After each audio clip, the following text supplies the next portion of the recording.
be able to say it. I'm Yeah. in mountains.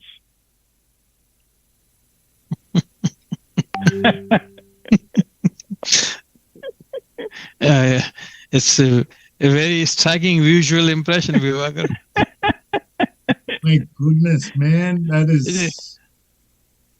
Are you going to stay like that, or is this Well, as one prasthashram progresses,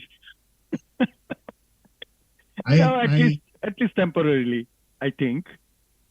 I really think we got to switch the business now. You got to become like Sadhguru or somebody like that. We can just Uh, start a whole new movement. I am in, man.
Hi, volunteers. Can I request you all to please come and be seated and request your friends as well to come and sit? We'll have you all moving around after the first two sessions. Cool.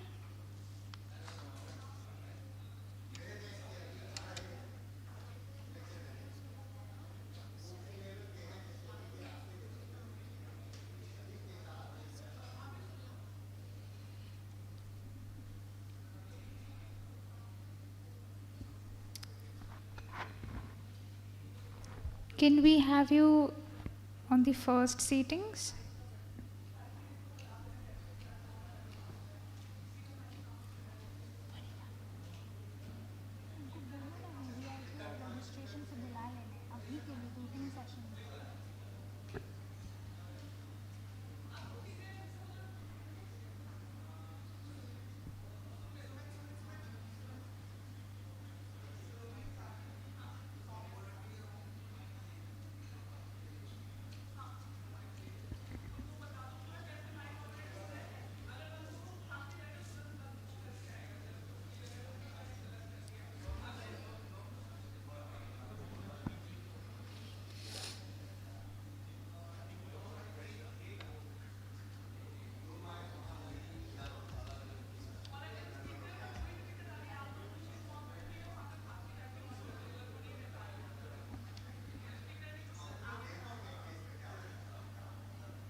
Can we have you all sit on the first seatings?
Hello. Hello. Hey.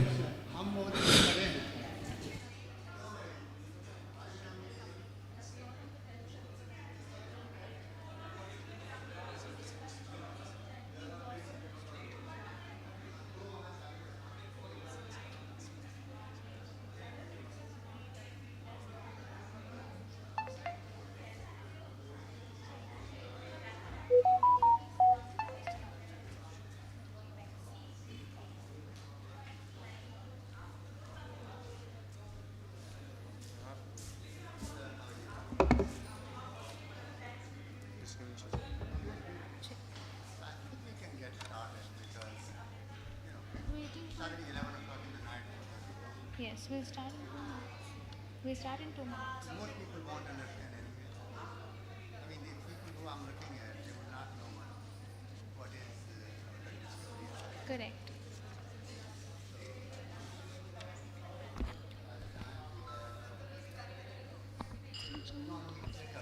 Mehu and Matthew and Vibhakar, they've joined.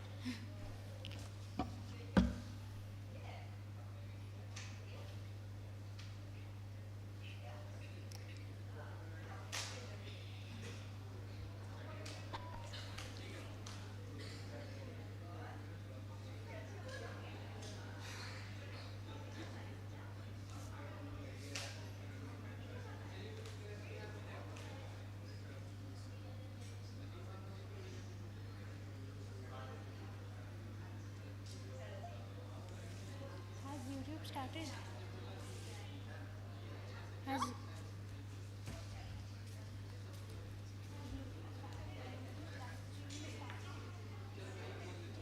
we'll start, okay? We'll start. Let us have the Zoom on screen.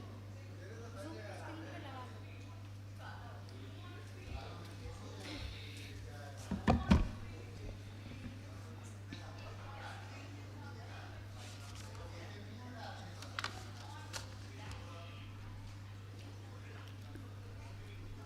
Hello everyone, I request all of you to be seated. We'll start.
He's trying to get slide changer, I don't know from where, not paying.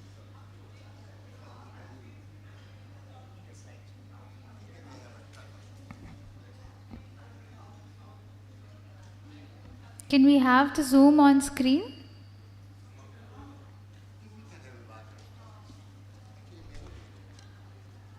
Mehul Vibhakar. Mehul.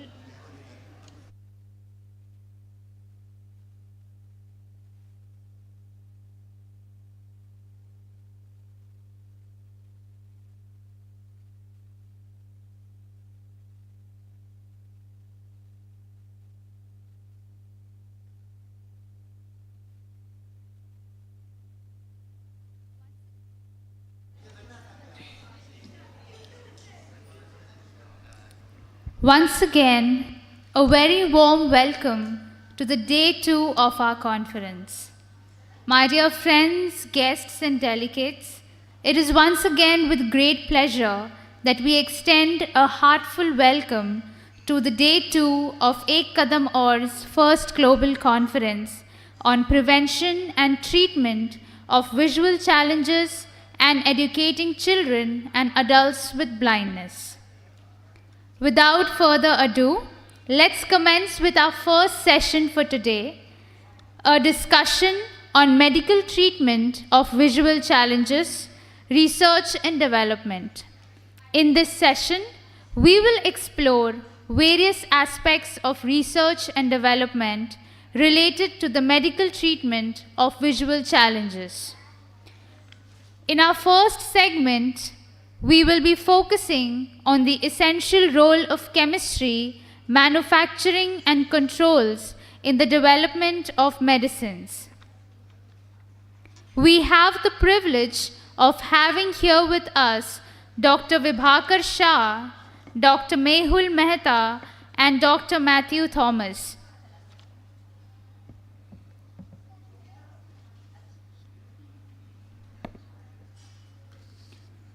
Our first session will begin with Dr. Vibhakar Shah, who serves at the Center for Drug Evaluation and Research within the US Food and Drug Administration. He will shed light on the critical role of chemistry, manufacturing and controls in the development of medicines. He is a senior policy advisor at the US Food and Drug Administration, Center for Drug Evaluation, and he has experience of more than 25 years in the pharmaceutical industry. He is a pharmaceutical scientist, a SME and PAT certified product quality assessor with substantial experience in reviewing CMC sections of new drug applications, manufacture and quality control assurance of pharmaceuticals. He received his PhD in Pharmaceutical Sciences, Medicinal Organic Chemistry from the University of Arizona, USA. Can we please have Dr. Vibhakar Shah spotlighted on our screen? I think we can have the presentation and as well as Dr. Vibhakar Shah both spotlighted on Zoom. Thank you so much, Dr. Vibhakar, for joining us. We would like you to start now. Thank you. Thank you, Salome, for the kind introduction. As she mentioned, I'm going to talk about the role of chemistry, manufacturing, and controls in developing medicines. I have a busy agenda, and this is typically a course, you can say, for 1 to 3 days as a workshop. And I'm trying to provide that within the next 15 to 20 minutes. So I may skip some slides and going to provide a very high overview of the topic. So without further ado, let me start with the next slide.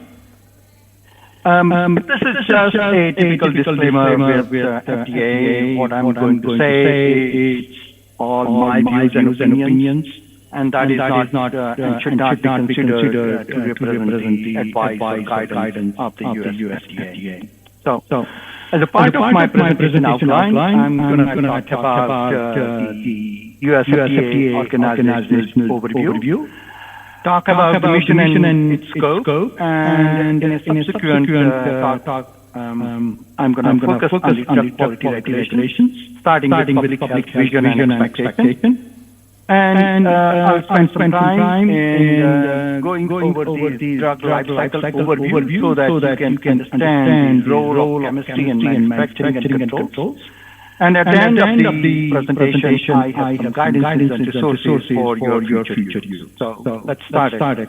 So FDA has a dual responsibility. It is a consumer protection and a regulatory agency responsible for protecting public health by assuring safety, efficacy, and security of human drugs, animal drugs, biological products, medical devices, radiation-emitting products, nation's food supply, and cosmetics. And at the same time, as a consumer agency, it is responsible for advancing public health by helping innovations that make the medicines and foods more effective, safer, and more affordable.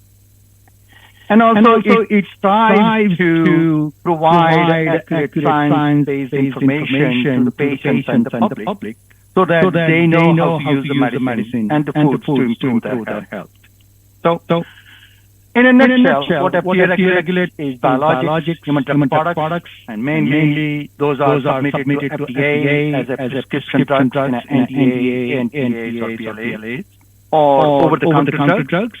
And also the compounded drugs. It also regulates animal drug products, medical devices, radiation-emitting products, cosmetics, food and dietary supplements, and tobacco products. But for the purpose of today's talk, we are going to focus on human drug products. What FDA does not regulate is medical practice, price of medical products, alcohol, traditional meat products and poultry, and drinking water. So FDA is part of the Department of Health and Human Services, which is a cabinet level office and department under the executive office of the president. Now, as far as the drug quality operations are concerned, that is within the Center of Drug Evaluation and Research, and that is basically, as you can see, it's highlighted over here. And as you can see, the Center for Drug Evaluation has 12 super offices, and the Office of New Drugs, Office of Pharmaceutical Quality, Office of Compliance, Office of Generic Drugs, and Office of Translational Science are the ones who are involved in drug development and drug approval at the FDA. So let me focus on OPQ because OPQ is the one who is responsible for assessing the CMC portion of the new drug application and the quality aspect of the new drug application.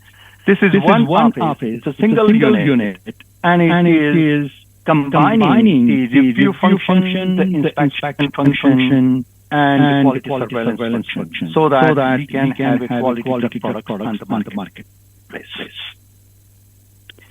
So let's start with what is the expectation from a public health perspective. So if we are thinking about a public health system, there are three stakeholders: patients, healthcare providers, and consumers, drug applicants and manufacturers, and regulators.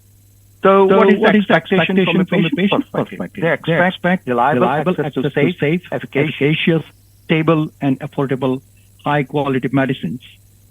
Drug applicants and manufacturers are responsible for managing reliable and secure supply chain that involves the materials, components, container closure system, and drug products. And they have to maintain risk-mitigated, reliable, and efficient manufacturing operations so that they can provide a safe, efficacious, and defect-free, high-quality drug products. So, in a nutshell, drug applicants and manufacturers are the responsible for maintaining and providing a quality products. And what is the expectation from a regulators like a US FDA or DCGI in India is to stand in for the consumers or the patients to ensure quality. And in doing so, exercise risk commensurate regulatory oversight during the drug development, drug approval, and post-approval through the life cycle of the drug. So let me start with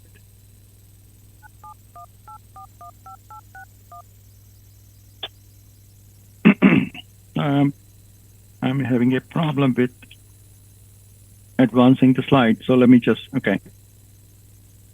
All right. So let me, before I dive into the chemistry, manufacturing, and controls, you need to understand the drug life cycle and how the new drug is brought to the market. So it's a multi-step process, and it starts with drug discovery, preclinical studies, clinical development that involves phase 1, phase 2, phase 3 studies, regulatory review and approval, market distribution, and post-market surveillance. So let's look at each of these things.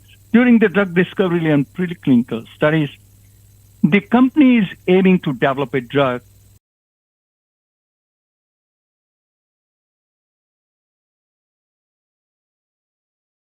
and tested in animals. Out of those tens and thousands of drug products, a lead drug candidate is selected, based on the studies.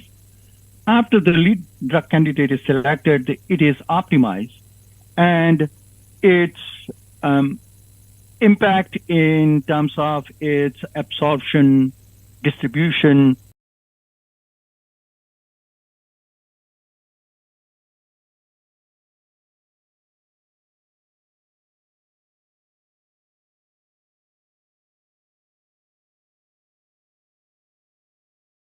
to the clinical development. So during the clinical drug development, the drug sponsor is required to submit an IND, which is called the investigational new drug, to the FDA to study the lead drug candidate now in humans. So the IND explains the clinical studies and seeks FDA's permission to proceed. So there are three types of clinical studies: phase 1, phase 2, and phase 3. So the phase 1 is tested in 20 to 80 healthy humans to determine a safety and safe dosage range and identify the side effects. Whereas the phase 2 is tested into close to 300, up to 300 people.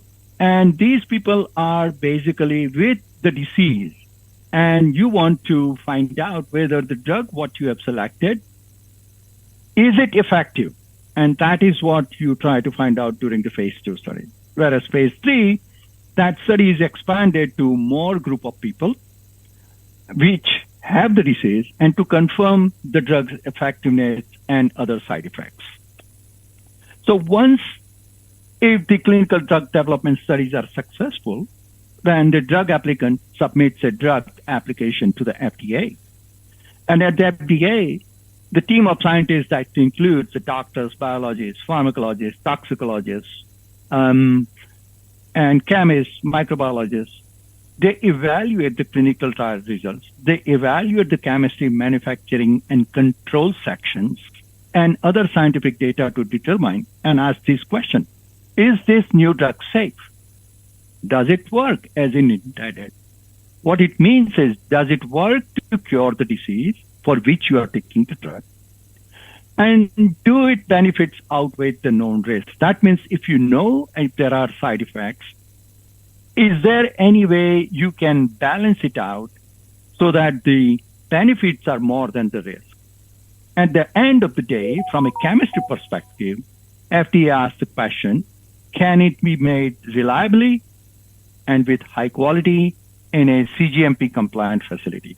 If the answer is yes to all of these questions, with other details which I'm not able to discuss now because of its complexity, but at the end of the day, if you answer these questions yes, then CDER FDA approves the drug product for the distribution in the USA. So once the drug is approved, that enters into post-market surveillance phase, which is generally known as phase 4. And during this phase, FDA still continue to monitor the safety, effectiveness, and quality of the marketed drug products. And there are 3 basically programs, which is called the FDA Adverse Event Reporting System, which is the post-market safety surveillance program. Then there is a MADWatch program, where anybody, health professionals or a public or a patient, who can voluntarily report any serious actions or problems with the drugs and medical device. And at the same time, the manufacturers of the drug products are also required to alert the FDA with any kind of quality issues they may have. So through these programs, FDA continues to monitor the quality, safety, and effectiveness of the drug product. So having said that, let me put some timelines on this drug approval process. So it can take up to 3 to 6 years for the drug discovery and preclinical studies, up to 6 to 7 years for clinical development. And once it is submitted to FDA, it may take from anywhere from 1 month to 2 years for the approval. And once it is approved, it is market distributed, and it stays on the market until the drug company decides to discontinue it for whatever the reason it may be. So if you look at some of these milestones where the drug companies are required or actually recommended to have interactions with FDA, it starts with the pre-IND meeting once the preclinical studies are completed. And with the pre-IND meeting, you get the advice from the FDA whether how to start your clinical development program. And at that time, the companies submit the IND submission and continue to do phase 1, phase 2 studies. And at the completion of the phase 1, phase 2 studies, they again seek agencies' input through the end of phase 2 meeting, where FDA provides its recommendation that if you were to continue clinical development to phase 3 studies, how you should conduct those phase 3 studies. And with the success of the phase 3 studies, companies can request a pre-NDA or BLA meetings with FDA in terms of getting the advice for submission of NDA and what kind of information they should include and they should not include into the NDA. So this is the free, I would say, a consultation with the FDA, which FDA is willing to provide in terms of developing the drugs and bringing them to the marketplace. So once the drug is NDA or BLA submission, it goes to the regulatory review and approval. Once the drug is approved, it goes to the marketplace, and then U.S. market distribution and the post-approval changes. So throughout this entire drug development and approval process, there is an increasing CMC role, which is being played by the FDA in assessing the quality of the drug product. So in the next few slides, I'm just going to go through very briefly without going into the details of each phase. So the phase 1 IND studies, which is a safety determination and a proof of concept, which is generally for NDAs, BLAs, and not for ANDAs. So during this IND studies, the companies are asked to provide information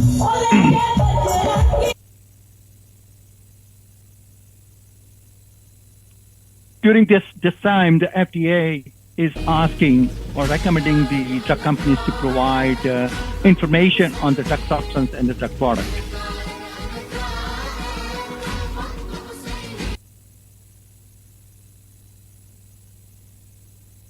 Okay.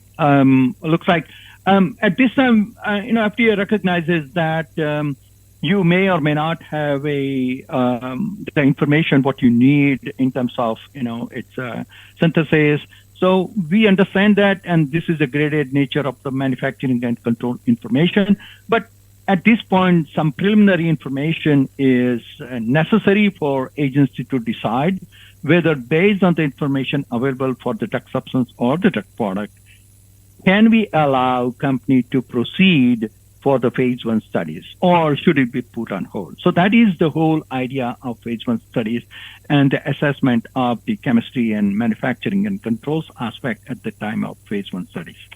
So moving on to phase 2 and phase 3 IND studies, agency is asking more information about the drug substance and the drug products. So basically, from phase 1 to phase 2 to phase 3 to NDA, CMC information gets updated with increasing details. And this is to kind of assure the agency that the companies are doing their due diligence in terms of assuring that the drug substance which is being used is of highest quality, it is being manufactured in a consistent way, and its quality control is managed in such a way that it provides you a highest quality of the drug product. At the same time, the companies also want to provide assurance to the agency that the drug substance is stable enough for the duration of the clinical studies. Similar information is required for the drug product. And the drug product is basically the tablet or a capsule or a solution or any other drug dosage form what you take. And that also agency requires that you provide us what is the formulation component composition. You provide us some kind of information about the drug product manufacturer, who is the manufacturer, provide the batch formula, description of the manufacturing process, how the other formulation components, which are not the drug substance, are being managed, their quality is managed, how the drug product is controlled in terms of its quality, so that we can be assured that its identity, strength, quality, and purity are assured. We also want to know how this drug product is going to be stored, what kind of a container closure system being used, and whether the drug product is stable enough for the duration of the clinical trials. So all this information is requested and asked to provide it into the IND submissions. And this actually forms the basis of the submission for the NDA. So when the NDA is submitted, that is the culmination of all the information what has been generated through animal studies, human clinical trials, and manufacturing of IND. And that is, in a nutshell, is the CMC information that agency is looking for to make sure that the company knows what they are doing. They have a control of the quality of the drug substance, and they also have a proper control of manufacturing of the drug product and its quality. And this pretty much information is substantiated by providing manufacturing data about the manufactured batches that should show that its identity, strength, quality, and purity are ensured.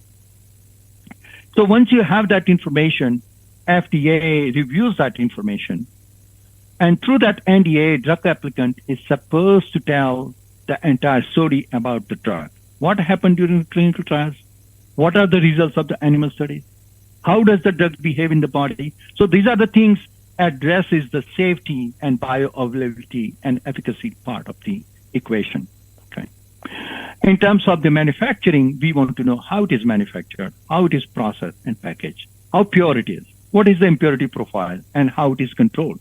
The impurity profile may impact the safety of the drug product. We also want to know, is it shown to be stable? If there is a problem with its stability, then also it can impact the safety, it can impact the bioavailability, or it can impact the efficacy of the drug product. And then we also want to know whether it is manufactured in India or Europe or what have you. However, the controls in all of these places are implemented in such a way that they maintain the drug's quality and it is adequate to preserve the drug's identity, strength, quality, and purity. Once the quality profile of the commercial lot is found to be comparable to clinical lots, we consider that the manufacture at the commercial scale and the commercial lots should have the similar safety, bioavailability, and efficacy profile. And that forms the basis for the drug approval. So which is what I have captured in the last slides, where from a CMC perspective, we look at all the clinical lots which have been manufactured and we assess their quality. And actually that is the quality being assessed by the drug product manufacturer first and then presented to us, and we evaluate that data. And this quality is forming the basis for safety, bioavailability, and efficacy. Now we compare that to the NDA review and all the batches manufactured through NDA. We compare that quality with the clinical lot quality, and based upon this information, we can conclude whether the safety, bioavailability, and efficacy, which has been the gold standard through clinical lot, can also be achieved through the manufactured lots through the NDA. And if there is a need, then we can ask for additional safety and bioavailability data. So throughout, there is a manufacturing experience is increased. And at all of this level, this is what the CMC review does in terms of ensuring the quality. So the primary role, to sum up, of the CMC review is to assure drug quality and thereby safety and efficacy. This assurance comes from CMC assessment that each commercial batch of the drug product, irrespective of when and where it was manufactured, conforms to the prescribed standard of identity, strength, quality, and purity. And the commercial drug product from a quality standpoint is comparable to clinical lots of the IND. So this is typically accomplished through team-based integrated quality assessment. That is at the OPQ, at the Office of Pharmaceutical Quality. And this is done by IQA team, which is basically the scientists from OPQ and investigators from ORA. So with that, I just leave you with some of the guidance documents that supports the drug life cycle. That includes the IND guidances, ICHQ8, which I don't have time to talk about it because that's itself is another probably a topic for an hour lecture. But these are the guidances which are very useful in terms of developing a drug product and bringing it to a drug approval. So again, these are the references which you can access. And thank you for your attention. And if you have any questions, you can send an email to Cedar OPQ Inquiries at cedaropqinquiries@fda.hhs.gov. So what I would like to say that everyone deserves the confidence in their next dose, and the pharmaceutical quality with its CMC and CGMP program assures the availability, safety, and efficacy of every dose. Thank you. Thank you for your attention.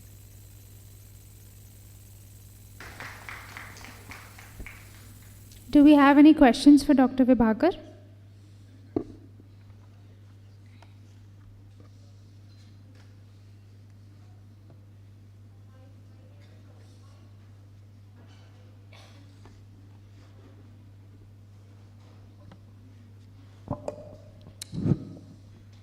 Any question?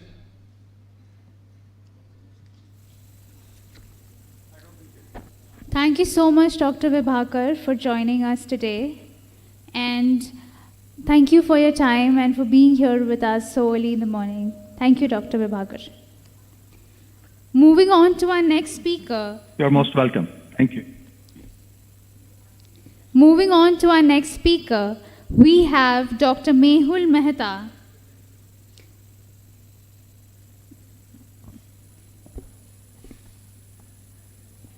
Dr. Mehul Mehta, he is also associated with the Center for Drug Evaluation and Research, U.S. Food and Drug Administration. He is the director at OCP, that's Office of Clinical Pharmacology, FDA. He obtained his MSc from the University of Bombay in Synthetic Organic Chemistry and MS from University of Houston in Medicinal Chemistry, and his PhD in Pharmacokinetics from the University of Pittsburgh, and joined FDA as the reviewer in the same year. He has been in his position for the last 23 years, over which period he has contributed significantly to the approval of hundreds of NDAs. In addition to his review oversight, administrative and management responsibilities, he continues to play a significant role in broad-based regulatory needs. Thank you so much, Dr. Mehul Mehta, for joining us today.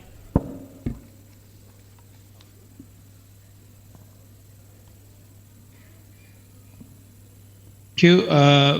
Can you hear me slow, or somebody Yes, can we give me a can hear signal you that clearly. yes? Yes. Okay, good.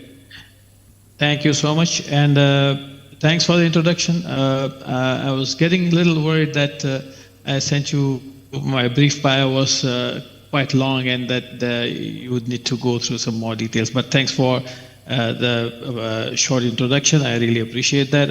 Thank you for the invitation. I also want to say special thanks to my dear friend and colleague, Dr. Satish Tripathi, with whom I've had the pleasure of working many years when he was at FDA, and even after that, since he has left, and doing this amazing work through Kadam and through other means. So, Satish, really appreciate your efforts and contributions, and thanks for the invitation.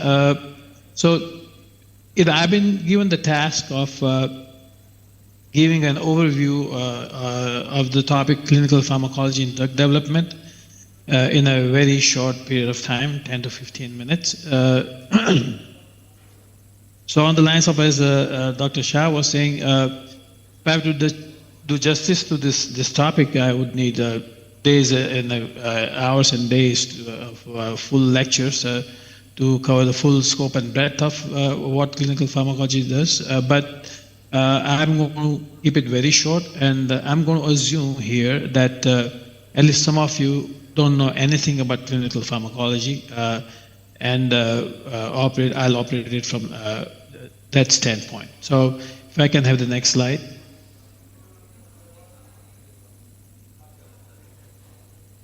Or do I? Okay. Okay, well, you can go on back. My outline is, I want to acknowledge a colleague of mine who's an expert in the area of ophthalmic products for some of her landscape analysis work. Most of the time I'll spend on the going over basics of clinical pharmacology, and then I have an example. Faricimab is a biological product we have recently approved a couple of years ago for macular edema, a couple of ophthalmic indications. Just to give you a high-level overview of clinical pharmacology review there, and then as I said, I'll share sort of FDA experience in ophthalmic drug space over the last 20 years in just a snapshot in one slide. So with that, if I can go to the next slide.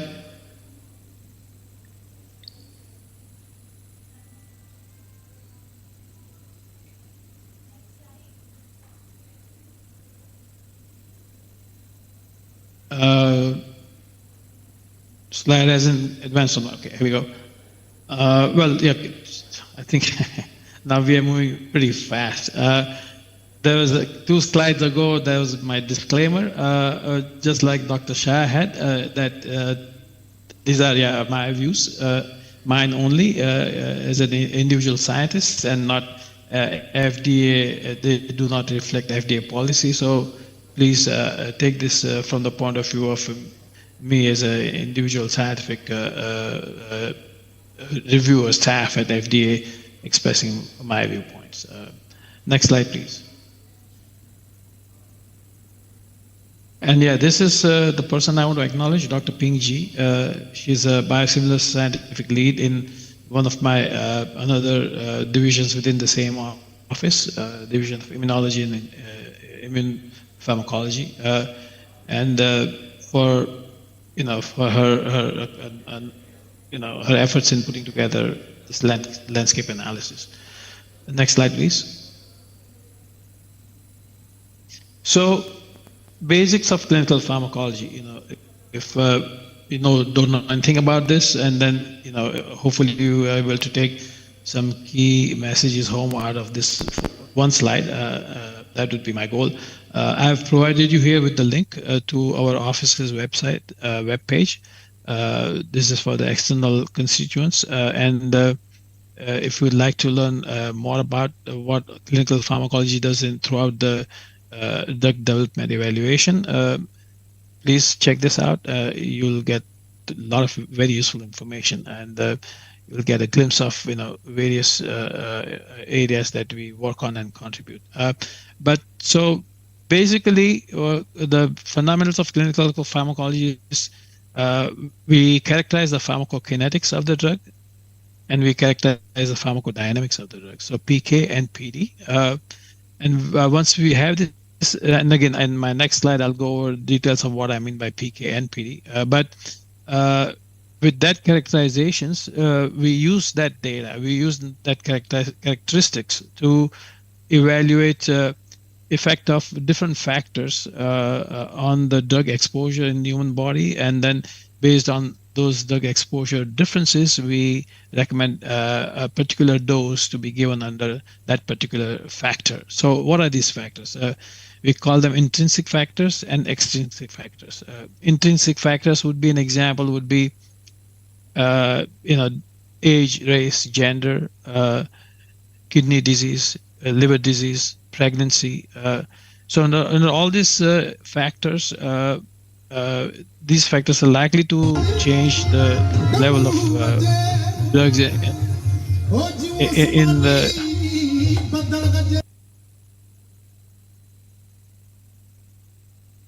I like that music. Now, if you just still go back to the previous slide, I appreciate that. So that's okay. Yeah. So those are the factors, intrinsic factors. Extrinsic factors would be something like drug interactions. When you take your drug that is being evaluated along with other drugs that are prescribed as co-medications, there can be serious drug interactions that we need to worry about. You take the drug with food. Sometimes food can really affect the drug's absorption drastically. Antacids can affect the absorption of drugs drastically. So these are all various factors that we evaluate based on the PK and PD characteristics of the drug under review, and make recommendations of what the dose should be taken under those factors. And then another very broad area that clinical pharmacology does is that with these characteristics, PK and PD, exposure and response relationships, we evaluate that to see if there is evidence to support the effectiveness of the drug. And this can be supportive information. This can be confirmatory evidence, and these are very technical and very important terms. But you can learn more about that at the website. So PK and PD plays a pivotal role in evaluating providing supportive confirmatory evidence for efficacy. And then this goes into total overall risk-benefit evaluation, which is then ultimately used for drugs approvability consideration. Next slide, please. So again, to just give you a fundamental concept of what is pharmacokinetics, Dr. Shah briefly mentioned this, but this is, if you can think of this, it's like pharmacokinetics is what the body does to the drug. Meaning, if you take a pill orally, it gets absorbed, it gets distributed, is absorbed by the body, distributed within the body, it gets metabolized by the body, and it gets eliminated out of the body. So these are all the different processes that the body subjects the drug to the minute it is ingested. So that's if you give the drug IV, then there's no absorption step, obviously. But if you have oral, sub-Q, different routes of administration, there's an absorption step. So basically, ADME is the processes which the body subjects the drug to, and as a result of that, there's a specific PK characteristic of a drug that is evaluated, established, and utilized for further further evaluation. And what are the typical PK parameters that are routinely used for further evaluation? They start with Tmax, meaning the time to maximum concentration, or you can think of this as time to maximum absorption. Maximum concentration, this is concentrations in the blood levels, the plasma levels. So Tmax is an indicator of how quickly the drug is getting absorbed. Cmax is the maximum concentration, maximum blood levels. And this is a very important parameter from safety perspective. If you have high levels of the drug, it can elicit side effects that are not desirable at all. The third one is a half-life, T-half, which is elimination half-life, a measure of how quickly the drug gets eliminated from the body. And then lastly, the most important parameter is the exposure parameter. It's called area under the curve. The curve is concentration, the blood levels over the time course of the drug in the body. So typically what is done is that the drug is given from time 0, which is pre-dose, then for example hours like 1, 2, 4, 6, 8, 12, 14, 48, 72 hours. At different time points, the blood samples are drawn, concentrations of the drug are measured in those blood samples, and then you have a profile of blood levels rising and declining and then disappearing. So that is the plasma concentration time curve, and that area is called the area under the curve, AUC, and this is a measure of the drug exposure to the body. So again, these are typical PK parameters that get established under various different scenarios, different factors, as I mentioned in the previous slide. Next slide, please. Pharmacodynamics. At the conceptual level, you can think of pharmacodynamics as what the drug does to the body. Meaning, once a drug is ingested, it elicits its effect on all the physiological systems of the body. And those physiological measurements, the physiological parameters get altered as a result of the drug's influence. And so that perturbation in all the physiological parameters or endpoints they fall, from my point of view, in the domain of pharmacodynamics. So these are biomarkers, and as I have in the second bullet. But even before that, so these are biomarkers, endpoints, etc., to inform safety and effectiveness of the treatment.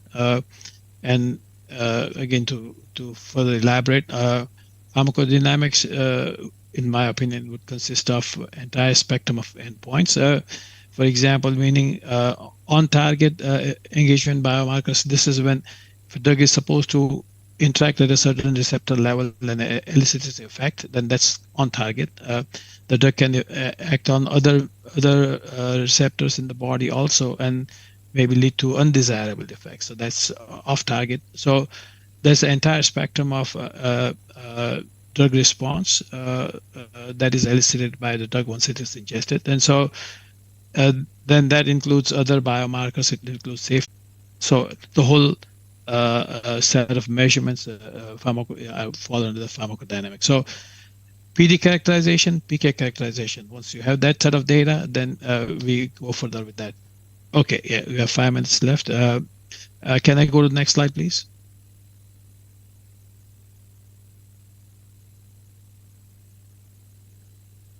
Yeah, so here is an example. Faricimab is a drug for, it's a humanized IgG for wet macular degeneration, age-related macular degeneration, and diabetic macular edema. This drug is to be given intravitreally in 0.05 ml, which is 6 milligrams every 4 weeks for first 4 doses, and up to 16 weeks further on. And this was approved just a couple of 1 or 2 years ago. And here is the link, which has the clinical pharmacology review of this drug. Next slide, please.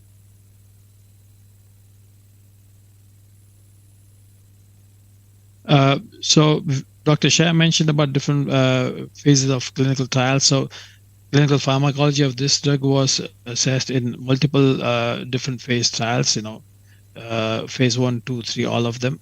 And in terms of PK measurements, we had data on vitreous and aqueous humor levels, so within the eye levels of the drug, and also systemic exposure, blood levels of the drug, from various of these studies and over the duration of the study. So good PK data, and the PD data was even more informative.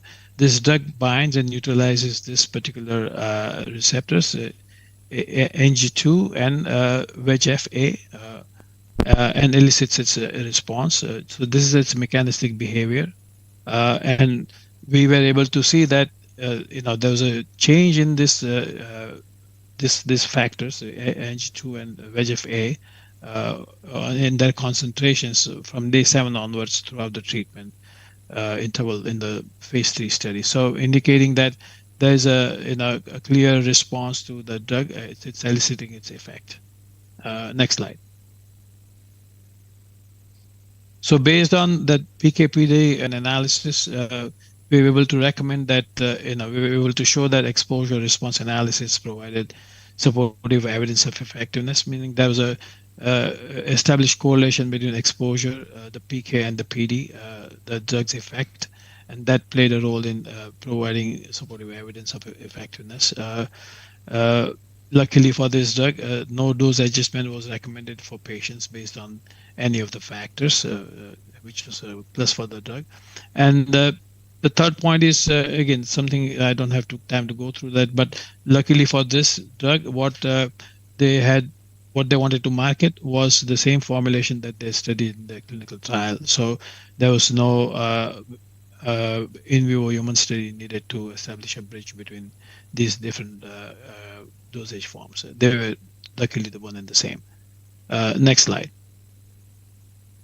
So this is my last slide. This is what I said, Dr. Pingji has put together, but this in a one snapshot shows, gives you the history of number of approved products by ocular indications in the past year. That is in the first graph. And as you can see, to the left, there are rare indications, rare eye diseases with probably just one product approved. But then as you go to the right of the curve, there are multiple products approved for a lot of important eye diseases. As I said, in age-related macular degeneration, ocular hypertension,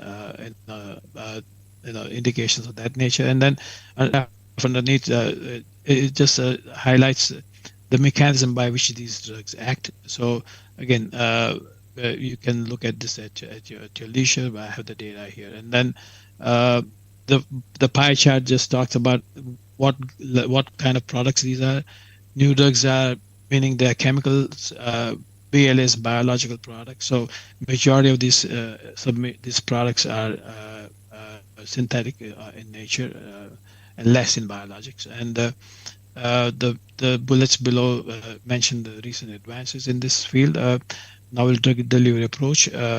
Quite a few drugs that have been approved for other indications were repurposed for ocular indications. And then, of course, obviously, the new targets, new therapies that have been identified and successfully worked on and led to a lot of important breakthroughs and approvals. So that was my last slide, and we can go to. No, I have one more slide to say thanks. We can go to that. There you go. Thank you very much. Sorry if I ran over time, and if there's any time for any questions, I'd be happy to answer that. And again, thanks to Kadam and everybody, and congratulations on a nice conference. Thanks.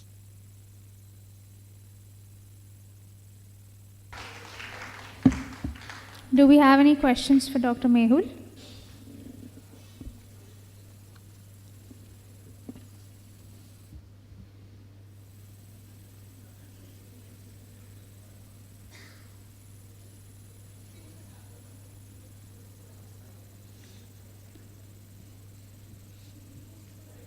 We'll move on to the next session. Thank you so much, Dr. Mehul, for joining us today. For our next session, we have Dr. Matthew Thomas, who will be speaking on developing medical products for the diagnosis and treatment of eye diseases. He's a senior regulatory and clinical advisor, healthcare innovation catalyst at Maryland, formerly a part of US Food and Drug Administration. He is currently the president at MTT Consulting, and he is offering expert professional advice for a variety of areas, including medical product development and suicide prevention. He is a senior advisor for regulatory good clinical practice compliance and clinical matters at Healthcare Innovation Catalysts. He is also a consultant and expert trainer at the Way Consulting International, with focus on training faith leaders for suicide prevention. He is a physician experienced in FDA regulatory medicine, governing medical products, development, clinical research, and basic science research. He is trained in the management of lipid disorders, clinical pharmacology, public health, and regulatory sciences. He has expertise in regulatory review, report writing, guidance development, and policy development covering FDA-regulated products.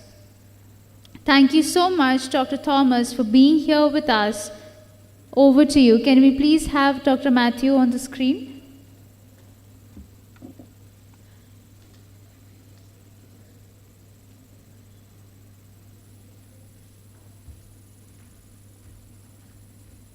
Can you hear me?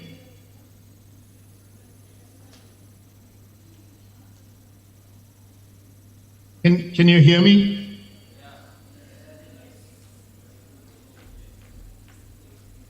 Yes, we can hear you, Dr. Matthew.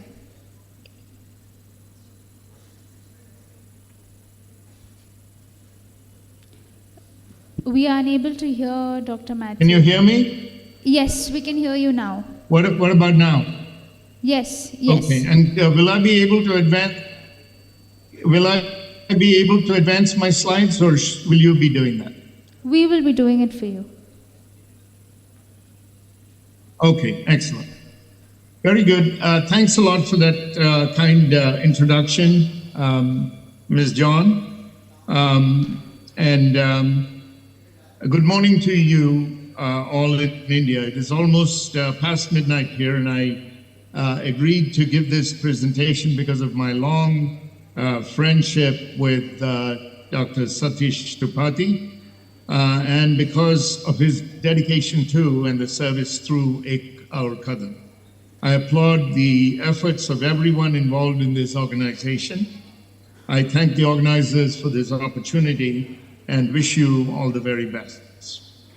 I understand that I'm speaking to an audience with varied levels of interest and expertise in the prevention, treatment, research, education, regulatory oversight, product development, and management of eye diseases.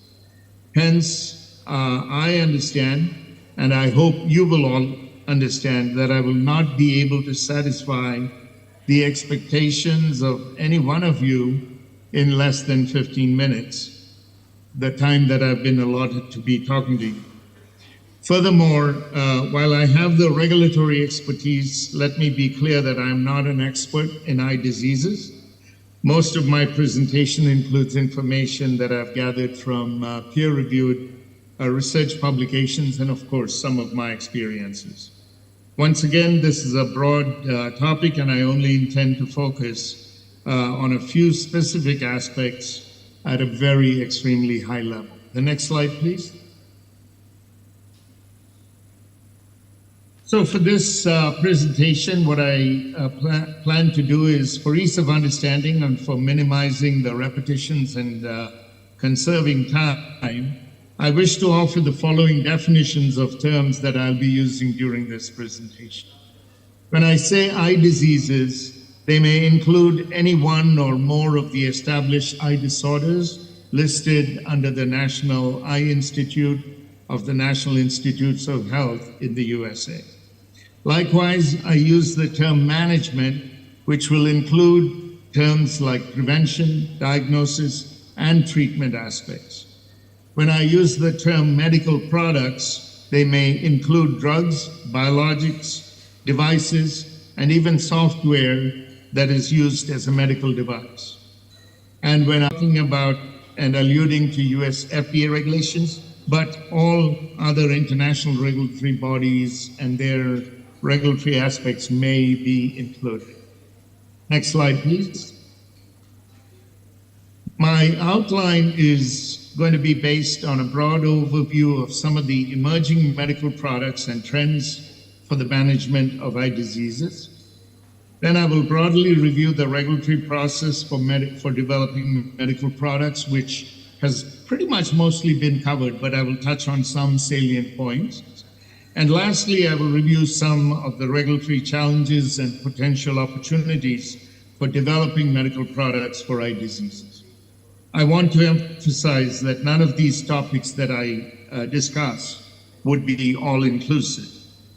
I simply do not have the time to make an all-inclusive presentation. So let's look at the next slide, which is looking at some of the emerging medical products and trends for managing eye diseases. Next slide, please. And the next slide.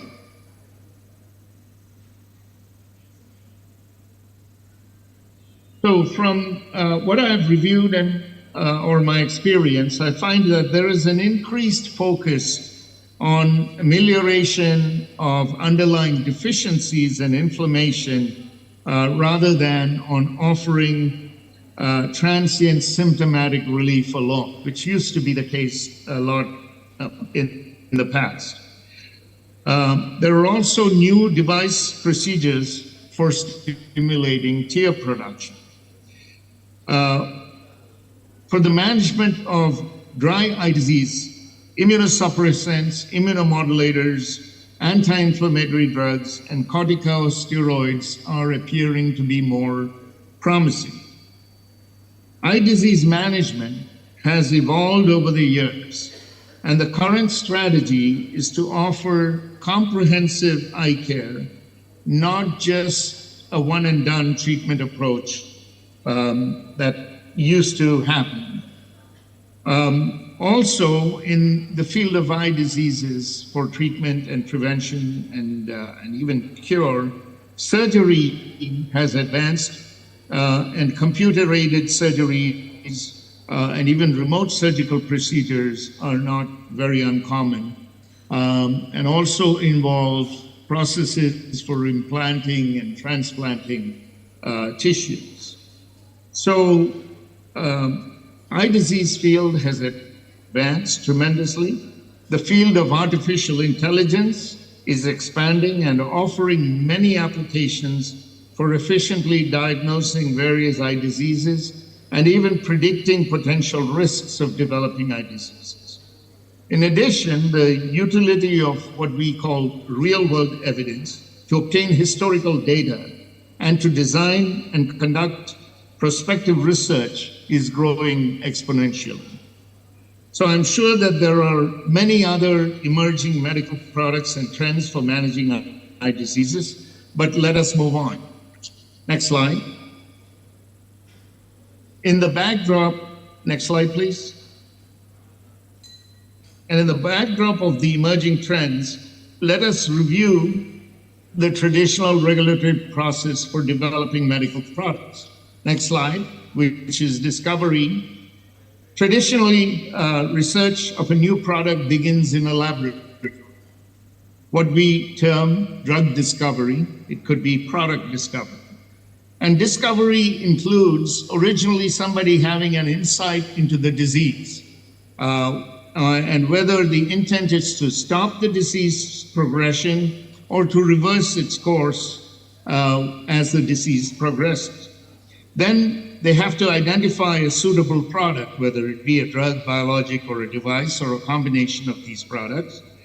Then the concept is to design and test it to validate its characteristics and to scale up its manufacturing and if the product is deemed promising.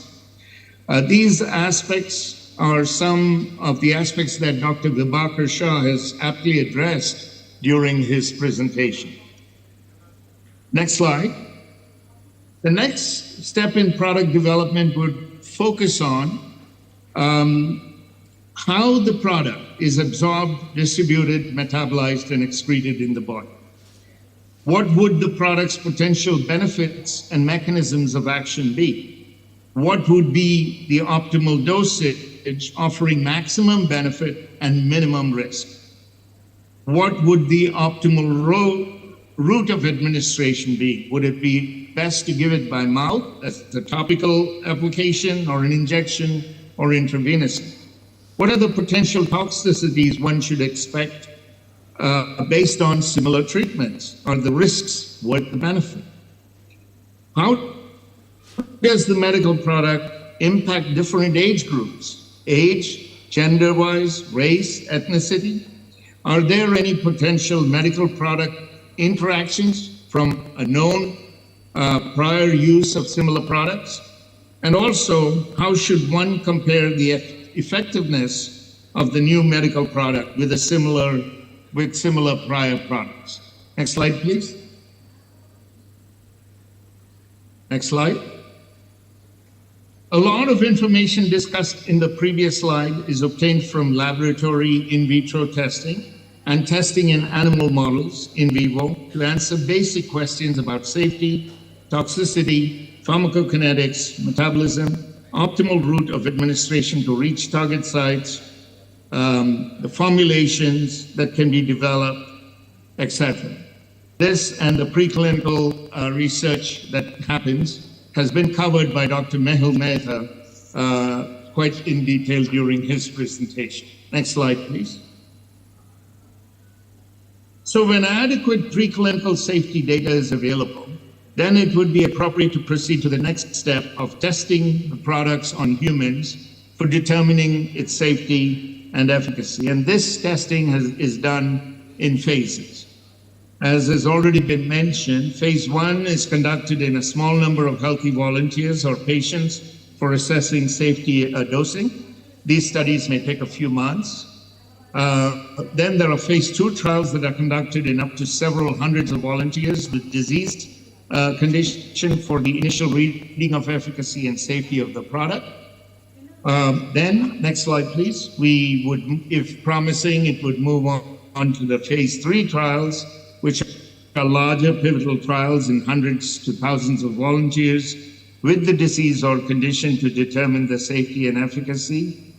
And when these studies provide adequate data, then the product is generally considered ready for a marketing approval by regulatory agencies. If necessary, phase 4 trials, which are considered post-approval studies, are conducted for additional safety surveillance in thousands of volunteers with disease or condition. The next slide, please. While the industry is actively developing and going through all these phases of drug development, Regulatory reviews are also conducted at times in parallel, or to thoroughly examine the data being collected and submitted in support of a medical product are adequate to determine if that data can be used for approvals or not. It has already been mentioned that the regulatory process begins with an IND or an investigational new product application. That application usually helps the regulatory agencies determine if the product has sufficient preclinical data to first introduce the product in humans, and then to periodically assess if sufficient clinical data accrues to allow the product to advance through the phases of product development, and to confirm that the study designs and the statistical plans are sufficient to yield robust efficacy and safety data on which approval decisions can be made. So then, with sufficient reliable data are collected and analyzed, the next slide please, during the investigational phases, the sponsors then submit the data to the regulatory agencies. Can you go to the next slide?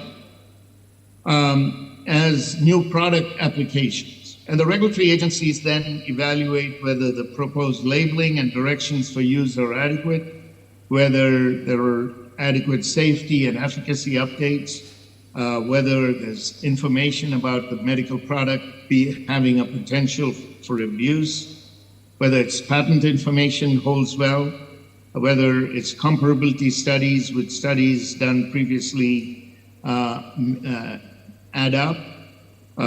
We look for the regulatory compliance and data integrity through inspections. An action package is prepared to determine if additional studies are needed.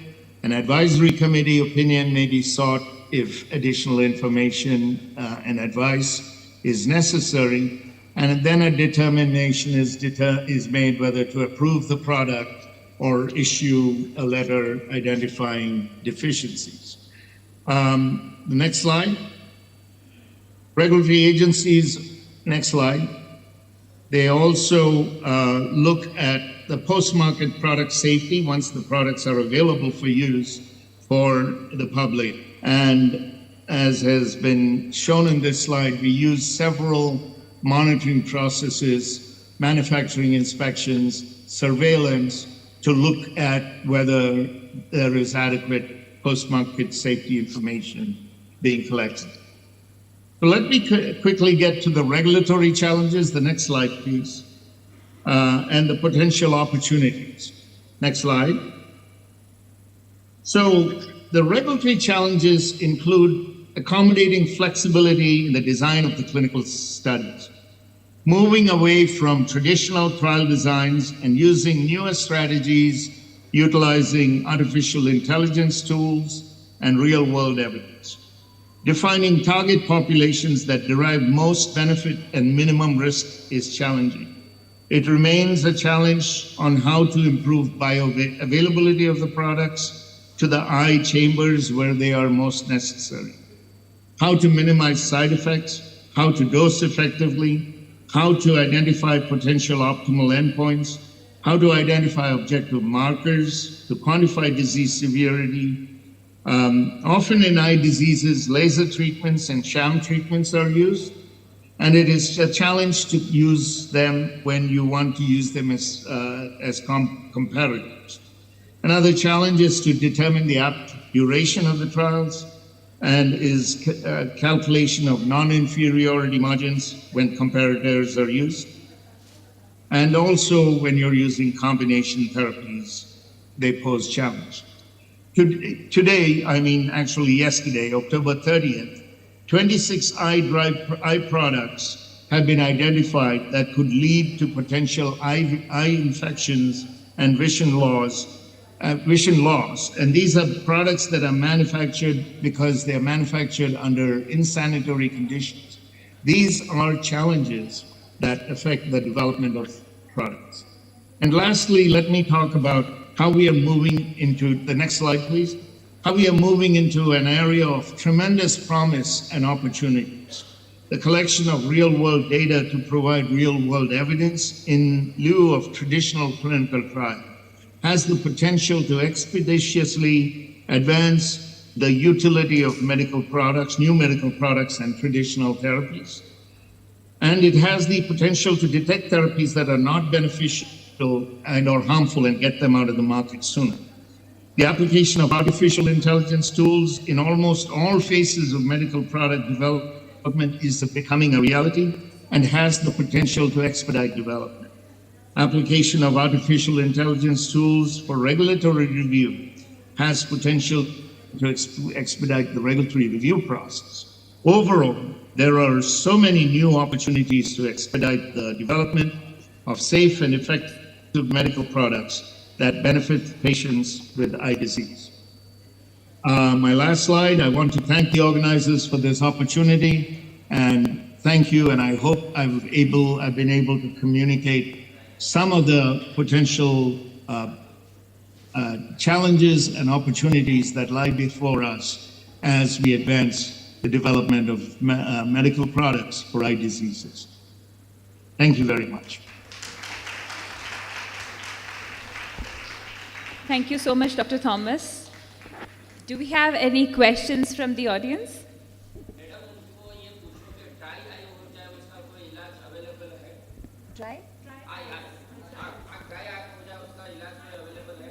Dr. Thomas, we have a question for you. Is there any decided to just talk because then all of you would see and hear the same things. So it's a bit of an adventure for me because I haven't done it before like this. So let me start by saying a little bit about my own journey. So I studied electrical engineering, and I decided to avoid biology as soon as I could in school because biology was very scary and too many things to remember. I think some of you would have also had the same experience. Turns out biology is very, very interesting, and there's one part of biology which is extremely interesting, which is the brain. And I got interested in the brain through a sort of indirect route because I was very fascinated by computers and robotics. And I began to explore to find out like how can we make robots sort of coexist with us today, just like we see in all the science fiction movies, also Indian science fiction movies like Robot and so on. And then I realized that there's a lot of things that computers do today which are much, much better than us. So for example, they can calculate the square root of 2, they can calculate the millions of digits of the number pi, they can do all kinds of calculations really fast. But what was very surprising to me many years ago when I started to look towards neuroscience, and still remains surprising, is that computers are not able to do some of the most basic tasks that we do without thinking. So it's actually a paradox, which many people have noticed before, which is that it is exactly the tasks that computers, that we find it very hard, like calculating numbers, multiplying numbers and so on, which computers can do really, really fast. But the tasks that we find really easy, the very simple tasks like looking around, listening to speech and understanding speech, moving objects like picking up delicate things like eggs or plastic cups and so on, and navigating around the world. These are actually the challenges which we do without thinking, which are very, very hard for computers. So I've been always interested in why that is the case. So I'll elaborate a little bit about each of these problems, okay? Let me take the example of speech recognition because again, all of us do it, and whether you're sighted or not sighted, you can understand the problem. Well, the problem of speech recognition is like this. First of all, we can understand the same sentence which is uttered by a male speaker or a female speaker. The frequencies of sounds are very different. And still you can actually understand the same word, same sentence exactly the same way. You can also understand the accent based on the person, especially in India. If someone is from Tamil Nadu or from Bihar, you can actually tell their accent and actually figure out where they're from, which is again independent of the words that we are understanding. Speech recognition is also hard because you cannot actually take an audio waveform and actually separate it into the words. Because when you say a sentence like, we don't pause between words when you speak, the pauses in the audio are actually not the pauses between the words. And our brain just automatically processes all of these things continuously so that we are hearing individual words and we're actually ignoring the pauses that are actually there in between the words. Okay, so all of these are actually making the problem of speech recognition actually hard. And it is so hard today that even today, we actually have to type into our phones, or speech recognition, if you try it on your phones or computers, it's not perfect. And because there's still a lot of mistakes that that computer algorithms do. Let me tell you a little bit about the problem of vision. In vision, the same thing happens, which is that if you take the letter A can be printed in many, many different fonts. It can have many, many different shapes. And yet, we're able to understand the letter A. And the letter A is understandable by us despite seeing very, very few examples as a child. So as a child, you might be shown the shape of the letter A. Maybe a couple of times your teacher will say, okay, this is A, that is B, that is C, so on. But you're not given thousands of examples. Whereas computers today, when you're trying to train computers to recognize the letter A, they actually need millions and millions of examples. And even then, their recognition is not perfect because they will need time to they will need to be retrained every time you see a new font or a new kind of style of writing the letter A. So these are all the different challenging problems. And when I was studying, when I started doing neuroscience research, I started studying the sense of touch, and I was trying to understand what kind of information the hand is sending to the brain. I subsequently began to study vision because it was much more intuitive and interesting to me. And the problem remains the same in every sense, whether you're looking at hearing, whether you're looking at vision, whether you're looking at touch. These are all the same problems because the brain has to understand the essence of a pattern while ignoring a lot of variations that can actually happen. So let me talk to you a little bit about vision. Vision is a very difficult and challenging problem for the brain. We all have seen assistive devices. Some of them were demoed yesterday as well. Turns out that we still don't have assistive devices that can take a camera viewpoint and then interpret the scene accurately. And so even today, the assistive devices will typically give you like a very, very coarse kind of readout. Like it'll just say there's a room full of people. But if you had a guide with you, then the guide would be able to give you much more meaningful, readout of what that person is looking at. And so there's no doubt that computers, if they were able to do vision much better, that we would be able to develop and build practical assistive applications, especially for the visual impaired. Now, question is, why is it not happening? And how is it that our brain does vision so well? So if you start looking at the anatomy of the brain, it turns out that almost 50% of your brain is used up for visual processing of one kind or the other. Whether it is moving your eyes, looking around, understanding objects, recognizing objects, and so on. So a huge part of your brain is actually used up for processing vision. Now you might be wondering, well, what happens in the visually impaired? Well, we know that, for example, for blind people, the same regions that would have been used for vision in sighted subjects actually remain also to be used for pattern recognition. Or, for example, they still, even in sighted people, brain regions that are involved in shape recognition or object recognition continue to receive inputs from the touch, sense of touch. And which is why when you're holding any object, even with your eyes closed or if you can't see, the shape of the object is still processed in the same regions as it is in sighted or blind individuals. In fact, more recent research has shown that blind individuals also have regions in their brain which are dedicated to respond to faces. And so even face processing is preserved to a large degree in the blind brain as well as in the sighted brain. So also I should mention that vision doesn't just it doesn't just end with the eye. All the input that is coming in from the eye actually is processed in a series of different regions in the brain. So much so that if there's damage to certain parts of your brain when you are in the regions that are involved in visual processing, actually you can end up with very, very strange kinds of disorders. So let me say a few words about some of those disorders. One is a kind of disorder called agnosia. And the agnosia means the inability to recognize objects. So a person with visual agnosia typically is a person who has damage to specific parts of the brain. These are regions behind the temporal bone, so they're called the temporal cortex. And these regions actually have, they're critical for recognizing objects. So when people have damage in their brain because of agnosia, because of stroke, they develop this condition called agnosia, where if you ask them to recognize an object, for example, they'll say, oh, this animal, this drawing looks like a pig because it has a curly tail. So they cannot see the full shape of the object. They'll only point out the object, or they'll recognize the object based on looking at a very tiny piece of the object. There's also a disorder called face blindness, where individuals with this condition actually cannot recognize faces.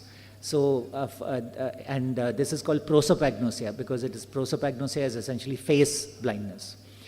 There are more common sorts of conditions like reading disorders, where some children actually have difficulties with reading.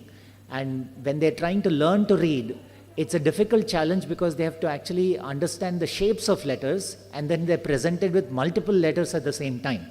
And so children with dyslexia is a common condition, which is also happening because of problems in the visual processing regions in the brain. These people have vision which is intact.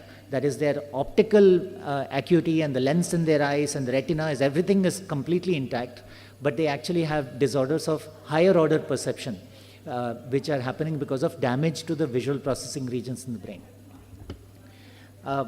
Let me say a little bit about our own research. We have a lab at the Indian Institute of Science.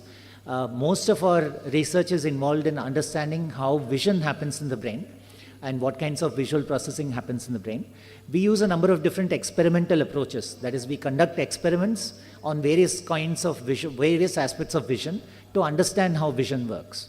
So one possibility, one approach that we use is bring normal subjects into our lab. These people are normal or corrected to normal vision.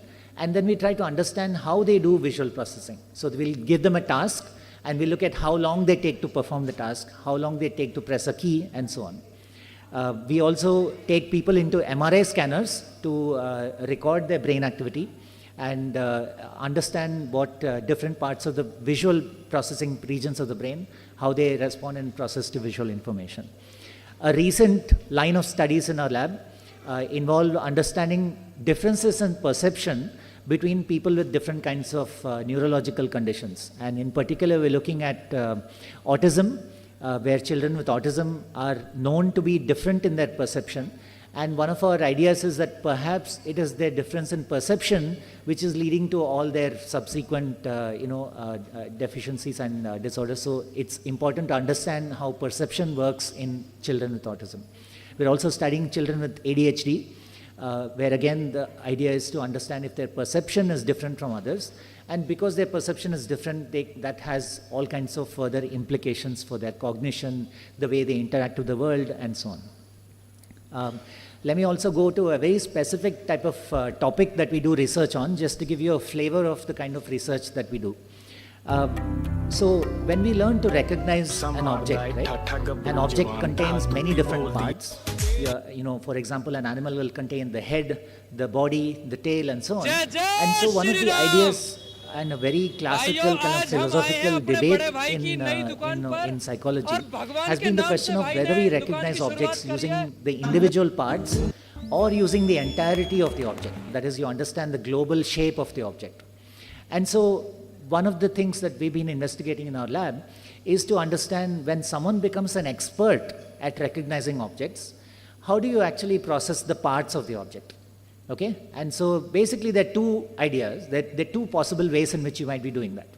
The first possibility is that when you recognize a complex object, like a word, the word contains multiple letters.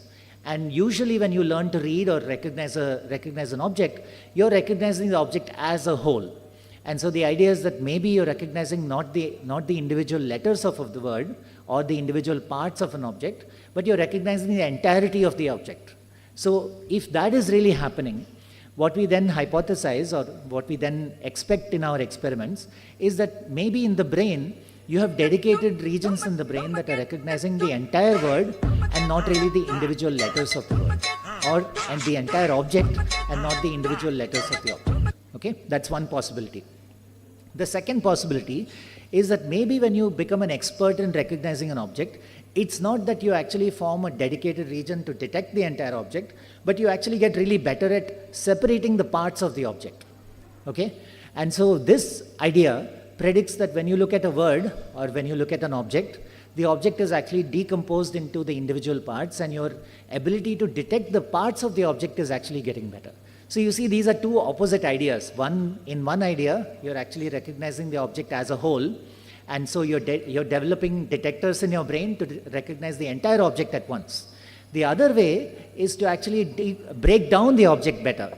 And so when you break down the object better, you actually get better at recognizing the object. And it turns out that we have found evidence in our experiments for the second possibility, which is that when you learn to become an expert reader or an expert recognizer, what is really happening is that you're becoming better at breaking down the object or breaking down the word into the individual letters and not really creating detectors for the entire word.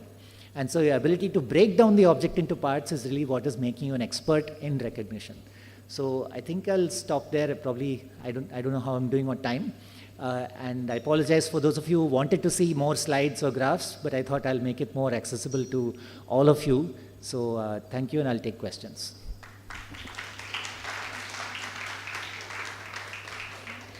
Sorry? Yes.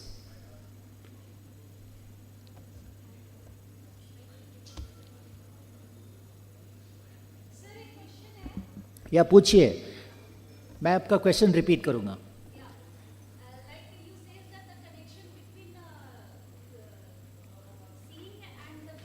Yes. That if a person cannot see, Yeah. if a person cannot see, Yeah. do they dream? I They think can see in dream anything. I think they do. And so actually what I would say is that, see, the ability to recognize shapes is actually not really limited to vision. And so you can recognize shapes even with your sense of touch.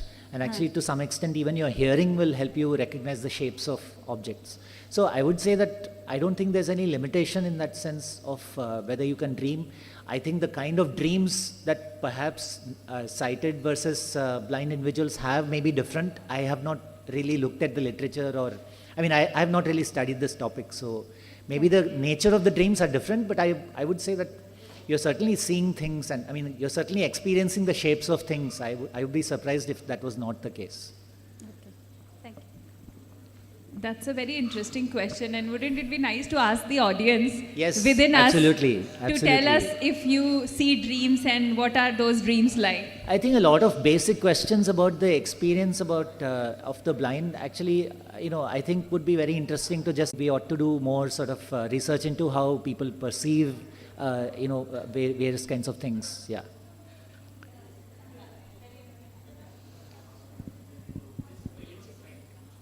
Thank you, ma'am. Thank you so much. So my question is, like, I am a person who got blind at age of 9. Yes. So whatever I have seen till that time, and today if I recognize anything with my blind eyes, I feel like there is kind of views occurs in my mind, in my brain. Yeah. So how it's happened, as I have seen all the faces of my family members, Yeah. and when I listen them through voice, Yeah. so the images which occurs in the mind is quite different. So how it's happened?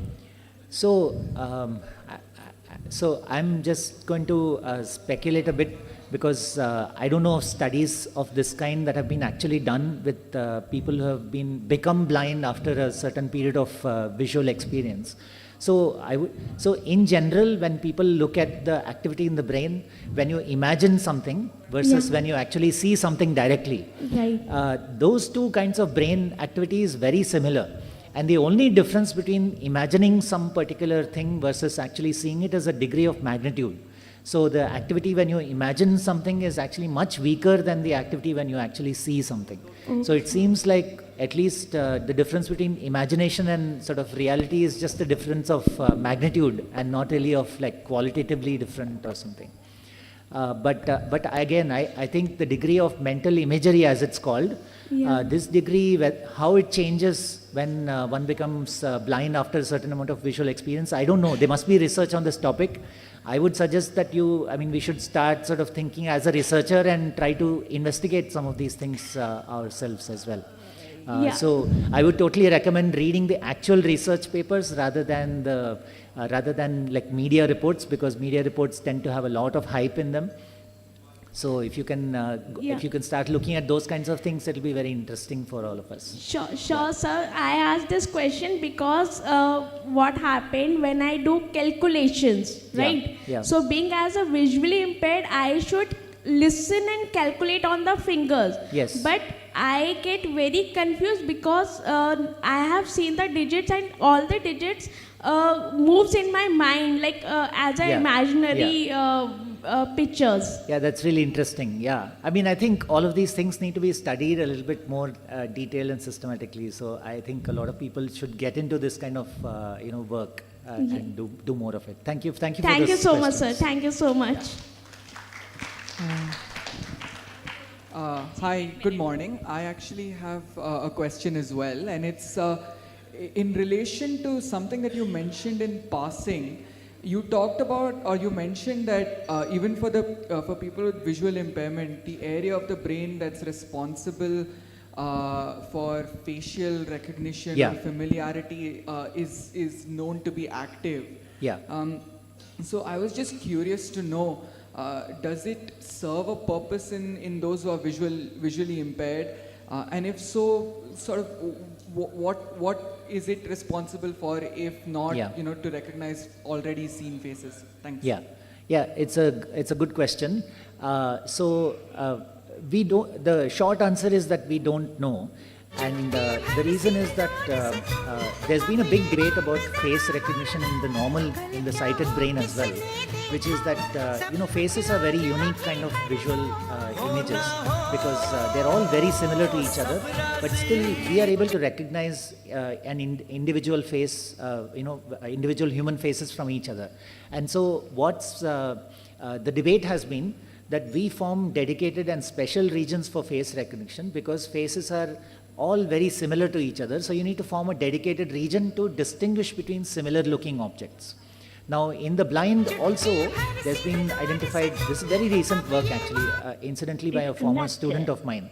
And what they found is that the same regions respond to faces as in the blind individuals, in fact congenitally blind, so they don't have any visual experience at all.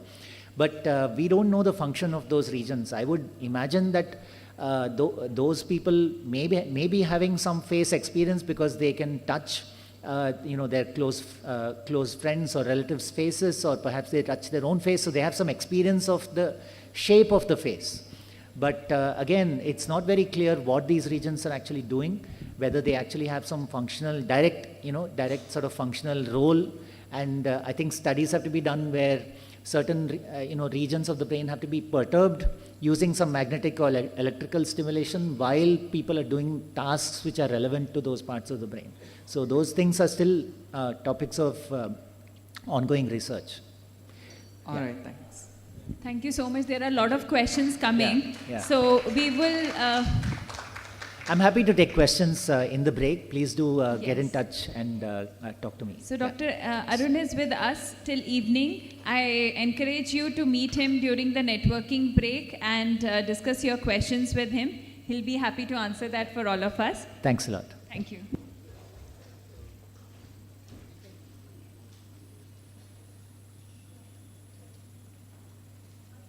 Thank you so much, Dr. Arun, for your insight. I am sure everybody is curious to know more about this technology and understanding what is the future like.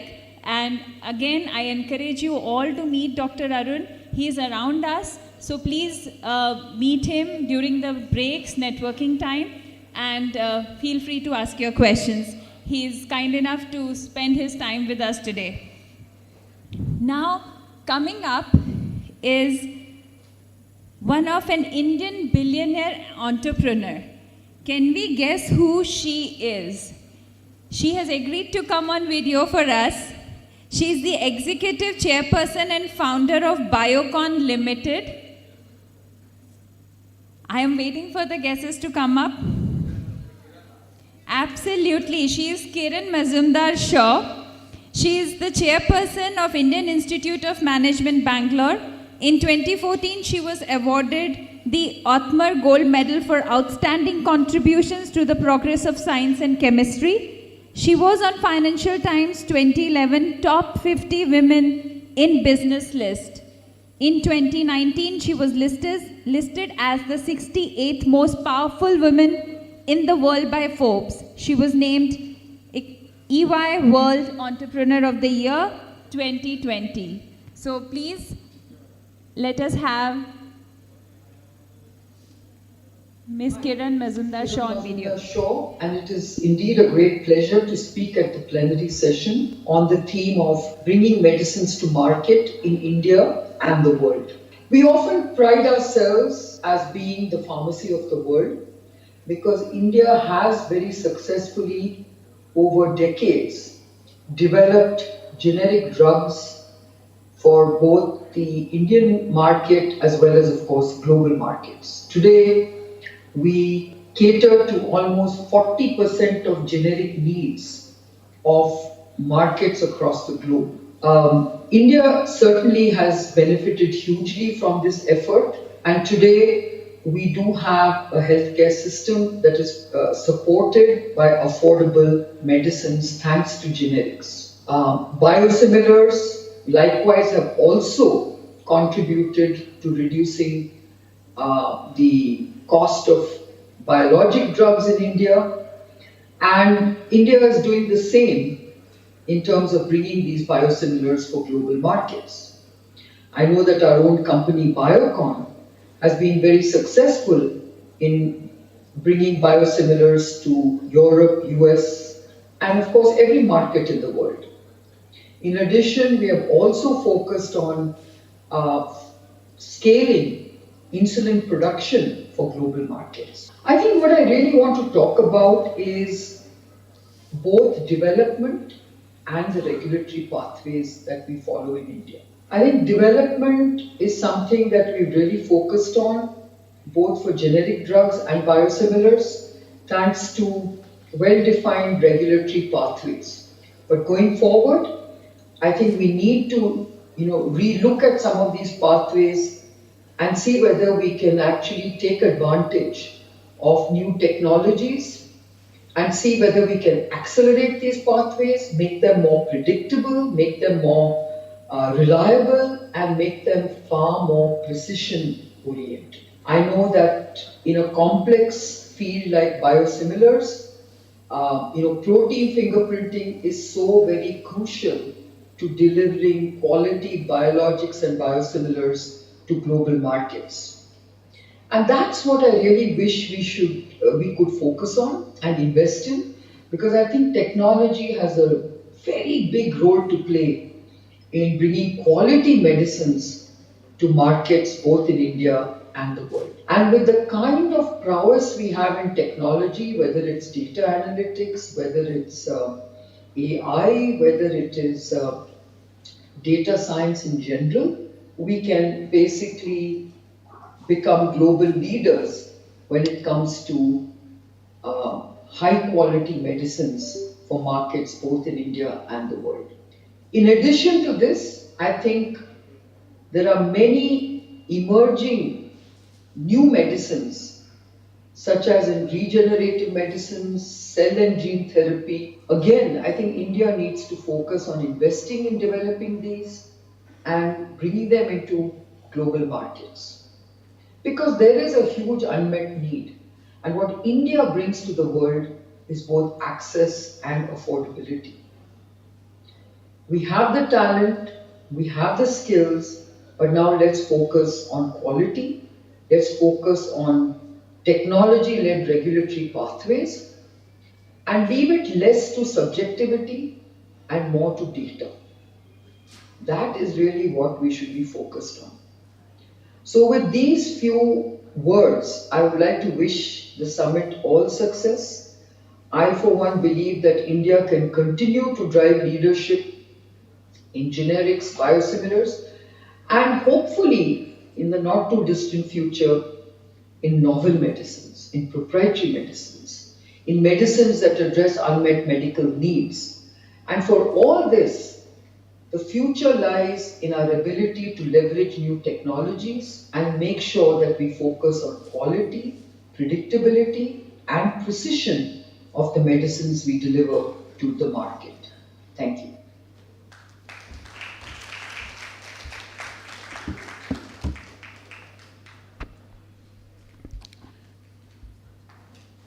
We are very fortunate to have Kiran's video with us, and if she is at all streaming us live on YouTube, then I'm sure that she'll be happy to see all of y'all present here. We will now move for a refreshment break, while we will also be having a video played for all of you. This will be by Professor Meredith Rosenthal, and we will have a video. Can we have it right away on the screen? While I introduce her to all of you, she is a professor of health economics and policy at the Harvard Chan School of Public Health and the faculty chair of Harvard's Advanced Leadership Initiative. She received her PhD in health policy at Harvard University. Her research examines the design and impact of market-oriented health policy mechanisms with a particular focus on the use of financial incentives to alter consumer and provider behavior. Her past projects have focused on the design and impacts of pay-for-performance, high-deductible, and tiered network health plans. Her recent research examines the structure and performance of health systems across the US, the vertical integration of physician practices and market factors driving cancer drug pricing trends. She is also the member of the Massachusetts Center for Health Information and Analysis Oversight Commission. She also received her BA in International Relations from Brown University and another PhD in Health Policy from Harvard University. She was also elected to the Institute of Medicine in 2014. While we all sip coffee, we have a 10-minute break. We'll be playing her video. Thank you. Hello, everyone. My name is Meredith Rosenthal, and I'm a professor of health economics and policy at the Harvard T.H. Chan School of Public Health in Boston, Massachusetts, in the United States. I'm also proud to serve as a member of Kadam Or's advisory board. I'm sorry that I'm unable to join you in person for Kadam Or's first annual conference on the prevention and treatment of visual challenges and educating children and adults with blindness. It is my honor to share some informal remarks today on what I have learned about Arunodaya, including its mission, approach, and impact in the communities it serves. Before I begin, I want to acknowledge that I find myself preoccupied with the conflict in Israel and Gaza and the deficit of human compassion it has revealed. At a loss for words in this moment of horrific violence, I have been holding onto those offered by wiser people. At a local public gathering to offer compassion to those suffering and a prayer for peace, a local leader noted, "No person is worth more than another. Let us work together for the dignity and value of every life." As I sat down to reflect on the work of Kadam Or, this mantra repeated itself in my mind, in part because it encapsulates the fundamental mission of the organization and is perhaps the most important idea we can embrace to advance peace and justice.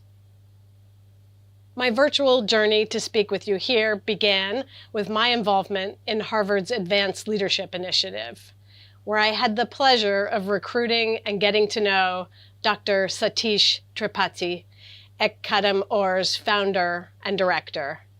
The Advanced Leadership Initiative, also known as ALI, is an innovative program designed to unleash the potential of experienced leaders to help solve society's most pressing challenges.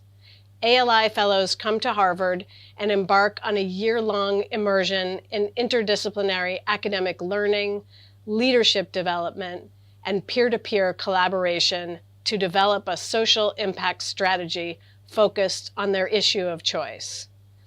ALI fellows have the opportunity to audit courses, engage with faculty and staff in research centers, and work with students across Harvard's 13 schools. Participants in the ALI program become part of a global coalition of changemakers who continue learning, collaborating, and innovating for impact. As faculty chair of ALI from 2019 through March of this year, I brought together colleagues and outside experts to help scaffold the work that each fellow undertook to establish, accelerate, or amplify their social impact strategy. Satish joined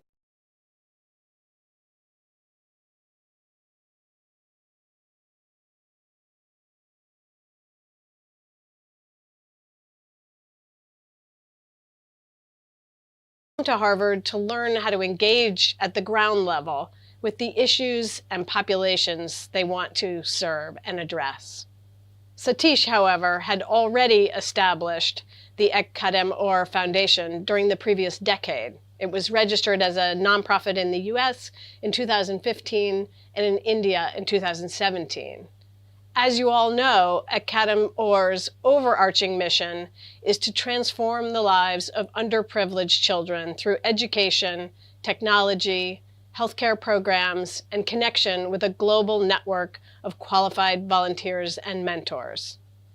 In many ways, Satish was as much a teacher as a student at Harvard, sharing lessons learned from the established educational work of the foundation, modeling humility, and showing the power of engaging and following the lead of people in the communities we serve.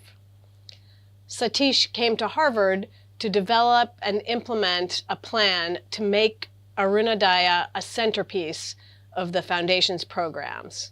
From pilot work, he learned how powerful the program could be, but by its very nature, one-on-one service delivery, he and his collaborators had to develop a plan for scaling the program to meet the enormous need.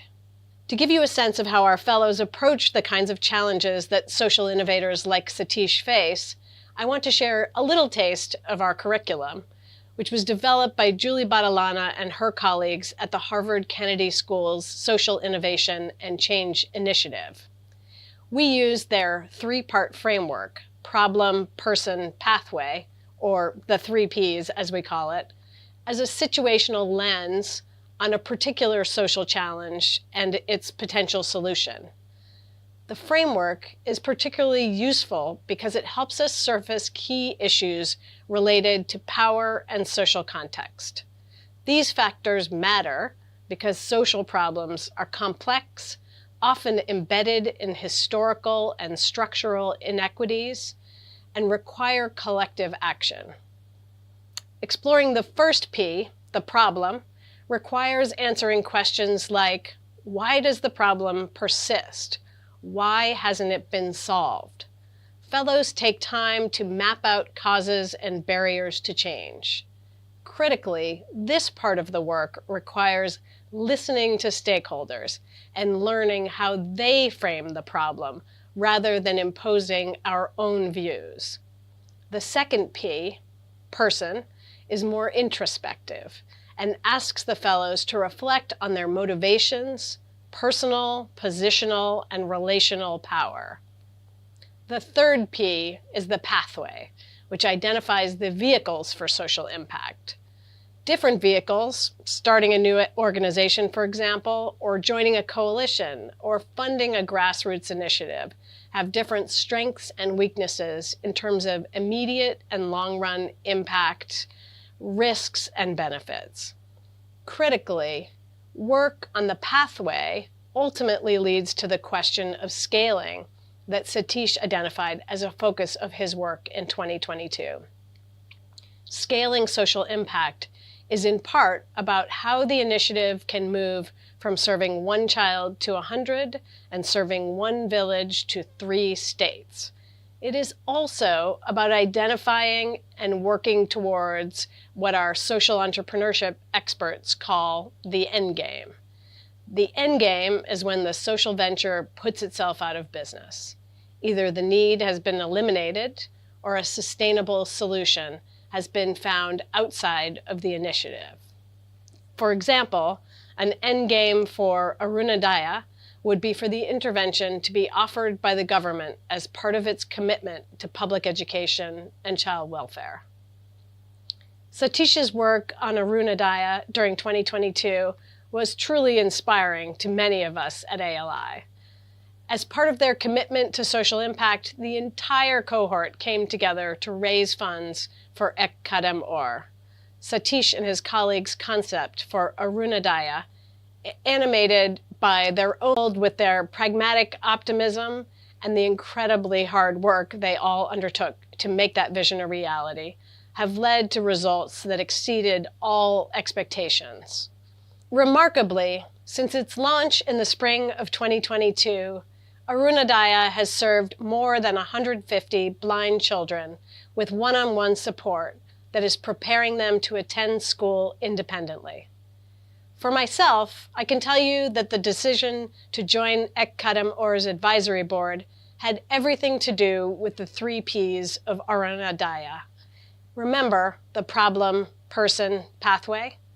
The problem that Arunodaya addresses is clearly an important one. It is not just about the education of poor blind children, but fundamentally is a means of promoting human dignity for these disadvantaged children. Moreover, the way Arunodaya developed its approach was motivated by listening to impacted children and families and truly understanding their needs, constraints, and wishes. While there is not one person making Arunodaya a reality, the person who has led the effort, Satish, has consciously used his sources of power to make this vision a reality. And he's also understood the context enough to know where to follow the lead of others, people with lived experience of blindness, local ties, and other sources of power. The pathway for Arunodaya is a challenging one. They're a new initiative serving children one at a time, striving to reach all of India's children who are blind and lack access to education. But already they are achieving extraordinary success, learning as they go and teaching others about what is possible. My thanks to Satish and Ek Kadam Or for giving me the opportunity to speak with you today. My best wishes for the success of this inaugural conference. I hope to see you all in India before long. Let us work together for the dignity and value of every life.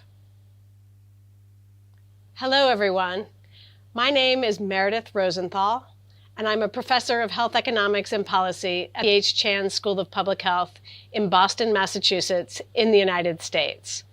I'm also proud to serve as a member of Ek Kadam Or's advisory board. I'm sorry that I'm unable to join you in person for Ek Kadam Or's first annual conference on the prevention and treatment of visual challenges and educating children and adults with blindness. It is my honor to share some informal remarks today on what I have learned about Arunodaya, including its mission, approach, and impact in the communities it serves. Before I begin, I want to acknowledge that I find myself preoccupied with the conflict in Israel and Gaza and the deficit of human compassion it has revealed. At a loss for words in this moment of horrific violence, I have been holding onto those offered by wiser people. At a local public gathering to offer compassion to those suffering and a prayer for peace, a local leader noted, "No person is worth more than another. Let us work together for the dignity and value of every life." As I sat down to reflect on the work of Ek Kadam Or, this mantra repeated itself in my mind. in part because it encapsulates the fundamental mission of the organization and is perhaps the most important idea we can embrace to advance peace and justice. My virtual journey to speak with you here began with my involvement in Harvard's Advanced Leadership Initiative, where I had the pleasure of recruiting and getting to know Dr. Satish Tripathi, Kadam Or's founder and director. The Advanced Leadership Initiative, also known as ALI, is an innovative program designed to unleash the potential of experienced leaders to help solve society's most pressing challenges. ALI fellows come to Harvard and embark on a year-long immersion in interdisciplinary academic learning, leadership development, and peer-to-peer collaboration to develop a social impact strategy focused on their issue of choice. ALI fellows have the opportunity to audit courses, engage with faculty and staff in research centers, and work with students across Harvard's 13 schools.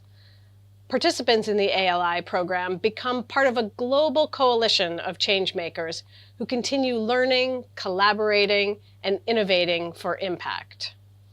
As faculty chair of ALI for outside experts to help scaffold the work that each fellow undertook to establish, accelerate, or amplify their social impact strategy. Satish joined us in 2022 as part of the program's 14th cohort. Some fellows have relatively little experience with social impact work beyond board service and philanthropy, the issues and populations they want to serve and address. Satish, however, had already established the Kadam Or Foundation during the previous decade. It was registered as a nonprofit in the US in 2015 and in India in 2017. As you all know, Kadam Or's overarching mission is to transform the lives of underprivileged children through education, technology, healthcare programs, and connection with a global network of qualified volunteers and mentors at Harvard, sharing lessons learned from the established educational work of the foundation, modeling humility, and showing the power of engaging and following the lead of people in the communities we serve. Satish came to Harvard to develop and implement a plan to make Arunodaya a centerpiece of the foundation's programs. From pilot work, he learned how powerful the program could be, but by its very nature, one-on-one service delivery, he and his collaborators had to develop a plan for scaling the program to meet the enormous need. To give you a sense of how our fellows approach the kinds of challenges that social innovators like Satish face, I want to share a little taste of our curriculum, which was developed by Julie Badalana and her colleagues at the Harvard Kennedy School's Social Innovation and Change Initiative. We used their three-part framework, problem, person, pathway, or the 3 Ps as we call it, as a situational lens on a particular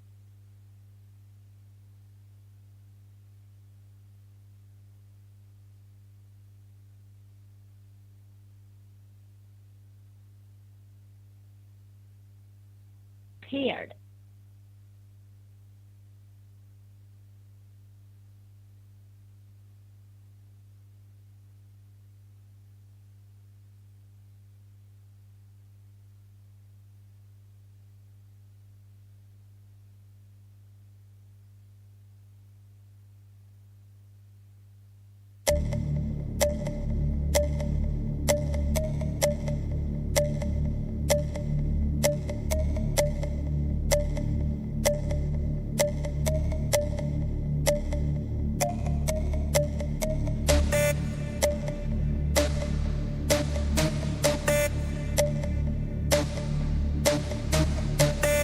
Ladies and gentlemen, please join us back on your seats.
He continued with education in the normal school. After standard 10th, joined diploma in physiotherapy in Ahmedabad. After attaining the diploma, started practicing PT and serving the disabled, and also continued with studies in the normal stream, completed MA and B.Ed. He joined National Association for the Blind and started the activities of education and rehabilitation for the blind. He also started serving multi-disabled children and provided basic training to the children and their parents at the homes of about 40 children. Then he started with a mentally retarded and mentally disabled child development center in Dahod to provide training for activities of daily living and basic education. He started with microcredit finance to provide loans to the disabled so that they could be self-employed and become a part of the society. There is so much more that he can talk about the work that he is passionately doing. So I would not take any more time and invite him on stage. Mr. Yusuf Kaparia, please grace the stage.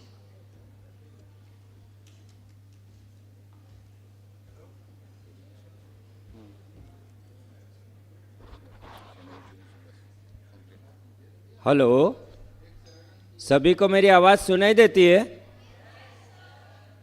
Good morning.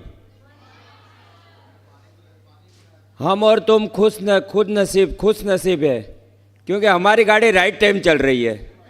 सभी गाड़ियाँ late चल रही थी, हमारी गाड़ी right time चल रही 11 बजे। कुछ ही समय में प्लेटफॉर्म से चलेगी। बैठना हो बैठ जाओ, सोना हो सो जाओ। नहीं, चाय पिए इसलिए सोएंगे तो नहीं, मुझे पता है। नहीं सोएंगे ना? ओके दोस्तों, मेरा परिचय तो मैम ने दे दिया है। ठीक, आगे बढ़ते हैं। नेत्रहीन लोग होते हैं, उनको ज़रूरत होती है ह्यूमैनिटी अप्रोच की, लेकिन समाज में वो बहुत कम मिलता है। वैसे समाज ऐसा ही कहता है, बेचारा बापड़ा क्या करेगा। हम कहते हैं कि एक बार अजमा के देख लो, हम में कितना दम। हमें एक बार अजमा के देख लो, कितना है हमारे में दम। दोस्तों, वैसे मैं जो इलाके में से आ रहा हूँ, गुजरात, वैसे तो आप सभी के मन में ऐसा है कि ये डेवलपमेंट राज्य है, बहुत विकास हुआ है। लेकिन मैं जिस इलाके में से आ रहा हूँ, वो इलाका जो है वो पूरा ट्राइबल एरिया है। वहाँ पर लिटरेसी कभी कभी 70% इनलिटरेट लोग रहते थे। उनमें सोच सकते हैं कि नेत्रहीनों की दशा क्या हो सकती है। वहाँ पर ब्लाइंड फैट और जो मेली विद्या वगैरह में लोग मानने वाले थे, वहाँ पर काम शुरू करना बहुत कठिन था। लेकिन दोस्तों, स्टाफ सभी के सहयोग से जब काम शुरू किया, काम बढ़ता गया। हमारे इलाके में कहीं भी ना रेडियो स्टेशन था, ना टीवी स्टेशन था। कभी यहाँ से इंदौर सुनाई देता था, कभी यहाँ से अहमदाबाद सुनाई देता था रेडियो पे। और वही रेडियो कभी सांस लेते लेते सुनते थे, कभी चला जाता था। हमारा डेवलपमेंट जो हुआ है वो रेडियो से ही हुआ है। रेडियो का बहुत सारा हमारे पर जो बोले जाते हैं ना उपकार है। उसी हिसाब से हमने सोचा कि दाहोद में एक रेडियो स्टेशन होना चाहिए। तो हमने शुरुआत की, भारत सरकार को एक प्रपोजल भेजा कि हम दाहोद में रेडियो स्टेशन डालना चाहते हैं। तो उन्होंने बताया कि हम रेडियो स्टेशन का परमिशन आपको नहीं दे सकते, लेकिन कम्युनिटी रेडियो का परमिशन दे सकते हैं। हमने बोला जो देना है वो दो ने भाई, हम आगे देखे जाएंगे। उन्होंने हमें करीब 5 साल की मेहनत के बाद कम्युनिटी रेडियो का परमिशन दिया। मानव बीइंग, सभी नेत्रहीन लोग एक ऐसी परिस्थिति में थे कि जब उनको रेडियो का साथ मिलता है, अभी तो बहुत बड़ी टेक्नोलॉजी है, बहुत ज़्यादा टेक्नोलॉजी है, फ़ोन में भी रेडियो है, लेकिन जो इलाका है उनके पास कभी कभी फ़ोन भी नहीं होता है। रेडियो मिल जाता है, हमने रेडियो भी बांटा है लायंस क्लब के थ्रू। सभी नेत्रहीन जो दिव्यांग लोग हैं उनको सभी को रेडियो दिया, और रेडियो के माध्यम से हमने एक जन जागृति का काम शुरू किया हमारे इलाके में।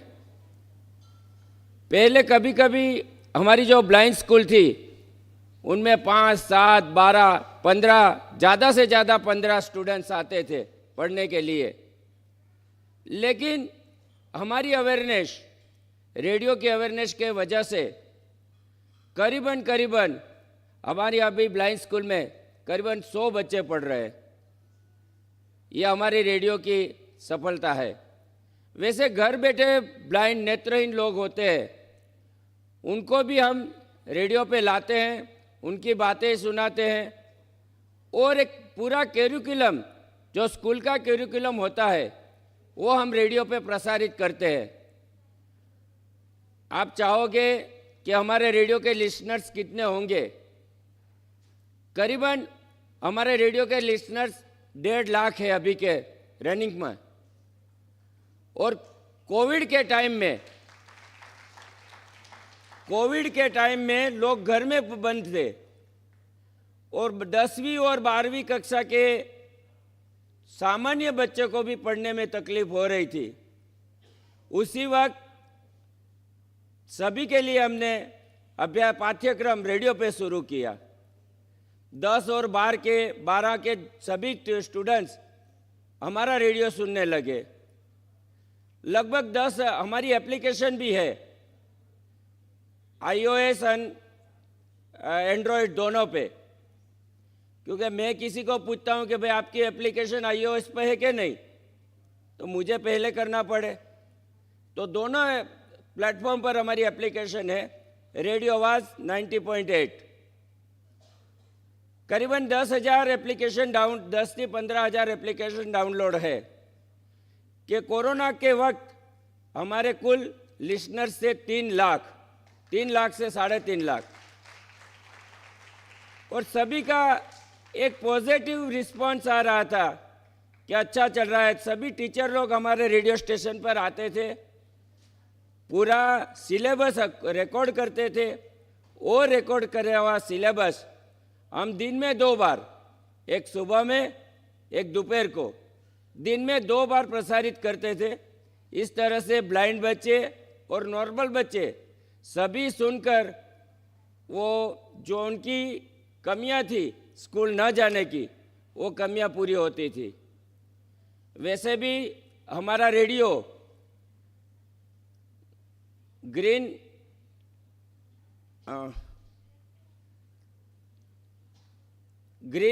क्या है भाई, ऑल वर्ल्ड में सुना जाता है।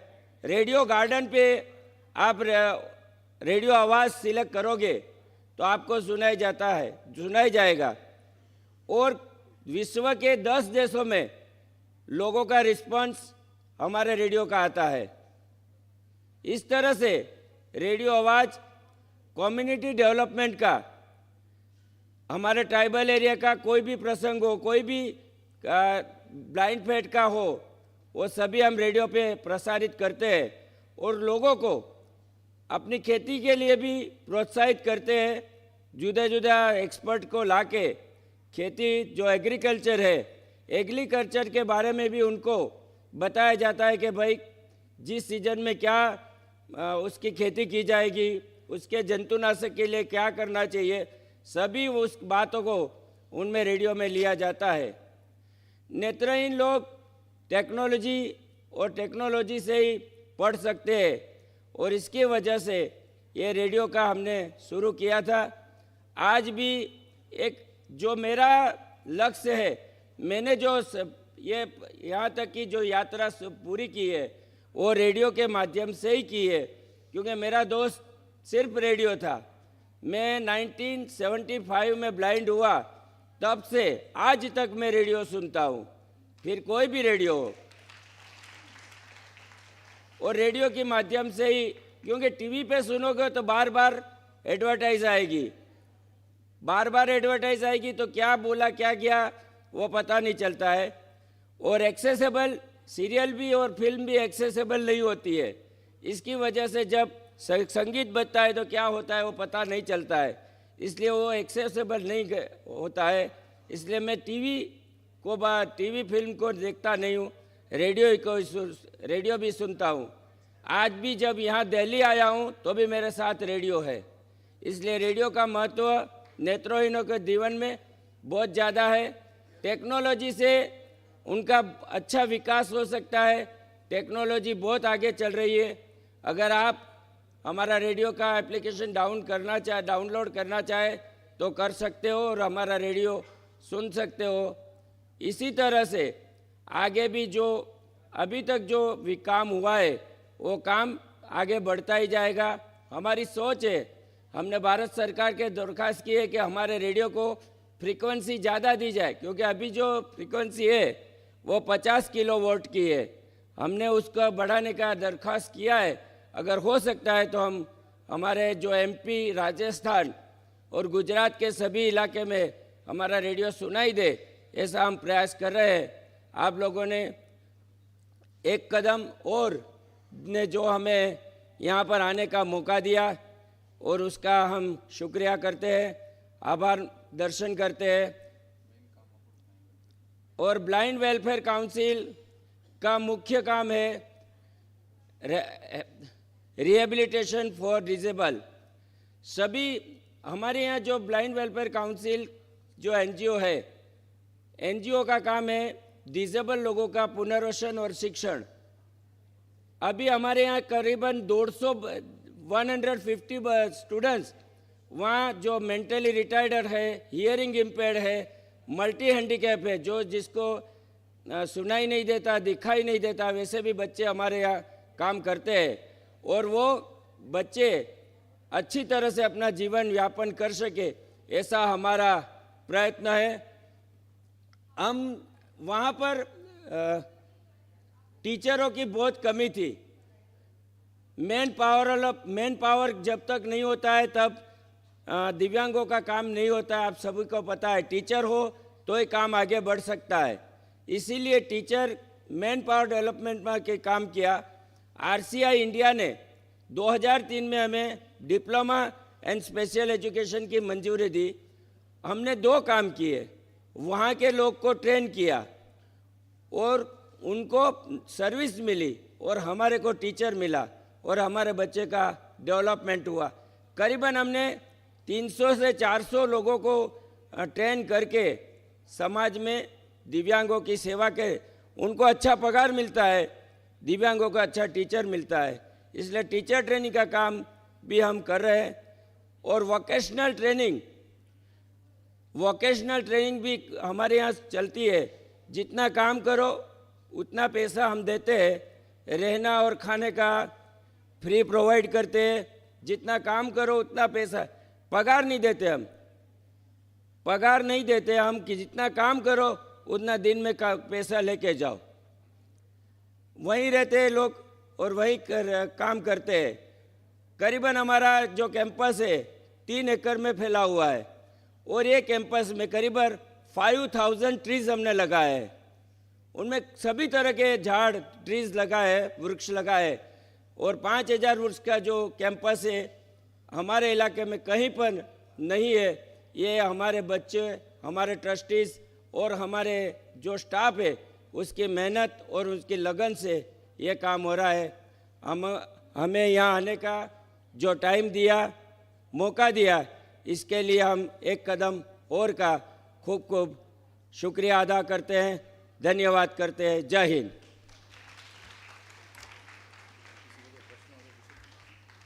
अगर किसी को कोई प्रश्न हो तो मैं उपलब्ध हूँ, यहाँ भी उपलब्ध हूँ, चाय के बाद लंच में भी उपलब्ध हूँ, आप पूछ सकते हो.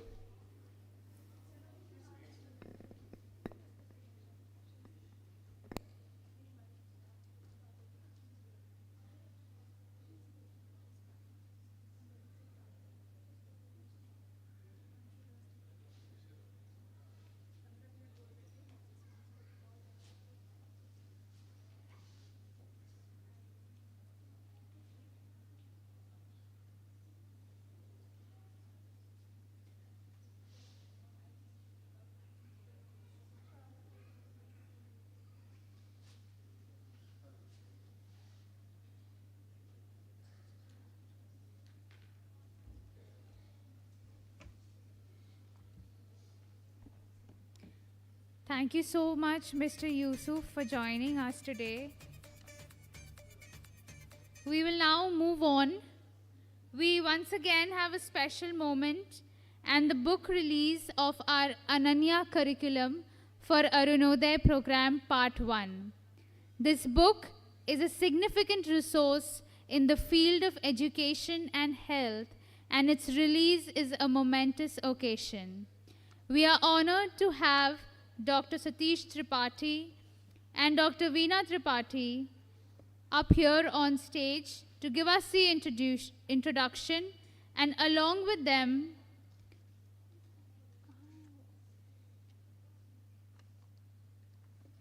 we have our guest for today, Dr. Mallika Banerjee Nada, Chairperson, Special Olympics, New Delhi, India. Can we please all welcome her on stage with a huge round of applause?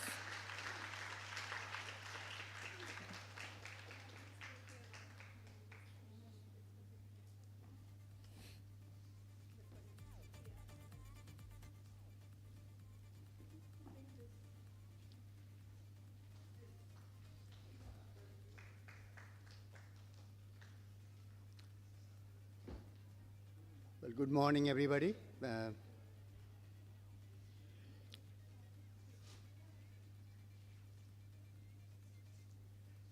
It is my particular pleasure and honor to have Dr. Mallika Banerjee Nada with us today.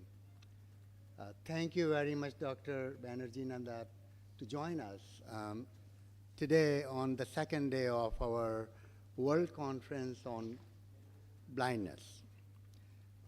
Dr. Banerjee Nada is the chairperson of Special Olympics for Bharat. She has been social worker and a great leader over a period of last 30 years. During that time, she has worked on differently abled and underprivileged brothers and sisters of Bharat. She is originally from Jabalpur, so I was telling her earlier in the day that this conference room represents her Maika. ये मायका है आपका आज, so please feel free to connect with all of us. There are a lot of people from Jabalpur here and from other different parts of the country and the world. Dr. Banerjee Nada received her PhD at Himachal Pradesh University. Prior to that, she did her undergraduate in Jabalpur when she was the, I believe, president of the student union, which actually shows her commitment to public life began so early at the undergraduate level. She is also the founder of Chetna that I have known a lot about over the years. Chetna is making great strides and contributions to Bharat. She was given the Rajiv Gandhi Manav Seva Purashkar in 2010 by Ministry of Women and Child Development and received a DeRoggio Award in 2021 from Rotary, DeRoggio Award in 2021 and the Rotary Shreyas Award in 2015-16 for her exemplary work in the field of public service. It is our honor and privilege to welcome Dr. Banerjee Nada and to have her release our book on the. Okay. So Mr. Manoj Trivedi would give her some flowers. Please, Manoj.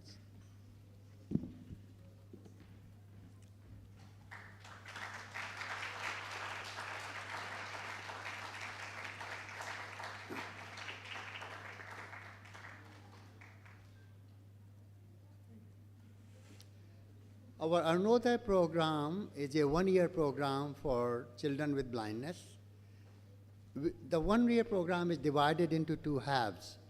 The first 6 months of that is the program where the teacher goes to child's home and teaches a curriculum there. That curriculum is a part of what we have in the larger book, and that book is the one that is going to be released today.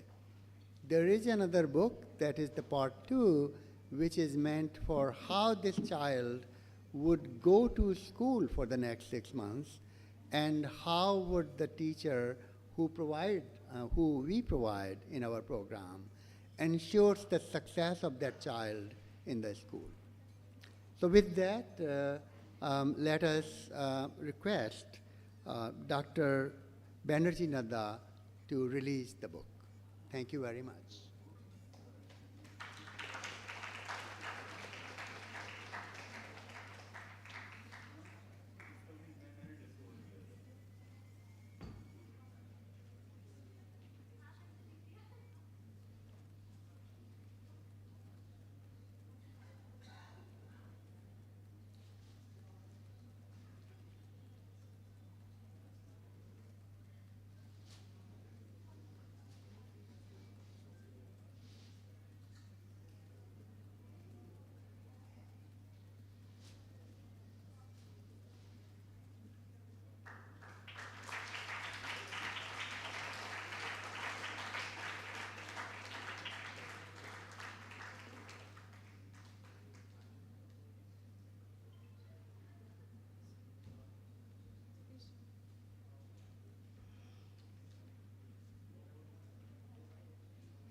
Thank you, ma'am, for joining us. A humble request to please come and say beautiful words. Please, ma'am. Thank you. You want hand mic? You want hand mic?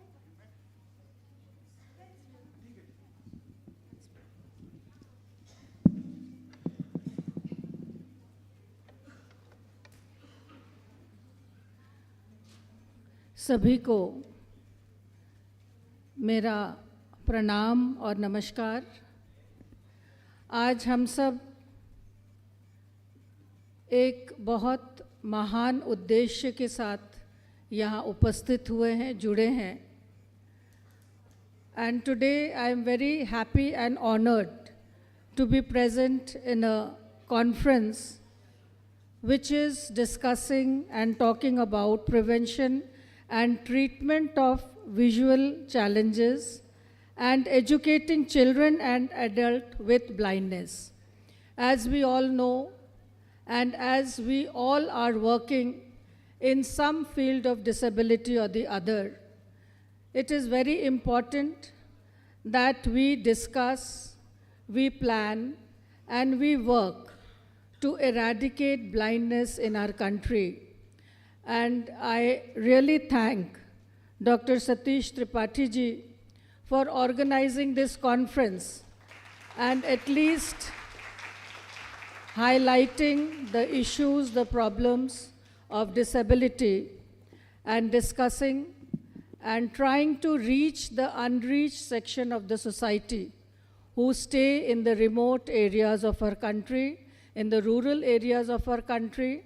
And as I have come to know that with special educators, the organization Arunodaya is working, Ek Kadam Aur is working to educate the children who are suffering from blindness and who are not able to go to schools. I really am happy to see Namita Tripathi ji, Beena ji, Kusum Lata Malik ji, Himanshu Das ji, Mohan Rao ji to present here for this conference, who are all great personalities and have been working in the field of disability for the past so many years. Today's book launch, Ananya, which is a curriculum for Arunoday program part 1. I think this will help a lot of children to be educated and will spread the message of literacy and education amongst this society, amongst the community. I would like to welcome people from Jabalpur. As Dr. Tripathi said, कि most of the audience here are from Jabalpur. So I would like to welcome them in Delhi from my Maika. And thank you very much for inviting me here. My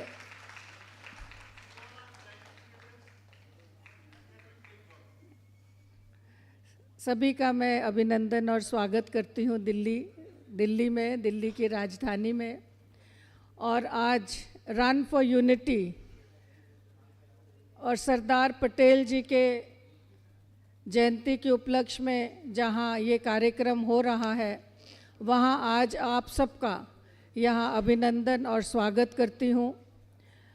मुझे खुशी है कि मैं दिव्यांगता के क्षेत्र में पिछले 30 वर्षों से कार्य कर रही हूँ और मेरा क्षेत्र इंटेलेक्चुअली चैलेंज्ड का है। शुरू से मैंने जब से जबलपुर में विकलांग सेवा भारती संस्था की स्थापना की, उस समय से मेरा उद्देश्य यही था कि सभी डिसेबिलिटीज़ में इंटेलेक्चुअली चैलेंज्ड जो हैं उनको सबसे ज़्यादा मुश्किल और उनको सबसे ज़्यादा दिक्कत आती है, क्योंकि वो अपने को एक्सप्रेस नहीं कर पाते हैं, वो अपने समस्याओं के बारे में नहीं बता पाते हैं, वो कौन है ये भी वो नहीं जानते हैं, उनके माता पिता कौन है ये भी नहीं वो जानते हैं, उनको क्या करना चाहिए इसकी भी उनको समझ नहीं होती है। तो जो अलग अलग दिव्यांगता के क्षेत्र हैं उसमें मानसिक दिव्यांगता सबसे कठिन दिव्यांगता का क्षेत्र है।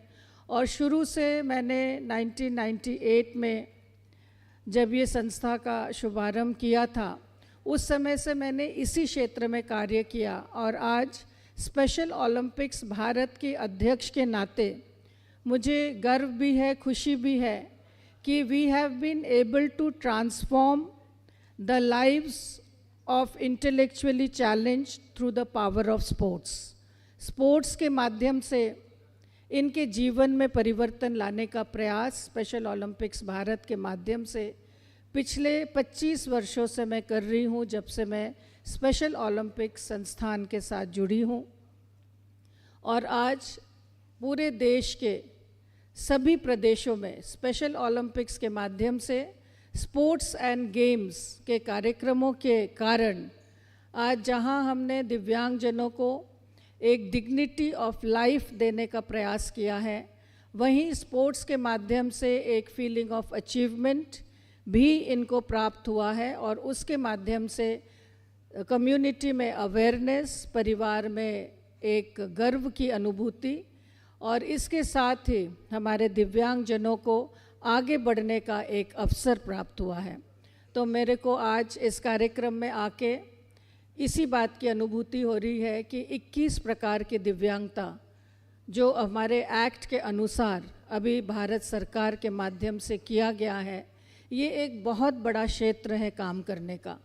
और हम सब अपने अपने दायित्वों को समझते हुए अपने अपने क्षेत्र में अपना योगदान देंगे तो मुझे लगता है हम इस वर्ग के लिए बहुत बड़ा सहयोग का कार्य करेंगे, इनको आत्मनिर्भर बनाने का कार्य करेंगे और इनको जीवन में एक डिग्निटी ऑफ लाइफ मिले, इसके लिए हम काम करेंगे। तो मैं आज आप सबका बहुत आभार व्यक्त करती हूँ कि आपने मुझे यहाँ आने का अवसर दिया और इस बुक लॉन्च के माध्यम से आप सबको मिलने का अवसर दिया।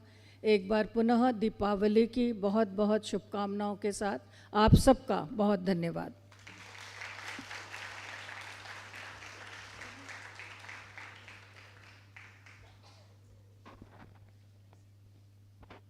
थैंक यू मल्लिका जी, हम तहे दिल से आपका धन्यवाद प्रकट करते हैं, आपके टाइम का, आपके यहाँ आने का, हमें समय देने का और हम सबको इतना उत्साहन और प्रोत्साहन देने का। Thank you so much Mallika ji. Let us give her a big round of applause.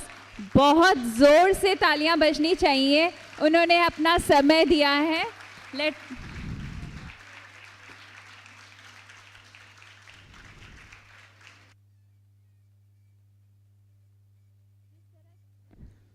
जिस तरह का वो काम कर रही हैं, हम चाहेंगे कि सब खड़े होकर एक बार उनके लिए बहुत ज़ोर से तालियां बजाएं। Thank you so much. Thank you.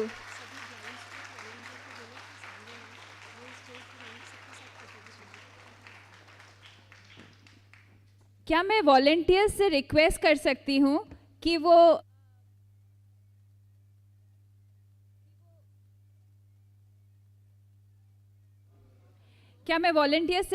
कर सकती हूँ कि वो हमारे गेस्ट को सामने ले आएं ताकि हम उनकी मल्लिका जी के साथ फ़ोटो ले सकें ऑन स्टेज। जी, हमारे माननीय guest, please volunteers please bring them ahead, उनको सामने ले आइए ताकि हम उनकी मल्लिका जी के साथ फ़ोटो ले सकें।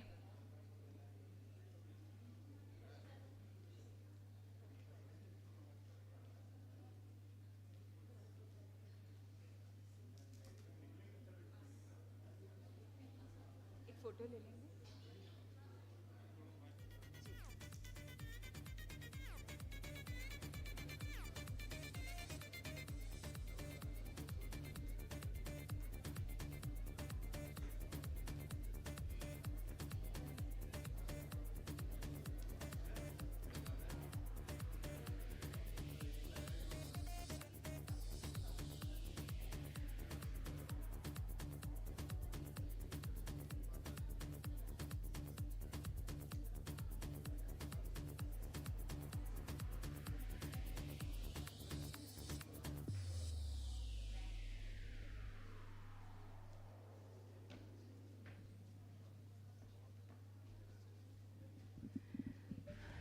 हमारे स्पेशल एथलीट्स का एक अचीवमेंट मैं नहीं बता पाई।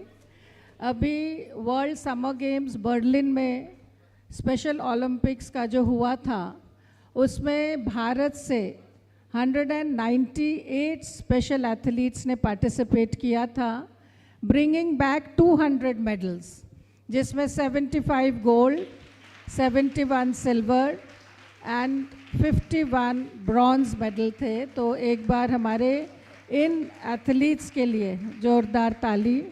और पैरा ओलंपिक्स में भी 100 मेडल्स पार करने के लिए भी पैरा ओलंपिक्स एथलीट्स को भी बहुत बहुत बधाई।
Thank you so much, volunteers. I request all the guests to please take your seats now. Volunteers, please guests को अपने स्थान पर ले जाइए.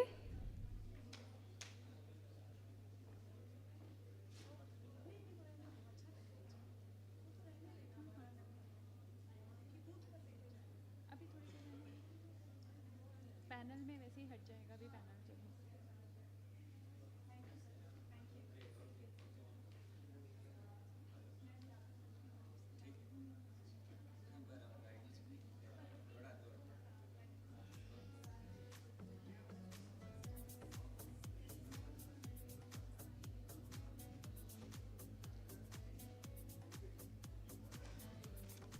Thank you everyone. आप सब जहाँ खड़े थे उस जगह के बारे में बता दूँ. एक स्टेज है, उस स्टेज के सामने आप सारे विजुअली इम्पेयर्ड, सारे ब्लाइंड मित्र हमारे वहाँ पर खड़े थे. और अब मैं रिक्वेस्ट करूँगी हमारे वॉलंटियर्स से कि सबको फिर से जगह पर लेकर जाएं और प्रोग्राम आगे बढ़ाएं. Thank you.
Thank you, ma'am.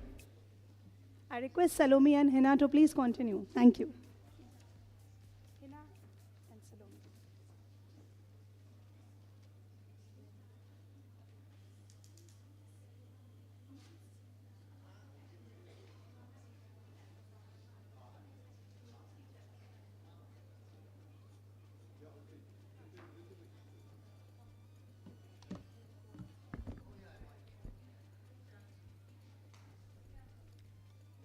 All right. Moving on to the next session, we have special plenary and panel discussion. For this session, the title is Educating Children and Adults with Blindness. And for this session, we have session chair, Dr. Himanshu Das. Dr. Himanshu Das is a member of Kadam's Board of Advisors. Dr. Das is the former director of the National Institute for Empowerment of Persons with Multiple Disabilities in Chennai. Previously, he served as the director of the National Institute for the Empowerment of Persons with Visual Disabilities, Dehradun, India, and the director in charge of the National Institute for Empowerment of Persons with Intellectual Disabilities in Hyderabad. Other than that, we have panelists Dr. Pankaj Kumar. Dr. Pankaj Kumar. Dr. Pankaj Kumar is an assistant professor, Department of Special Education and Research, National Institute for the Empowerment of Persons with Visual Disabilities, Dehradun. All right. And along with them, these two people are joining us in person, And we have another speaker, Mr. Moses Chaudhary. His topic will be a collective of transforming persons with vision impairment into active citizens and nation builders. Talking about Mr. Moses Chaudhary, he's a mission leader, change maker, and an inclusive champion with 12 plus years of experience of working in the disability sector. Mr. Chaudhary also led the Enable India team in winning the Zero Project Award in 2020 for iTool as an innovative solution. He is also a recipient of NCPEDP Mindtree Helen Keller Awards 2018 for positive role models for promoting employment of persons with disabilities. He has also won Sarojini Trilok Nath National Award by NAB Delhi in the Best Role Model category for remarkable achievements and contributions to the visually impaired community.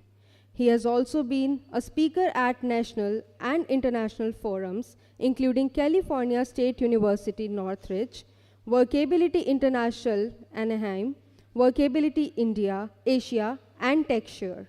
He has many academic accolades, including State First Award in History, Economics, and Civic Stream in 12th Standard. He also received the Pratibha Award in his 10th and 12th Standard from the Government of Andhra Pradesh for his academic excellence. Let us have a huge round of applause for the panelists.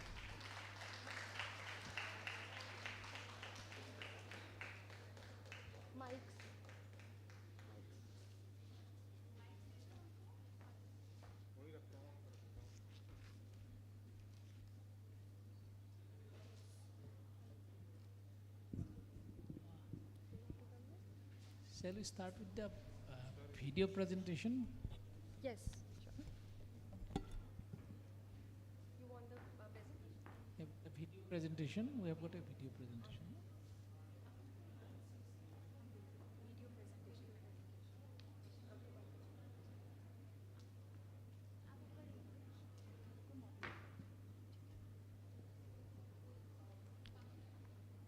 Can we have the presentation, please?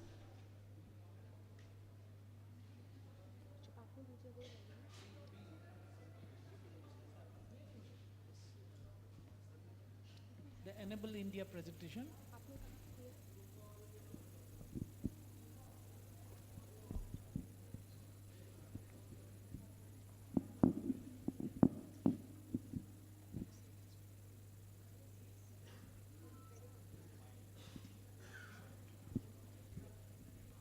Can we have Dr. Pankaj's presentation? Thank you.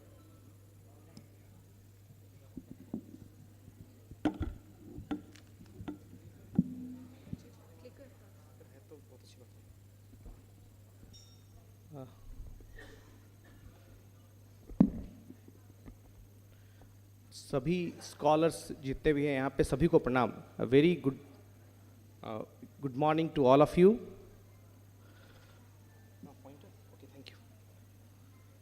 So we are going to discuss today about beyond the traditional stream and how important the educating persons with or children with disabilities or especially visual disabilities. If we just I have been asked to just say something about the beyond the stream of arts. It is believed that the art is the favorite stream of persons with blindness or students with blindness. So, is it so, or we are imposing this kind of situation before them? So, we want to just explore this before making a note on the importance of art stream or another stream. I want to just make a background or context of education. So, I want to start with one Shanti mantra, which usually chanting after the conclusion of any program or any event or any religious event or some another place also. At schools, we may usually chant this. Om Dhyo Antiriksha Shanti Prithve Shanti. So, in this mantra, I am not going to recite it all, ये जो मंत्र है, इस मंत्र में we are submitting that and we are requesting God कि अंतरिक्ष में शांति हो, पृथ्वी में शांति हो, अग्नि में शांति हो, जल में शांति हो, लोगों में शांति हो। और इस शांति का मतलब क्या होता है? What is the meaning of shanti? Shanti is not only the divide of violence, it is beyond that. Even Mahatma Gandhi भी अपने भाषण में शांति के चीज़ों को उन्होंने काफ़ी व्यापक रूप से रखा, जहाँ पर केवल हिंसा का ना होना शांति नहीं है, शांति कहीं उससे बियॉन्ड है।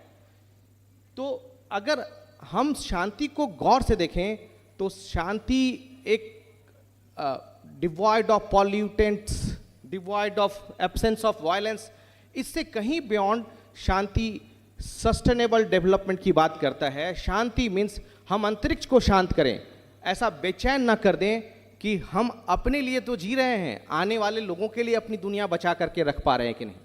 हम अपने लिए तो कर रहे हैं, क्या हम दूसरे जो डिसएडवांटेज हैं, क्या उनके लिए हम जल संरक्षित कर रहे हैं, क्या पृथ्वी संरक्षित कर रहे हैं, क्या मानव को संरक्षित कर रहे हैं? तो sustainable development is the core of shanti. और आप जब कभी गौर से देखें तो सस्टेनेबल डेवलपमेंट के जितने गोल्स हैं, they all can be traced from this document के फाउंडेशन के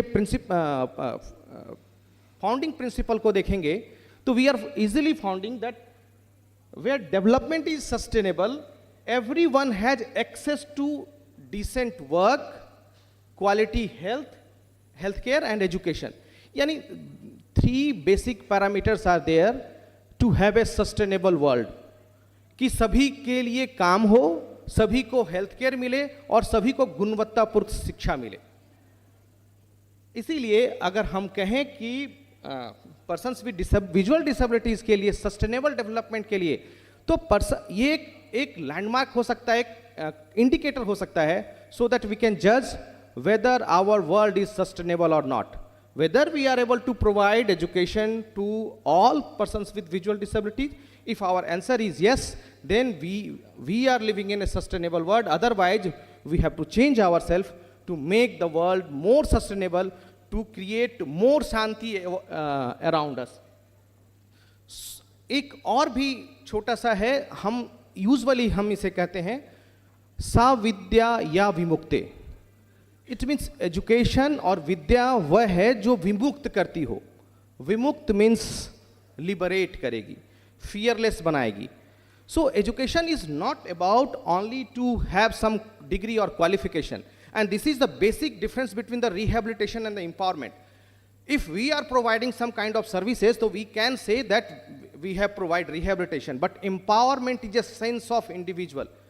एक व्यक्ति की स्थिति है, अगर empowerment कोई ला नहीं सकता. empowerment तो उस व्यक्ति में निहित एक अवस्था की बात है, उसके भाव की बात है. तो अगर मैं कहूं या कोई संस्था कहे कि मैंने 5 लोगों को एम्पावर्ड कर दिया, it is not possible. Empowerment तो जो व्यक्ति है, जो प्रभावित व्यक्ति है, संबंधित व्यक्ति है, वो महसूस कर सकता है. हम सिर्फ पुनर्वास के आयोजन को फैसिलिटेट कर सकते हैं.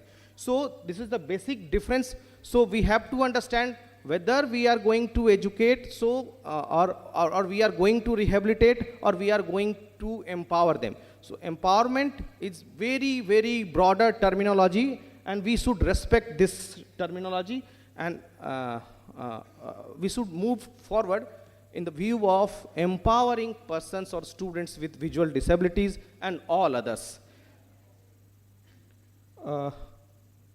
Now I want to come to the point कि क्या हम सभी लोगों को ये मानते हैं कि जो विजुअल डिसेबिलिटी वाले बच्चे हैं या बड़े हैं वो साइंस नहीं पढ़ सकते हैं, या उनको हम एक जनरल वर्ड कह सकते हैं, स्टेटमेंट कह सकते हैं कि they are have very interest towards social science और arts other than the visual arts and the music. ये क्या सही है? क्या साइंस पढ़ना नहीं चाहते हैं? हर बच्चा ऐसा होता है, हर दृष्टिबाधित ऐसा होता है? तो सीधा इसका उत्तर तो मैं आपको 3 अपने आसपास के चेहरों से देना चाहता हूं। बहुत सामान्य से चेहरे हैं और उन 3 चेहरों के साथ मैं इस बात को I want to just present my view point. एक रोशनी सिंह हैं, सर चेयरपर्सन सर को पता है कि रोशनी सिंह से सर मिले भी हैं, जब हमारे यहाँ डायरेक्टर थे तब वो स्टूडेंट हुआ करती थी। सी got mathematics honors without getting any support or any specialized kind of training, और वो उसने मैथमेटिक्स से ऑनर्स किया despite of having visual impairment, और बहुत अच्छा कर रही है, और very soon she will be very good special educator और with competency of science and mathematics. तो एक सीधा सा उदाहरण एक है कि क्या साइंस में वो ब्लाइंडनेस के बाद एक्सेल कर रही है, मैथमेटिक्स में। दूसरा एग्जाम्पल उसका ही भाई है, उसके they are 4 brothers and sisters and all do have some sort of visual problem and they all are pursuing science or technology programs. That is Suraj Singh, now currently pursuing Delhi University program, BSc Chemistry honors. I got the information from Rosni only that he is pursuing BSc Chemistry honors from Delhi University. He is in the last year. Next is Saurabh Prasad, one of our NIVH or NIPVD student who passed out 10th from our school, and as there was no science stream available in our model school at Dehradun, in special school of Dehradun, he came to Delhi and completed 12th with the support of NAB Delhi, and now studied BTech in Triple IT, and now he is programmer in Microsoft. So these three evidences around me and my knowledge, only 3 examples I have taken to not, these are even, they all are enough to describe that कि जो ये myth है कि हम ये मानते हैं कि persons with visual disability cannot study science, और there is a practice in special schools. और मुझे भी अब आज बुरा लग रहा है, जब मैं बाद में एक्सप्लोर किया सर के साथ भी, सर ने बहुत बार हमें स्टिमुलेट किया. When we are exploring, once we have developed one indicator pre-COVID period, NIPVD has developed indicators and parameters of special schools, and we have 99 indicator points, but we don't have any indicator related with the science and maths education. So usually special schools are not much bothered about the futuristic learning of science and mathematics, or a future learner of science mathematics, or pursuing candidate who will pursue science and mathematics or technology program at higher education institution.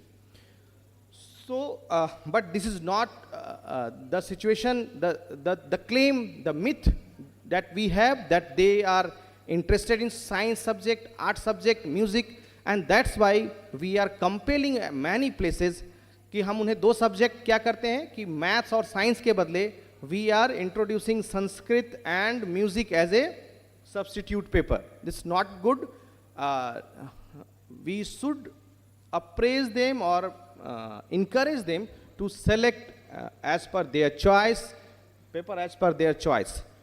So I want to just put some legal aspect and legal aspect about the selection and the provision of selecting other discipline by students with visual disability. We have UNCRPD, and the section 25(5) says that the state party shall ensure that persons with disabilities are able to access general tertiary education, vocational training, adult education, lifelong learning without discrimination and on equal basis with others. So do we are facilitating at higher education level or at special education level, we are abiding with these laws, this convention.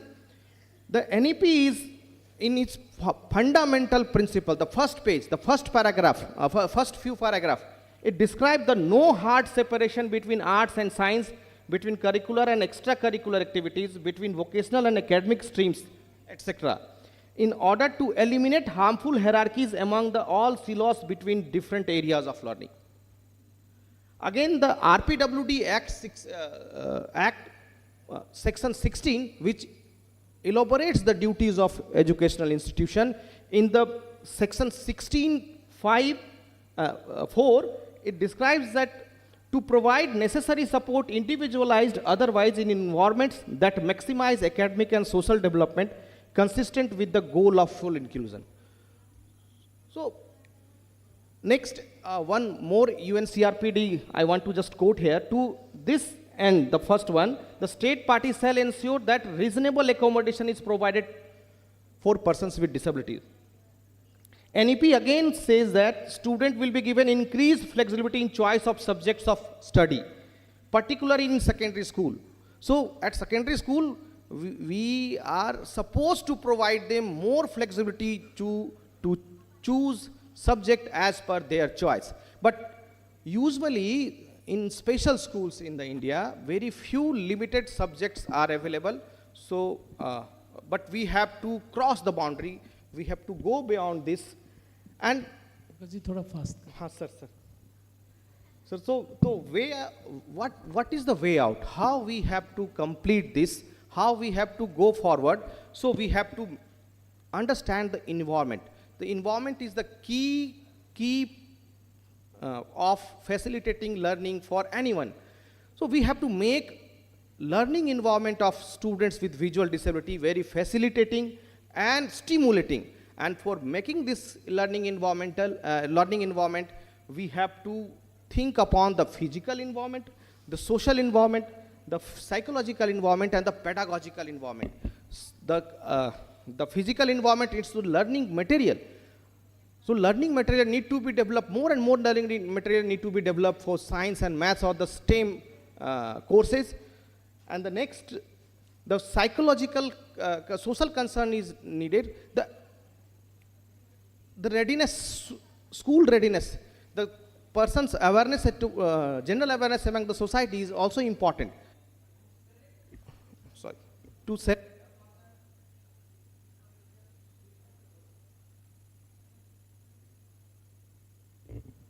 select the science or mathematics as a subject. The psychological aspect includes so many things, and the well-being and a context developed at the school with so many things, so many psychological components. The last one is pedagogical environment, which includes the teaching strategies, special explanation about the science concepts, how that could be solved.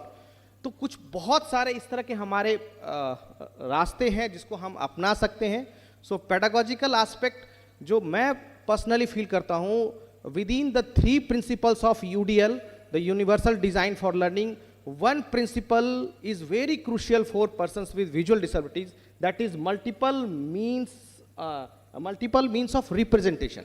We do have 3 principles, but multiple means of representation is most prominent because it includes the options for perception. If you open for the options for perception before the students with visual disability, that will be more meaningful, that will be more stimulating.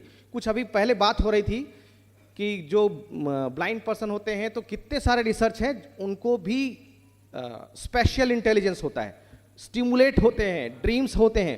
तो जब ये सब हो सकते हैं तो science के concept भी बनेंगे, शेप्स भी होंगे और बहुत कुछ सब कुछ को समझ सकते हैं. Thank you so much.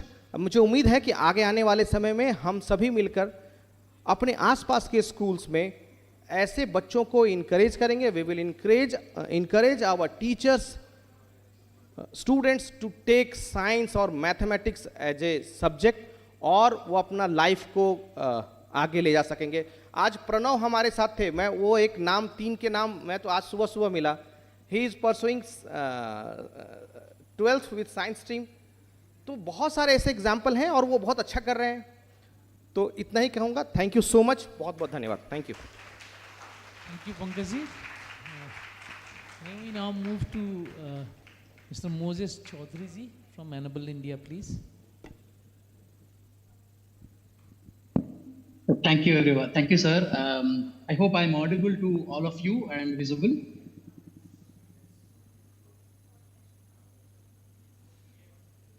So let me just share the screen. It's my privilege to be here. I hope Palvi and others are everybody able to hear me? Yes, please go ahead, sir. Okay, okay.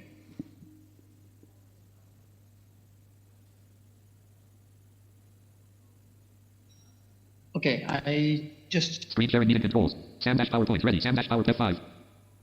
Sam dash PowerPoint slide 1. So, first of all, my apologies Participants can now see your screen. for not being able to meet all of you in presence in person due to a personal emergency at home, so I had to stay back. But it's my privilege, and I think I really echo what Pankaj ji was just talking about providing choices. I think in this presentation, what I want to do is to share some of the stories. When you give choices for persons with vision impairment in particular, as Pankaj just highlighted, when you give choices, what's the difference, and what are those choices in terms of employment that we have, and see how persons with vision impairment already creating the change, and actually helping families, helping society, taking care of themselves, taking care of people around them, and building nations. So we will spend some time in understanding what are the career possibilities and why educating or training people with vision impairment in a certain way is very important. A quick word about Enable India. It's a 24-year-old organization, so we work across 19 disabilities. We are considered as a thought leaders in the livelihood space. In our journey, we have been able to create a lot of public goods platforms that many of you might be familiar with, and I will also introduce some of those things today during this conversation. So let's meet Habib. Like me, Habib is also a person with vision impairment. So he's totally blind by birth, and he today works at Cisco as a level 3 engineer. And guess what? He actually studied masters in English literature. So you can ask me, how from masters in English literature to very technical role, highly technical role. He handles clients like just Bombay Stock Exchange, large hospitals, and so on and so forth. How is he able to do? I think he's able to do with the right amount of training, right skill set, and the criticality of the role. I mean, even 2 minutes of network going down, he will be pulled up. So he actually does that kind of job. And I'm giving these examples so that we now know how persons with vision impairment are actually just doing critical roles. Because when I was growing up as a visually impaired, everybody said, maybe you can become a music teacher. I mean, guess what? I can't even sing in my own bathroom. So me becoming singer is out of question for me, because maybe there are some beautiful singers out there, but it's not for me. So like me, Habib also said, traditional jobs are not for me. I want to do something beyond. I want to do something that is very game changer. So he's there. So similarly, we have Noor. Noor actually is a totally blind from Karnataka. She works as a breast cancer detection specialist. So she's an MTE, medical tactile examiner.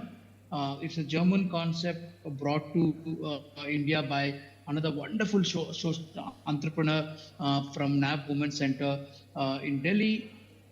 So Shalini Khanna brought this to India, and in Bangalore we are doing the training where persons with vision impairment, girls, are learning to detect breast cancer with using their touch sense. So today Noor works with a very, very prestigious hospital, one of the prestigious hospitals in Bangalore, Site Care, and she's working on a mission to prevent breast cancer in India. So that's what she's doing by contributing to early detection.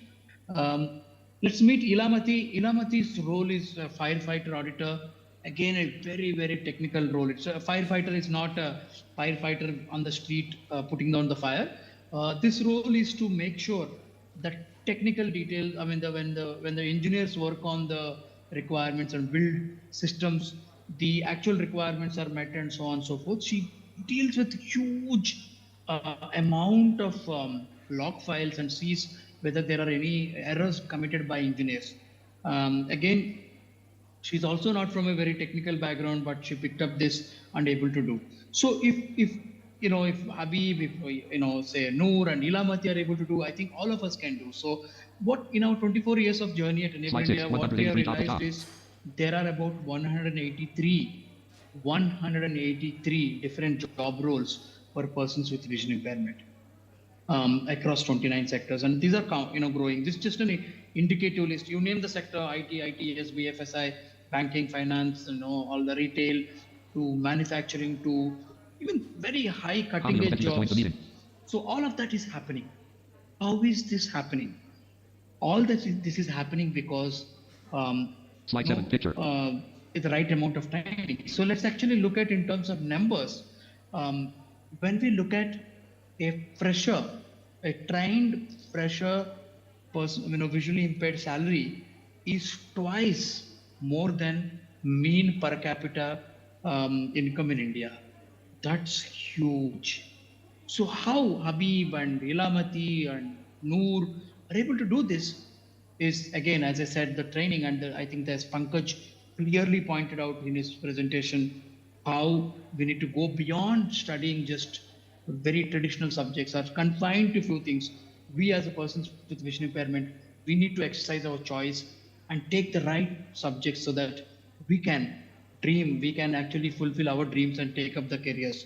So let me spend some time in just giving you the impact of what it means when a person with vision impairment are able to work on all these game changer roles. So I know Naveen is a visually impaired. He told me once, sir, I want to buy a scooter, and that's my dream scooter for my father.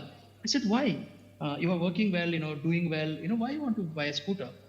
He said, sir, as a visually impaired, I couldn't help my father ever to carry gas cylinder every month. But I want to buy a scooter so that he doesn't need to carry that, the gas cylinder on his head every month. So that's incredible. I mean, that's that. I'm sure each one of you listening to me, the students with vision impairment, today in the conference, you have similar dreams. Maybe somebody want to buy a house, or like Cornelius, somebody may want to fund your niece's education or nephew's education. All this is possible if you become economically independent. So, in order to become economically, in order to become economically independent, what is that we should do now? So, we should focus on the right amount of training. So as I said, the secret sauce at Enable India is our employability framework, where we actually focus on things like building awareness about the corporate world, employment space, giving overcoming some of the challenges that one might have due to their disability, how to move around, how to take notes. These skills can be very look small, but they are very important skills when you start working, right? So I think that's very important. So let me also introduce you to a platform that Slide 11, image text I'll attendance, skip forward image, 11 some attendance. of the slides, I think, in the interest of time, but I think want to introduce you to a platform that will help you to kind of become very good and Slide start 15, working national on pass on disability list. computers. So because it cannot be only at Enable India where these placements are happening, and there are a lot of other organizations who are doing a brilliant job. So we all coming together, and how do we scale this empathy? We have this platform called Blimey, which I'll be playing now, so you can Slide listen to 16, it. link Blimey video, link animation trigger Blimey video, 16. Hello and welcome to Blimey, the most popular and one of its kind self-learning tool empowering persons with vision impairment digitally and preparing them for 21st century jobs. Did you know that persons with vision impairment who are digitally literate have better chances for an enhanced quality of life? They are well respected by family, friends, and society. Let's hear from Madhubala Sharma, an HR professional.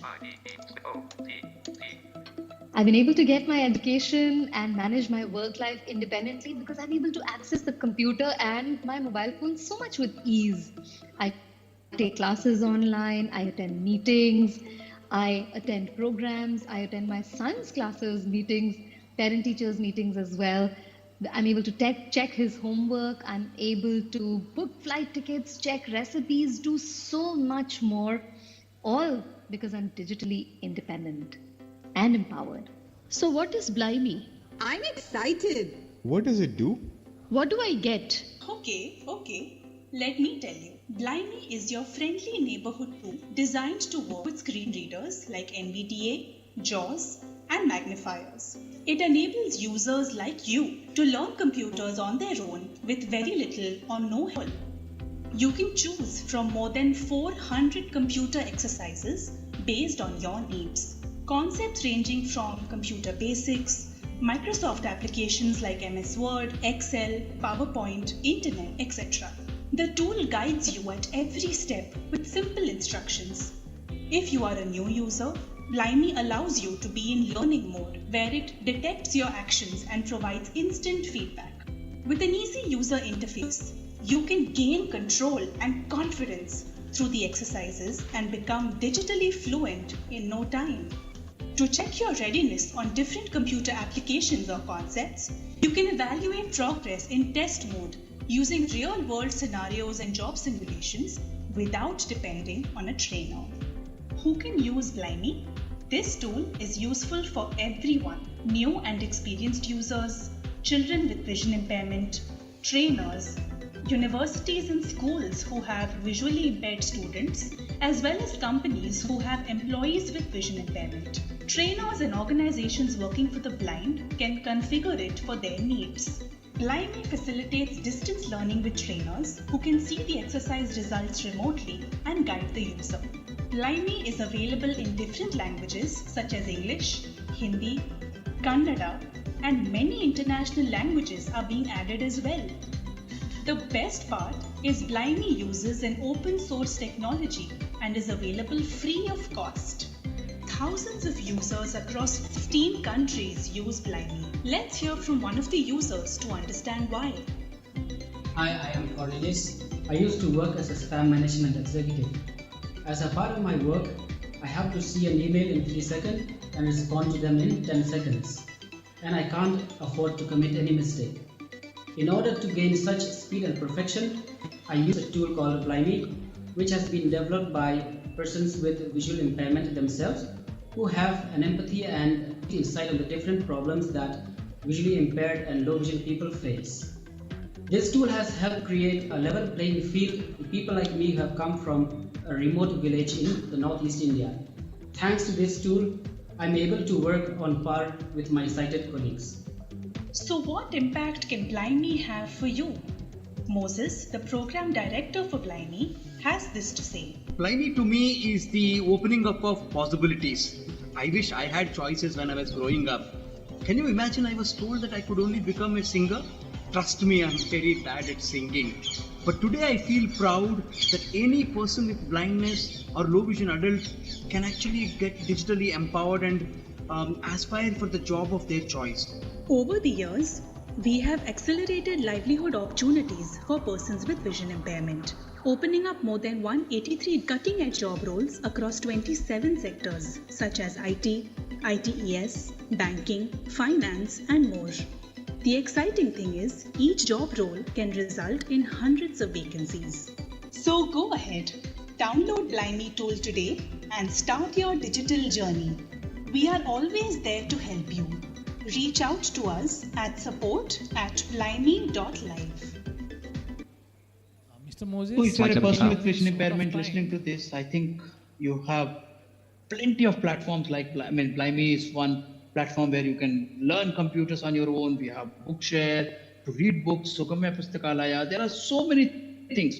I think right now what we need is that our internal that aspiration, saying that yes, I want to do something. So all the students who are listening to this, I encourage you to take control of your life and go ahead and start dreaming, saying that I want to do things in life, and I think things will start happening. If you are an organization saying that how do we collaborate together in such making such impact, and we have launched a campaign called See a Million. This is to make sure that all of us working in the space of vision impairment come together and work as a collective rather than working in silos and creating the same impact. So you can look up on See a Million, and I think we can do a lot of things. There Slide. are already 25 Parivartan centers across the country making Slide 20. impact. Image number Sam Terrace blank. Those who are listening, it's an opportunity for all of us to work together. I think one person, one organization may not be able to reach and create the impact that we want for our future generations. So I invite all of you to come together, join CMLN, join other collectives, and let's work together. If you're a person with vision impairment, I think sky is the limit. Please dream, start using technology, start using other solutions. I think we need to go in hand, braille, technology, everything. But I think see what suits you, make sure that you get introduced to it early, and the world the sky is the limit, as I said. So I know it's been online.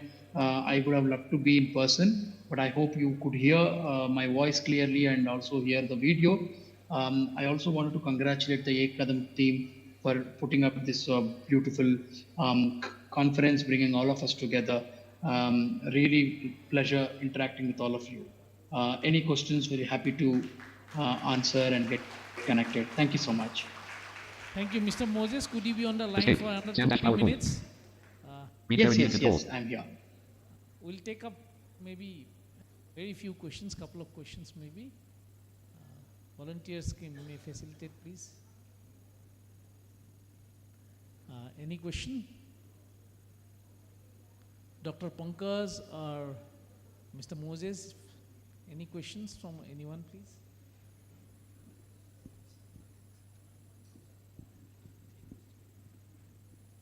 कोई सवाल है? हाँ जी, third line, या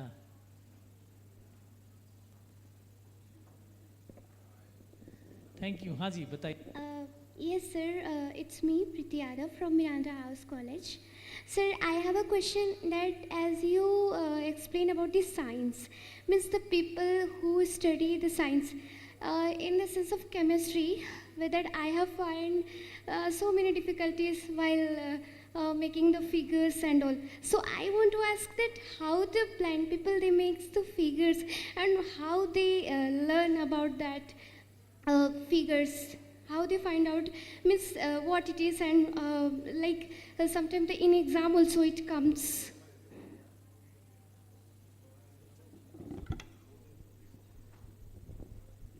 Dr. Pankaj, please. For exam purpose, there are so many flexibility in the exam. So there is option. There is separate option for picture. The question which is visual based. There is a rule that the substitute question will be there. However, the concept I earlier told you that there is a special intelligence in persons with visual disability. So having the special intelligence do not require the vision only. It's a matter of shape, and the concept of shape can be developed in persons with blindness or low vision very easily. So concept of shape is there in each and every person with blindness and low vision. So that can be developed. Pankaj, can I also add? I know it was more to you, but can I add? Please. Yeah. So I think that's a brilliant question, right? So how do we, do something very conceptual in nature or visual in nature?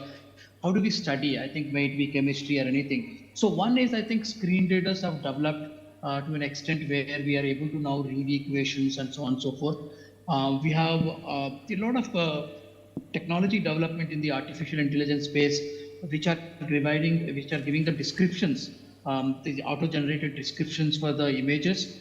And there are some wonderful, IIT Delhi has set up a place where they actually have a technology to create tactiles. There are on the screen, like not just printing. There are, you can use the alternate text in the books. Dr. Homiar, thank you so much for that chatting as well. So, you can actually, there are technology that will print images.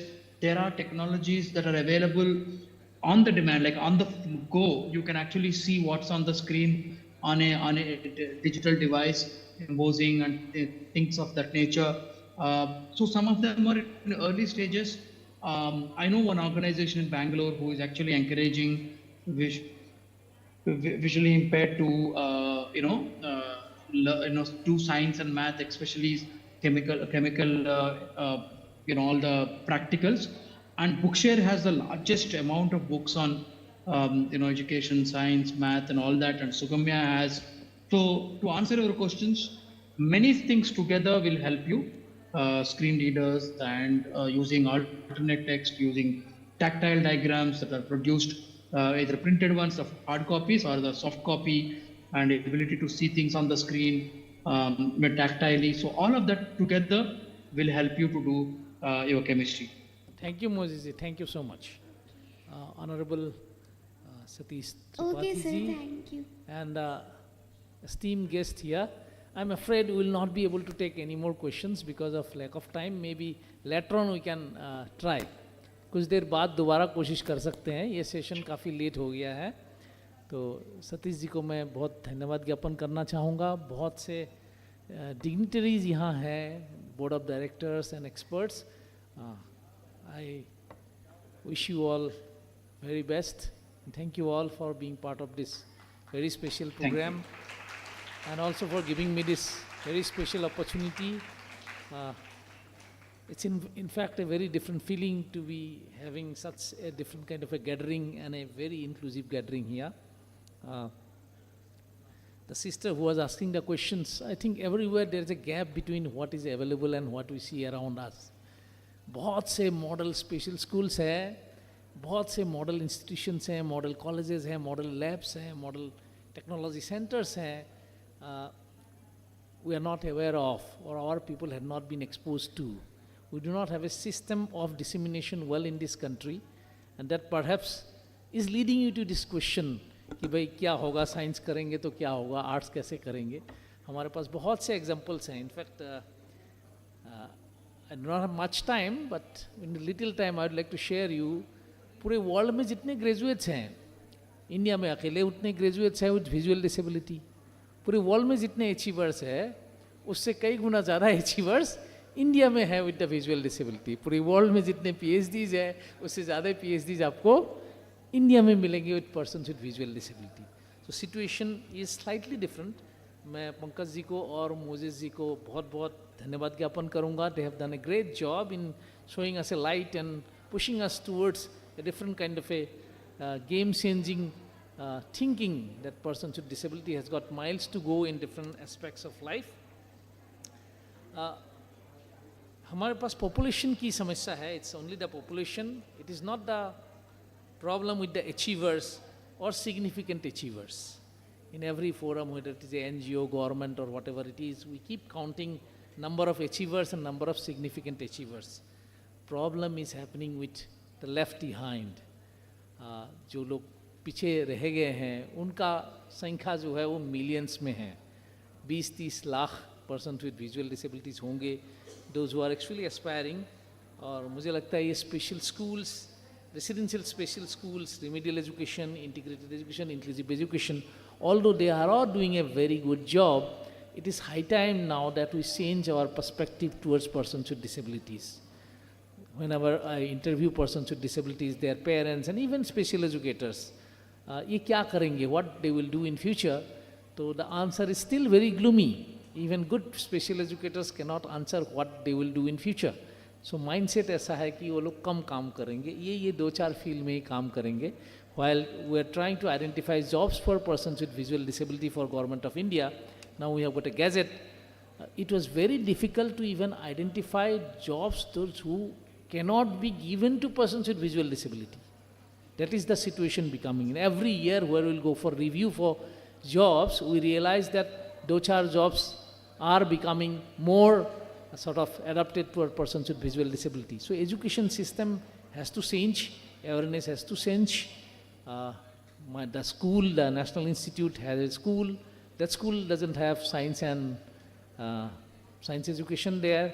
A very special school with science education, very less special schools where multifaceted education is provided. So I wish through such conference and seminars, we create a lot of awareness, and I hope it's not very far, because digitally I realized during COVID time, my school was adjusted as India's top CBSE school, because that time was the time we had to compete with rest of the schools, because COVID time was sort of it was computer and internet and digital revolution.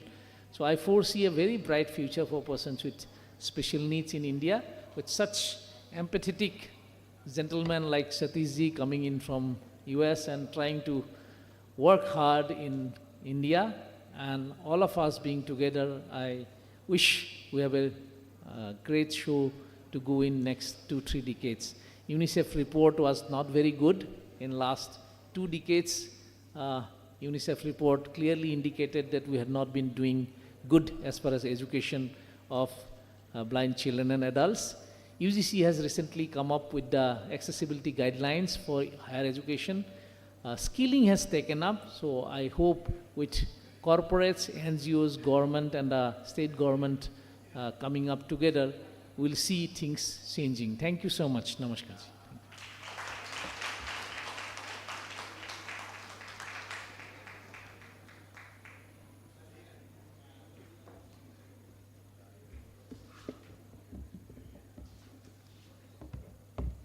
Thank you so much, Dr. Das, Dr. Pankaj, and Mr. Chaudhary. Now we'll be moving on to the next session, that is plenary keynote session titled Project Prakash, Merging Service and Science.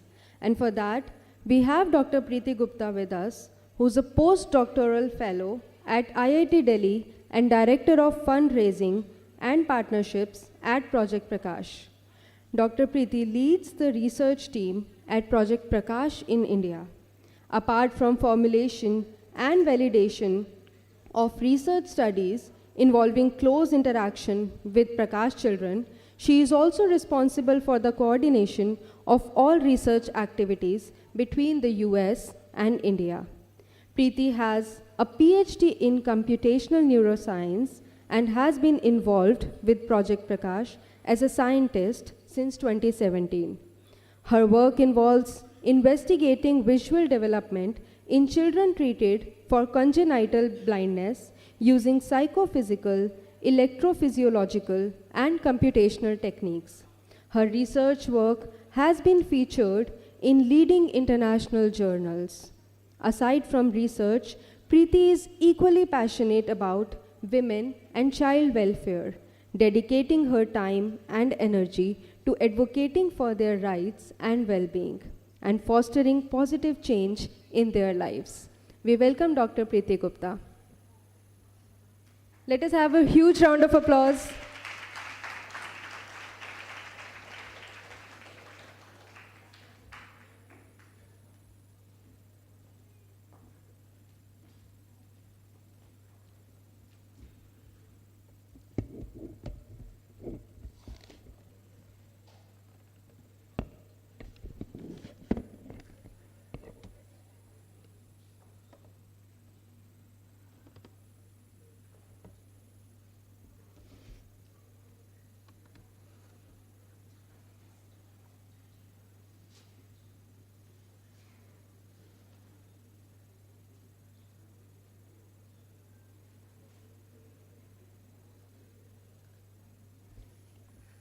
Thank you so much for the very warm welcome, and I'm grateful for the organizers to give us this platform to talk about Project Prakash.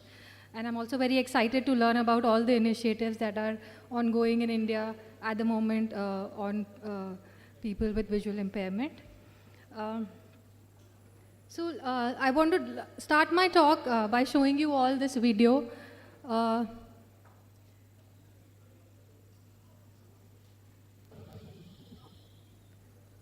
There is no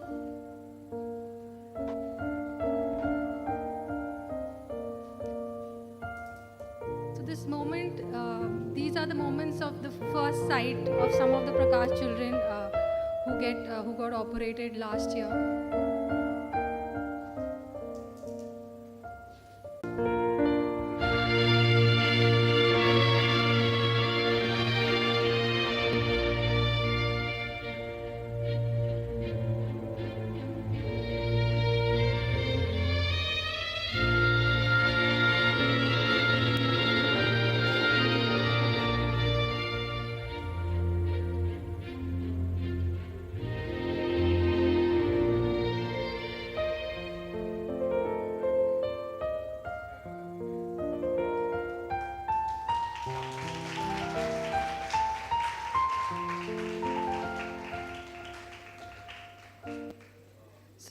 this is a boy named Afaq who got operated last year, and this is the beginning of an amazing transformational journey that we are so fortunate to witness very so often at Project Prakash.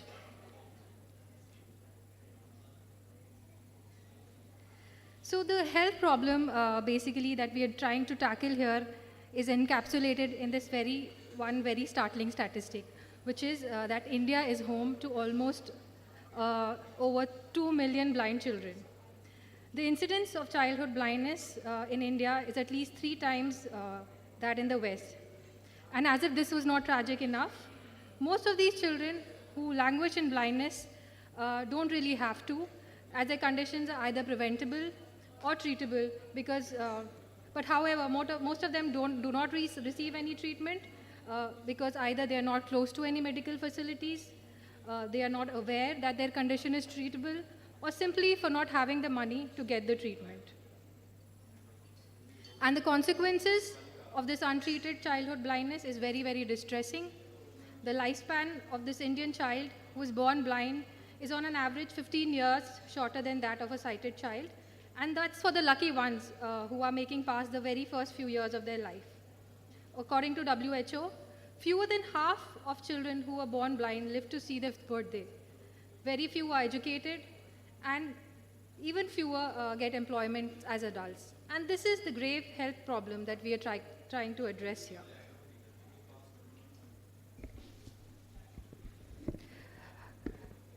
Meet Balram. He's an 8-year boy with dense congenital cataracts who came to us from a remote village in Uttar Pradesh. This is Balram's family, an unfortunate family where all the 3 sons had congenital blindness and the mother was considered cursed by the villagers. There are several such families in the country, and this is definitely one of the most pressing humanitarian needs that we are witnessing in our times. The innovation of Project Prakash lies in a very key and a very simple realization. And that realization is this, that while addressing this humanitarian need, we can also address a very interesting scientific opportunity. So basically, when we provide treatment to these curably blind children, such as Balram, neuroscientists like us, we have an incredible opportunity, in fact, an unprecedented window into the processes of brain development.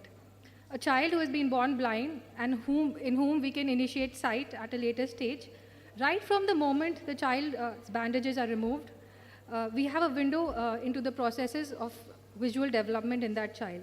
A window that the field of neuroscience had simply not tapped until Project Prakash came along. So the innovation of Project Prakash is in this meshing together of a basic scientific quest, which is to understand how the human brain begins to see, and the fundamental clinical mission of treating curably blind children. And so several years ago, Project Prakash was launched as a beautiful merger between science and service. So it was the vision of Professor Pavan Sinha, who I am filling in for today, that Project Prakash came into being. And the germination of this idea took place in his lab at MIT, which is located in the Department of Brain and Cognitive Sciences. And there, Professor Sinha's lab actually focuses on understanding brain development using different experimental and computational techniques. Professor Sinha is a very accomplished neuroscientist and has several awards and honors to his credit. He has published extensively in top-ranked scientific journals and is also an exceptional human being and a philanthropist. So to tell you a little bit about Project Prakash, so Project Prakash operates in 3 different parts. We have our medical outreach. So through our medical outreach, we identify children living in remote villages. Those are candidates for treatment. So our team goes into rural parts of the country, does screening camps in blind schools, in SSA schools and communities to identify children with curable blindness. These children are then brought to New Delhi and provided the very best world-class surgical treatment. And post-surgery, we study how different aspects of vision develop after sight onset. So the questions that we are interested to understand as neuroscientists are these two questions. Is the brain going to be plastic enough to make use of information from the eyes so late in life? And whether a child who is operated after several years of being blind can benefit from this optical correction. And so let me take you through this study. And so we did a study. This part of the brain is called the fusiform brain area, which is responsible for recognition of faces. And here is the data of a 21-year-old patient known as SC. And as you can see, 2 days prior to his surgery, 2 days after his surgery, there is very little activity in this brain area, showing that at the immediate onset of sight, the person is not able to recognize faces. But as time progresses, the activity in the fusiform face area increases, showing that there is significant plasticity in the brain to actually make use of this optical correction late in life. There are several other visual factors that we see improvement in, for like contrast sensitivity, acuity, their ability to do spatial imagery, parse images, and even cross-modal mappings between different sensory streams. So the answer to these two questions, whether the brain is plastic enough at an age much later in life, yes. And can a child who gets operated several years after being blind behaviorally benefit from this correction? The answer to that is a yes as well. So far, Project Prakash has screened over 60,000 children, provided surgeries to over 500 children, and non-surgical care to 2,000 children. Recently, we have also started 2 new initiatives, which are the Prakash Education Initiative and the Prakash Rehabilitation Programs, where we provide holistic and inclusive education to Prakash girls in collaboration with Silver Linings. And we provide vocational skill training to Prakash youth in collaboration with the Blind Relief Association. These are some vignettes from the amazing program that Preeti Mongaji is running, and we would be hearing her in due course of time. And these are some vignettes from the rehabilitation program that we are running at the Blind Relief Association. Led by Professor Sinha, Project Prakash is a team of highly committed and passionate professionals. We are scientists, doctors, health professionals, outreach workers, social workers working together to alleviate childhood blindness from the country. Project Prakash and Professor Sinha, we have been extensively covered in both Indian and international media, and have the research work that we've done at Project Prakash has led to several very high impact publications in international scientific journals. Another very interesting thing that we do with our children is to nurture their creativity through what we call unruly art. So unruly art basically means art without rules. Whenever children come to the hospital, we create a lot of art pieces with them, and they enjoy this activity very much. Many of our art pieces have been displayed in galleries around the world, and we are even trying to use the money that we raise through these art pieces to treat our children. So it's like a full circle. So we have a huge challenge in front of us, which is the challenge of scale. Project Prakash has been active for the past 20 years, and we've made a modest impact in the field. However, as you can see, there are lots and lots of children out there who still need attention, whose conditions are curable, but they do not know that they are curable. And so we need to reach out to those families. And that's has been our endeavor, and we continue to strive to achieve this.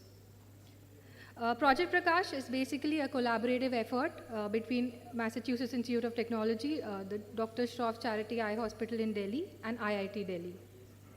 And we are very grateful to our supporters and our implementation partners. We are registered as a 501c3 entity in the US and as a Prakash Charitable Trust in India. And so we at Project Prakash believe that since we have the privilege to know, we are morally obligated to act. There are thousands of blind children who can be treated and who can lead a better life, and this is our duty to give them a better life. And with this motto, we are working every day together to make some difference in this. Here are Balram and his brothers, and all of them can see now. And so, on this positive note and a note of hope, I end my presentation. Thank you for your attention. And I'm happy to take any questions.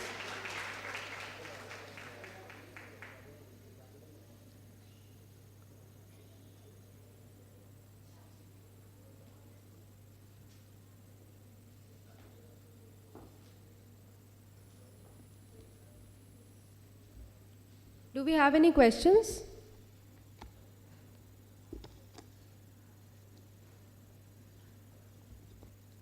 All right then. Thank you so much, Dr. Preeti. Thank you.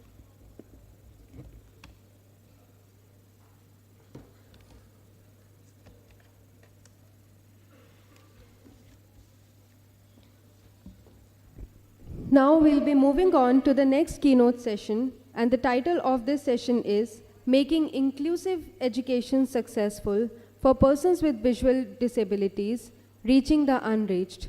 For this session, we have speaker Dr. Sri Ram Mittal. Dr. Sri Ram Mittal is a member of Arunodaya Program Advisory Committee, and Dr. Sri Ram Mittal was a professor at Central Institute of Education, University of Delhi. Prior to CIE, he was a professor at Jamia Millia Islamia, Delhi, and taught at the National Institute for the Empowerment of Persons with Visual Disabilities, Dehradun, India. He is an expert on the education of children with visual impairment.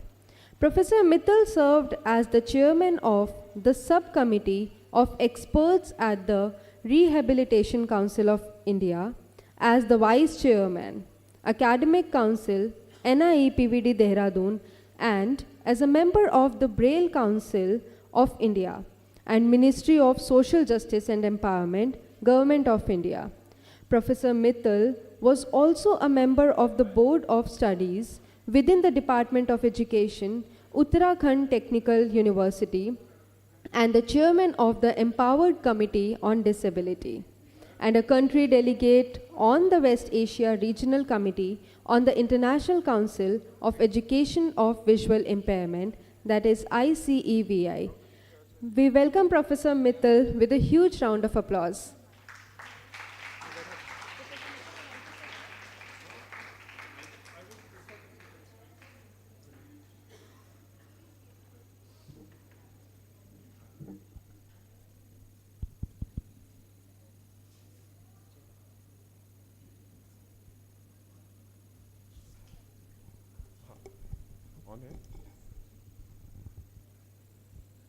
आप सभी ज्ञानी विद्वत जन जितने भी हम मौजूद हैं, प्रेजेंट हैं, उन सबको नमस्कार, प्रणाम, गुड आफ्टरनून टू एवरीबॉडी।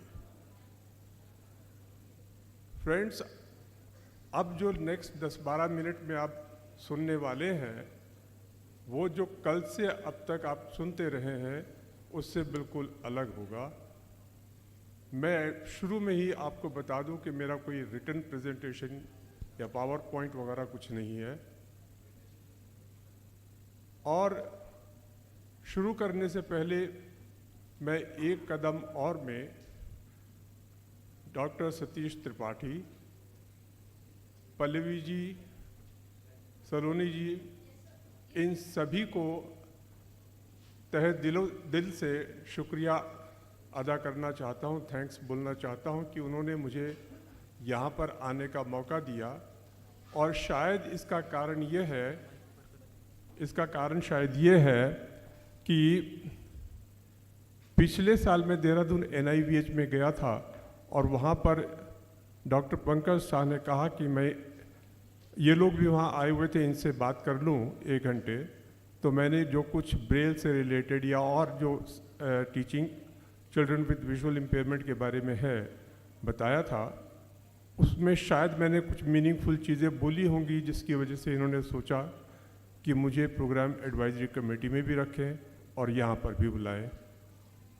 तो मैं अपनी तरफ से कोशिश करूँगा कि जो भी कहूँ उसका आपको फ़ायदा हो, बेनिफिट हो। मेरा ईमानदारी से ये प्रयास रहेगा। दूसरी बात, मैं एक कदम और को इस इतनी अच्छी वंडरफुल कॉन्फ्रेंस के लिए भी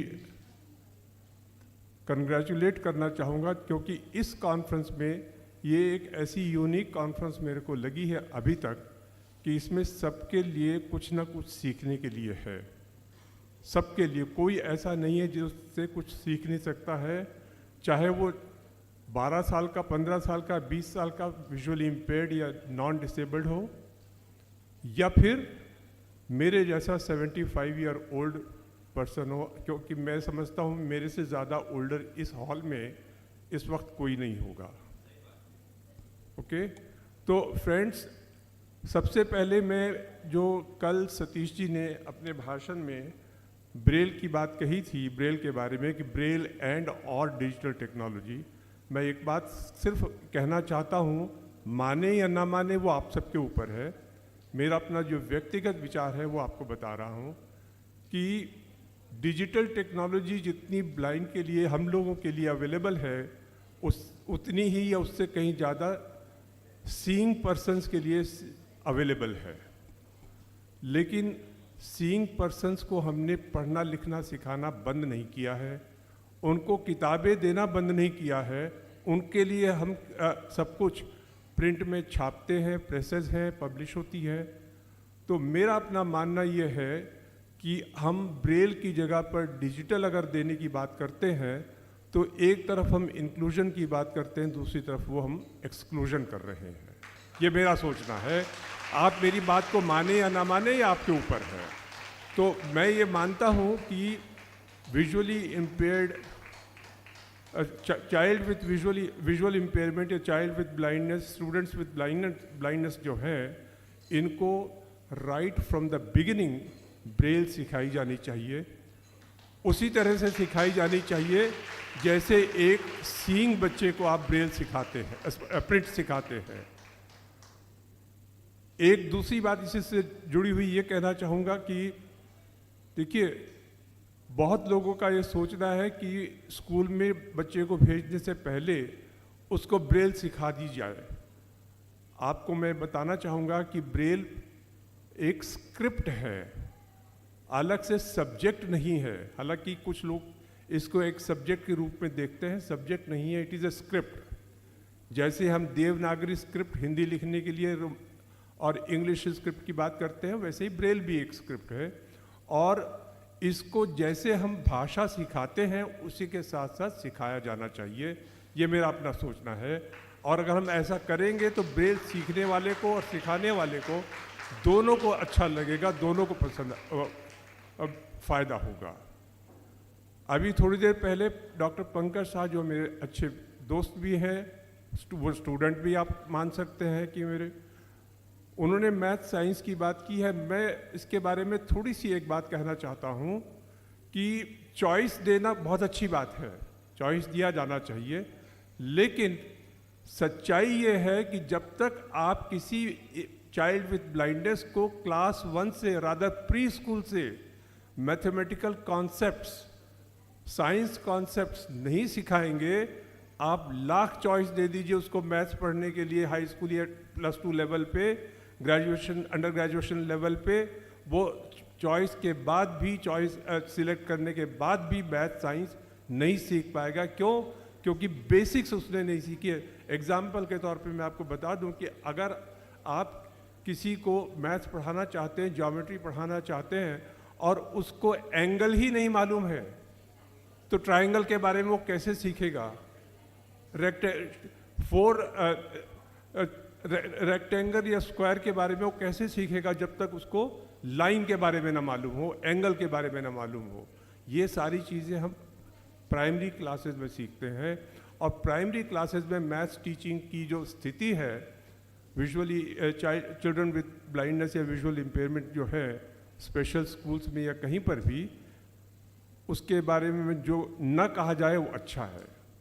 क्यों? क्योंकि मैंने बहुत सी जगह देखा है कि विजुअली इम्पेयर्ड चिल्ड्रन जो है, उनको कोई भी इस तरह के कॉन्सेप्ट्स प्रैक्टिकल वे में नहीं सिखाए जाते हैं।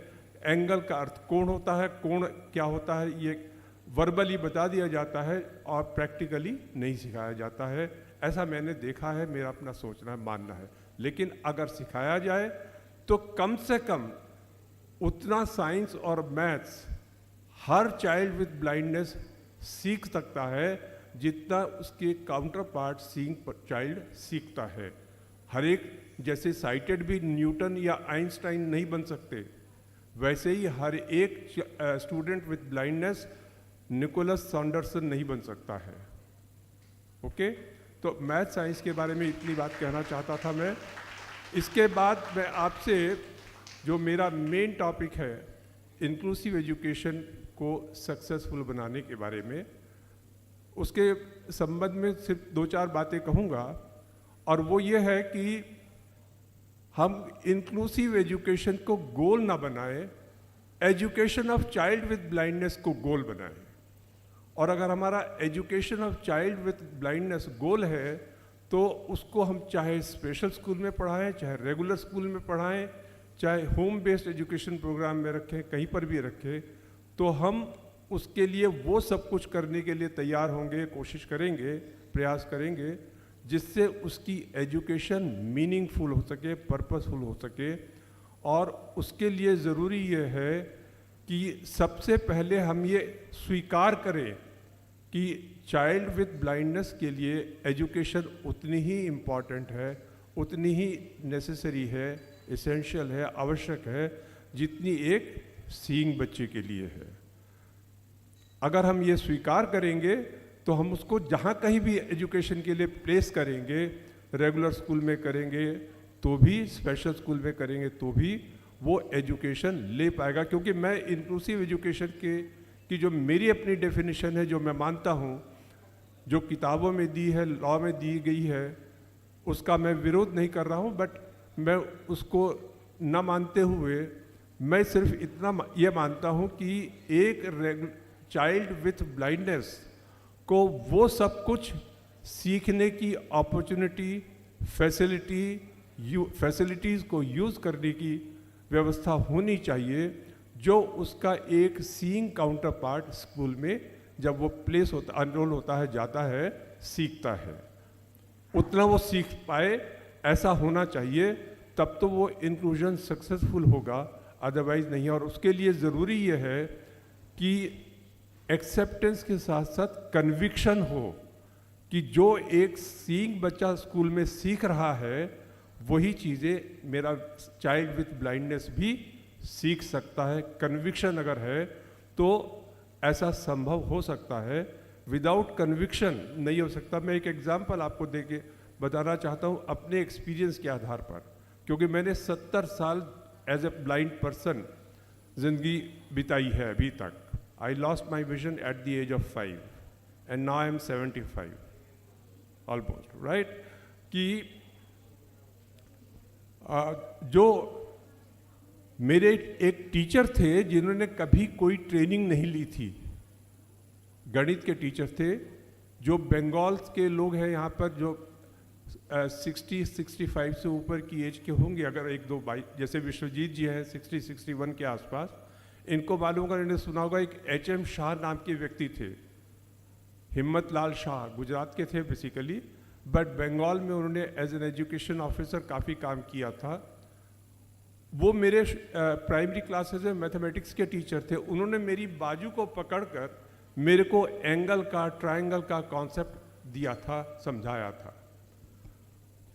तो आपके अंदर कन्विक्शन है कि अगर चाइल्ड विद ब्लाइंडनेस गणित पढ़ सकता है, साइंस पढ़ सकता है, रेगुलर स्कूल में वो सब कुछ पढ़ सकता है जो एक साइटेड चाइल्ड पढ़ रहा है, तो आप निश्चित रूप से प्रयास कर सकते हैं। और उसके लिए जो भी सुविधा चाहिए, इक्विपमेंट चाहिए, वो आप उसको प्रोवाइड करने की कोशिश करेंगे। अगर ऐसा करते हैं तो इंक्लूसिव एजुकेशन को सक्सेसफुल बनाया जा सकता है। चाइल्ड विथ ब्लाइंडनेस की एजुकेशन रेगुलर स्कूल में सक्सेसफुल की जा सकती है। दूसरी बात यह है कि collaboration between parents and teachers, collaboration between teachers and school administration या administrators, collaboration between teachers and non-teaching staff, collaboration between seeing peers and teachers and the child. सबके बीच में आपस में एक इफ़ेक्टिव, पॉजिटिव, कंस्ट्रक्टिव कोलैबोरेशन की ज़रूरत है, ताकि जो टीचर नहीं कर पा रहा है और ये जो टीचर चाहता है कि पेरेंट्स के जो उस बच्चे के लिए करे, क्योंकि रेगुलर स्कूल में जब बच्चा पढ़ता है तो वो हॉस्टल में न रहकर अपने पेरेंट्स के साथ रहता है। 24 घंटे में से 5-6 घंटे स्कूल में टीचर्स के पास होता है, 18 से 19 घंटे लगभग अपने पेरेंट्स के साथ, अपने भाई बहनों के साथ होता है।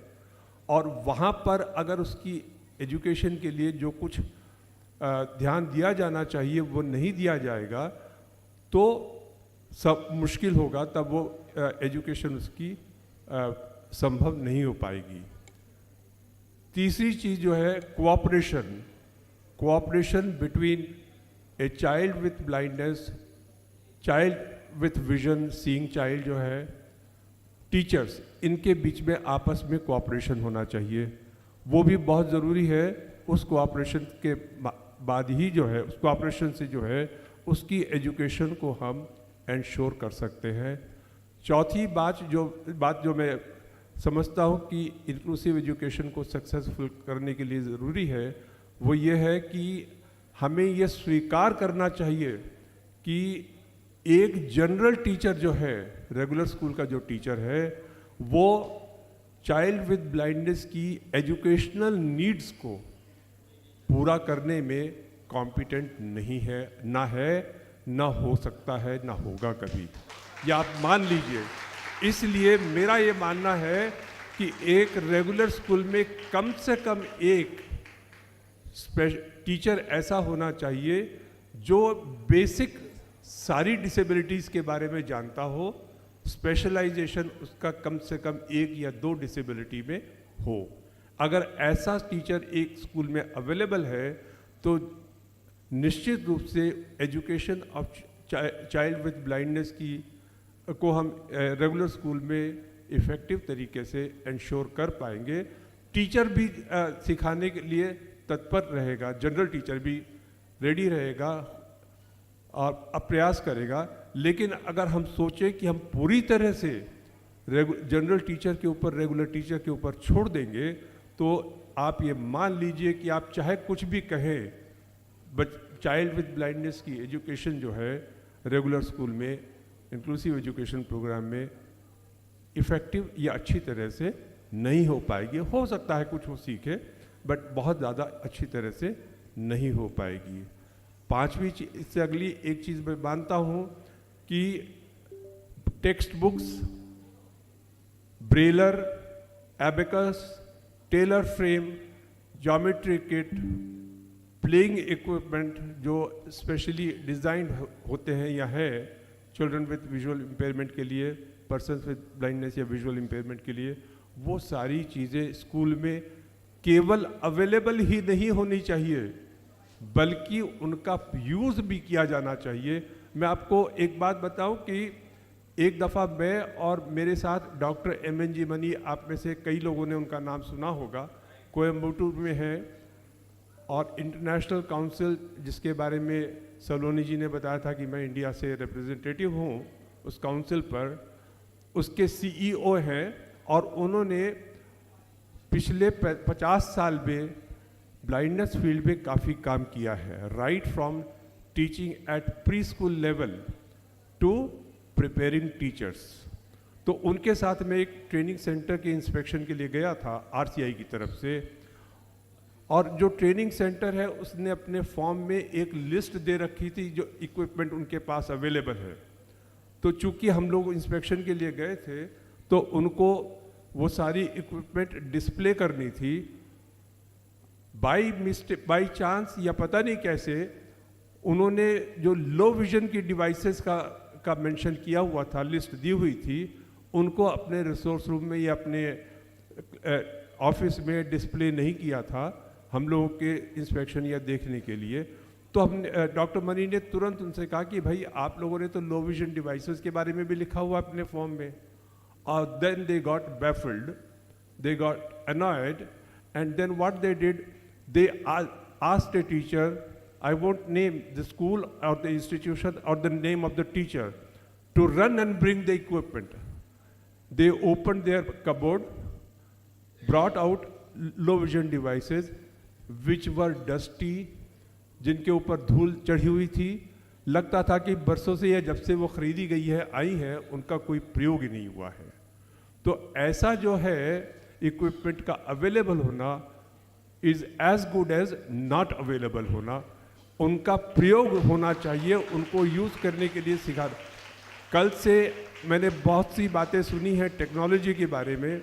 मैं टेक्नोलॉजी का विरोधी नहीं हूँ, मेरे ज़माने में कोई टेक्नोलॉजी नहीं थी, जब जैसे जैसे आने लगी मैंने उसको सीखने का प्रयास किया है, यूज़ भी करता हूँ कुछ हद तक, बहुत ज़्यादा नहीं। लेकिन एक बात मैं बताना चाहता हूँ कि हमें अपने चाइल्ड विद ब्लाइंडनेस को, विजुअली इम्पेयर्ड बच्चों को किसी भी सूरत में टेक्नोलॉजी डिपेंडेंट नहीं बनाना चाहिए। मेरा अपना मानना ये है, जहाँ तक हो सके वो जो काम विदाउट टेक्नोलॉजी किया जा सके उसको विदाउट टेक्नोलॉजी करने के लिए कोशिश करें, तैयार रहें, प्रयास करें। जिसको विदाउट टेक्नोलॉजी हो ही नहीं सकता है उसको, उसके लिए अवश्य रूप से टेक्नोलॉजी, और जितने टेक्नोलॉजी डेवलपर्स हैं उनसे मेरी एक रिक्वेस्ट है कि जब वो टेक्नोलॉजी डेवलप करते हैं, प्रोवाइड करते हैं, at the same time they must tell कि उनकी मेंटेनेंस कैसे करे होगी, मेंटेनेंस का, क्योंकि कोई भी टेक्नोलॉजी ऐसी नहीं हो सकती है जिसकी मेंटेनेंस की जिसको कि मेंटेनेंस की कोई आवश्यकता या नीड ना हो। क्यों? क्योंकि चाइल्ड विद ब्लाइंडनेस से, पर्सन विद ब्लाइंडनेस से कभी भी कोई भी इक्विपमेंट गिर सकता है, डैमेज हो सकता है, और आप जानते हैं कितना भी आप सस्ता कर देंगे फिर भी 10, 20, 30 हज़ार से कम पे कोई ग्लास या कोई चीज़ नहीं मिलेगी। और इतने पैसे की चीज़ आप बार बार नहीं खरीद सकते, सरकार भी बार बार नहीं दे सकती, एक एनजीओ भी बार बार पर्सन विद ब्लाइंडनेस को नहीं दे सकता है। इसलिए इन डिवाइसेस की मेंटेनेंस की, मैंने किसी से प्रेजेंटेशन में मैंने मेंटेनेंस के बारे में एक भी शब्द नहीं सुना है। तो मेरा अपना मानना यह है कि टेक्नोलॉजी आप दें, प्रोवाइड करें, सो टेक्नोलॉजी सॉल्यूशंस बनाएं, no doubt they are essential, they should be developed, they should be provided, made available, so on and so forth. लेकिन मेंटेनेंस की एश्योरेंस जो है वो बहुत ज़रूरी है। विदाउट मेंटेनेंस, अगर आप मेंटेनेंस के बारे में नहीं कुछ सोचेंगे, करेंगे, तो I am sure over a period of time हो सकता कुछ बेनिफिट हो, लेकिन जब वो डैमेज होगी या उसमें कमी आएगी, प्रॉब्लम क्रिएट होगी, पैदा होगी, तो फिर जो जितनी चीज़ें उसने टेक्नोलॉजी के साथ सीखी थी अब वो कर नहीं पाएगा, और फिर उस टेक्नोलॉजी का जो यूज़ था, वो फ़ायदा था, वो न्यूट्रलाइज हो जाएगा। इसके बाद अगर आप लोग इंक्लूसिव एजुकेशन में चाइल्ड विद ब्लाइंडनेस की एजुकेशन को सक्सेसफुल बनाना चाहते हैं तो इन सारी बातों पर आपको विशेष रूप से ध्यान देना होगा, जिनकी चर्चा मैंने की है। और इसके अलावा अगर आप कोई चीज़ जानना चाहेंगे, पूछना चाहेंगे, तो मैं उस पर भी आप लोगों को कुछ भी 3:30 बजे तक मैं लगभग यहाँ पर हूँ, तब आप पूछ सकते हैं मुझसे, या फ़ोन नंबर्स मेरे हैं एक कदम और पल्लवी जी के पास में, सलोनी जी के पास में मेरे फ़ोन नंबर, ईमेल आईडी है, आप जब चाहे मुझसे संपर्क कर सकते हैं, सवेरे 5 बजे से लेकर रात के 10 बजे तक। तो मैं आप लोगों को जो कुछ भी बता सकता हूँ, थोड़ा बहुत जो मैं थोड़ा बहुत जानता हूँ, उसके आधार पर बताने की कोशिश करूँगा। इसके बाद एक चीज़ मैं और कहना चाहता हूँ, एक सवाल अरुण जी के प्रेजेंटेशन के टाइम के पे पूछा गया था ड्रीम्स के बारे में, शायद एम आई राइट, पूछा गया था ना एक सवाल ड्रीम्स के बारे में। देखिए, विजुअली इम्पेयर्ड जो है या पर्सन्स विद ब्लाइंडनेस जो है, उनके ड्रीम्स में और एक नॉन डिसेबल्ड पर्सन के ड्रीम्स में क्वालिटेटिव डिफरेंस नहीं होता है। वो भी उसी तरह से सपना देखते हैं, स्वप्न देखते हैं जितना जैसे कि एक नॉन डिसेबल्ड या सीइंग पर्सन देखता है। और आपको मैं बतलाऊं, अमेरिका में एक पर्सन विथ ब्लाइंडनेस थे, कर्टली हैं शायद अब भी, वो प्रोफेसर किसी यूनिवर्सिटी में थे, मैं यूनिवर्सिटी का नाम तो भूल रहा हूँ, कर्टली उनका नाम था। उन्होंने एक किताब लिखी थी, हालांकि किताब के टाइटल से मैं उनके बहुत नाराज़ था, बहुत एग्री नहीं करता था। साइकोलॉजी ऑफ ब्लाइंडनेस के बारे नाम से एक किताब उनकी पब्लिश्ड है, 80s में पब्लिश हुई थी, नेट पे ही अवेलेबल है किताब। और इस किताब में उन्होंने ब्लाइंड पर्सन्स विद ब्लाइंडनेस के 300 से 350 के बीच में स्वप्नों को रिकॉर्ड किया था, उनकी डायरी को बनवाई थी और उस डायरी को एनालाइज किया। उसके बेस पे ये बात मैं कह रहा हूँ जो मैंने अभी कही कि क्वालिटेटिव डिफरेंस नहीं होता है, क्वांटिटेटिव हो सकता है। और रिमेम्बरेंस कम हो सकती है, साइटेड की हो सकता है ज़्यादा रहो। मतलब रिमेम्बरेंस से मेरा कि आप सपना देख के सवेरे नरेट कर पाएँ, हो सकता है ब्लाइंड पर्सन विद ब्लाइंडनेस उतना न कर पाता हो जितना कि एक साइटेड पर्सन कर सकता है। दूसरी बात, फ्रॉइड एक साइकोलॉजिस्ट रहे हैं, जिन लोगों ने साइकोलॉजी पढ़ी है वो फ्रॉइड के नाम से अवश्य रूप से परिचित होंगे। जो टीचर्स हैं वो भी ज़रूर परिचित होंगे क्योंकि सिलेबस में पर्सनैलिटी के टॉपिक में फ्रॉइड का नाम आता है।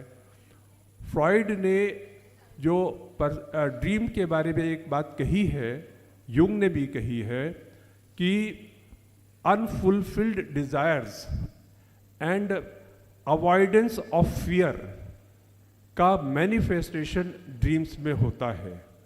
ब्लाइंड पर्सन जितने भी हैं उन लोगों के अनफुलफिल्ड डिज़ायर्स विजन से रिलेटेड बहुत सी हो सकती हैं। फॉर एग्ज़ाम्पल, मैं अपना आपको एग्ज़ाम्पल बता रहा हूँ कि मैं हमेशा से चाहता रहा हूँ कि मैं कार ड्राइव करूँ, स्कूटर ड्राइव करूँ, हमेशा से मैं चाहता रहा हूँ कि स्विमिंग, तो लेकिन मैं कभी भी जो है ये कर नहीं सकता, मैं जानता हूँ अच्छी तरह से। तो I have dreamed many times as if I was driving a car or something like that. So I stop here. If there is any question, I'll answer. Thank you very much. Mittal साहब, मैं Yusufi Kapadia from Dahod Gujarat. जी। मैं आपकी बातों से पूरी तरह सहमत हूँ कि इंक्लूसिव एजुकेशन में ब्लाइंड या अन्य कैटेगरी MR और HI किसी भी बच्चे को पर्टिकुलर जब ध्यान दिया जाए। अभी हमारे गुजरात में सम्मिलित शिक्षण में क्या है, कोर्ट का ऑर्डर आया तो सभी को एक साथ एक क्लस्टर में दे दिया गया और एक शिक्षक को 25-30 बच्चे दे दिए गए। वो पॉसिबल नहीं है ना, जब तक वो पहले हमारे पर्टिकुलर कैटेगरी के बच्चे दिए जाते थे तो अब अच्छा रिजल्ट आता था। लेकिन अभी जो पोजीशन है कि कहीं का भी वो बच्चा नहीं रहा, ना MR रहा, ना HI रहा, ना VI रहा, वो कहीं का ना तालाब का रहा, ना घर का रहा, ऐसी बात हो गई है।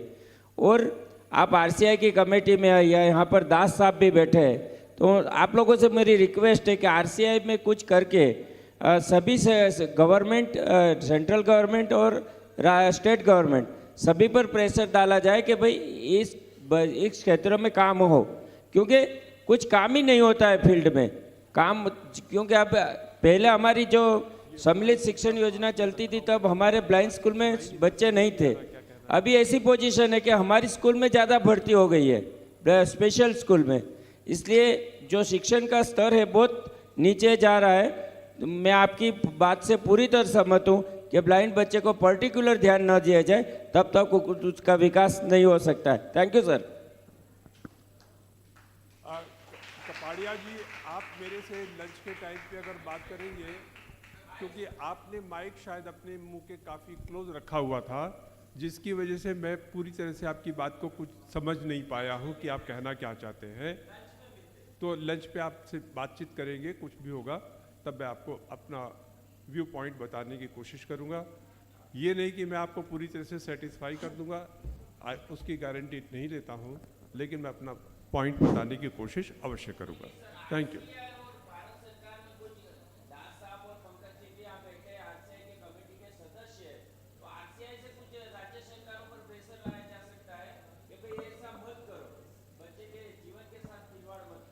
नहीं वो तो ठीक है, देखिए हम लोग तो इस बात के लिए कहते रहे हैं, लेकिन एक बात मैं बता दूं, अब समझ गया मैं आपकी बात, कि जब तक एक कंज्यूमर जो है, यूज़र जो है, वो खुद आगे नहीं आएगा, तब तक मैं आपको बतलाऊं कि शायद आप में से कई लोगों को ये मालूम होगा कि इस साल के शुरू में सुप्रीम कोर्ट का एक डिसीजन है, और उस डिसीजन के अनुसार हर एक रेगुलर स्कूल में जहाँ चिल्ड्रन विद डिसेबिलिटीज़ हैं, एक कम से कम 1-2 स्पेशल एजुकेटर अवश्य होने चाहिए, क्वालिफाइड स्पेशल एजुकेटर्स, टीचर्स ज़रूर अपॉइंट होने चाहिए।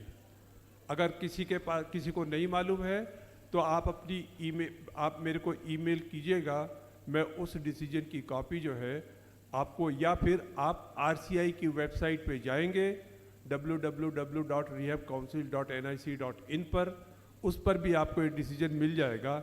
सुप्रीम कोर्ट की वेबसाइट पे जाएंगे, उसमें भी आपको उनका डिसीजन मिल जाएगा, जो बनारस के कुछ लोग वर्सेस गवर्नमेंट ऑफ इंडिया के नाम से केस था, उसके कॉन्टेक्स्ट में ऑनरेबल सुप्रीम कोर्ट ने ये जजमेंट दिया हुआ है, एंड गवर्नमेंट ने कमिट किया है कि वो करेंगे। ठीक है सर जी, गुड आफ्टरनून। मैं MP जबलपुर से रोहित पांडे। सर मेरा एक प्रश्न है आपसे। आपने बोला इंक्लूसिव एजुकेशन के लिए आप काम कर रहे हैं, आपने बताया। सर इसमें अपन को बहुत काम करना पड़ेगा। जो भैया ने अभी बोला कि मतलब उनका सीधा सीधा ये कहना था सर कि सभी स्कूलों में एक स्पेशल टीचर जो होना चाहिए वो है नहीं, उनका ये कहना था, आपने भी समझा दिया। सर मेरा एक प्रश्न आपसे ये है कि जो इंक्लूसिव एजुकेशन के लिए आपने बोला कि कोई 2-3 कोर्स करने चाहिए, तो सर मैं एक स्पेशल एजुकेटर, मतलब मैंने B.Ed किया हुआ है, तो B.Ed में सर हमें तीनों सब्जेक्ट आ जाते हैं, MR, HR, HH और VI। तो सर इसके अलावा कोई कुछ करना होगा क्या सर? मतलब आप कोर्सेज के बारे में जानकारी दीजिएगा सर। ऐसा है कि देखिए, जो डिप्लोमा है वो as of now diploma in special education visual impairment है, diploma in special education hearing impairment है, diploma in special education intellectual disabilities है, या IDD है, इंटेलेक्चुअल एंड डेवलपमेंटल डिसेबिलिटीज़ है।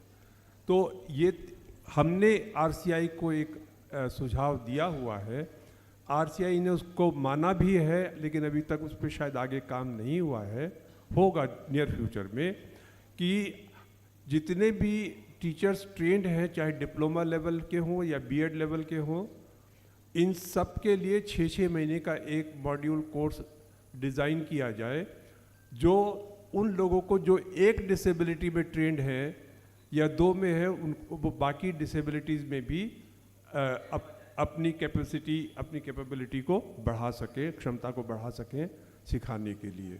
ये अगर हो जाएगा एक बार, तो over a period of time से 5 इयर्स या 7 इयर्स, 8-10 साल के अंदर, एक डिकेड के अंदर पूरे देश में इतने स्पेशल एजुकेटर्स हो जाएंगे जो हर एक डिसेबिलिटी को, रेगुलर स्कूल में हो चाहे स्पेशल स्कूल में हो, उनकी एजुकेशनल नीड्स, क्योंकि देखिए चिल्ड्रन लर्नर विद डिसेबिलिटीज़ जो है, उनकी सारी नीड्स वही हैं जो एक नॉन डिसेबल्ड की होती है, कोई अलग नीड्स नहीं है उनकी, उनकी सारी नीड्स वही हैं। फ़र्क सिर्फ इतना है कि उनके लिए उनमें से कुछ नीड्स को सेटिस्फाई करना, मीट करने की जो मोडेलिटी है, मेथड है, तरीका है, वो डिफरेंट है। आपको इसी कॉन्टेक्स्ट में एक छोटी सी बात बता दूं 20 सेकंड के अंदर। बर्थोल्ड लॉवेनफेल्ड के नाम से एक एजुकेशनिस्ट हैं, स्पेशल एजुकेशनिस्ट हैं, अमेरिका में थे, मतलब अब तो वो ही नो मोर। उन्होंने 60 साल तक लर्नर्स विद ब्लाइंडनेस के साथ काम किया था। उन्होंने अपनी एक बुक के अंदर एक जगह पे बड़ी इंपॉर्टेंट बात कही थी कि children with blindness, persons with blindness can learn almost everything, although he would learn certain things in a different manner. सब कुछ सीख सकता है, लेकिन उनमें से कुछ चीज़ें ऐसी हो सकती हैं जिनको वो अलग तरीके से सीखे, as compared to the method by which a seeing person learn, or seeing children with vision learns. Okay? तो ये सारी चीज़ें हैं. Thank you so much, Professor Mittal.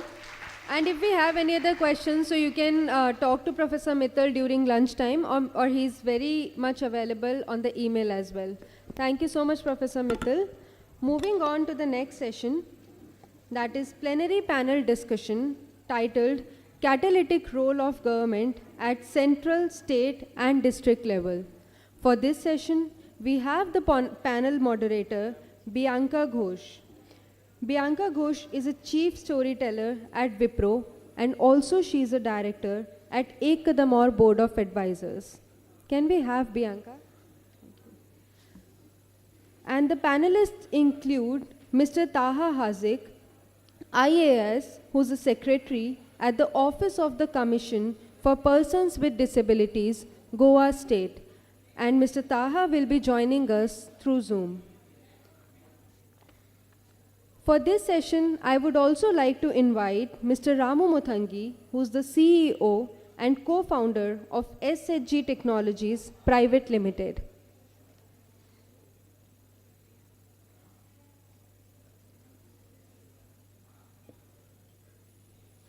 Can we have the Zoom on the screen, please?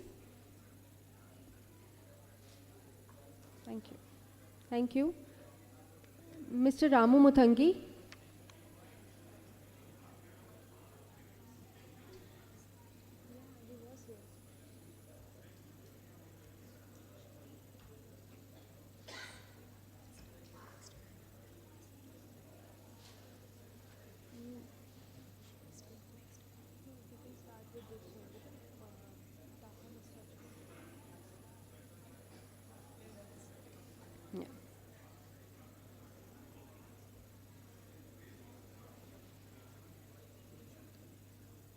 Let us have a big round of applause for Mr. Muthangi.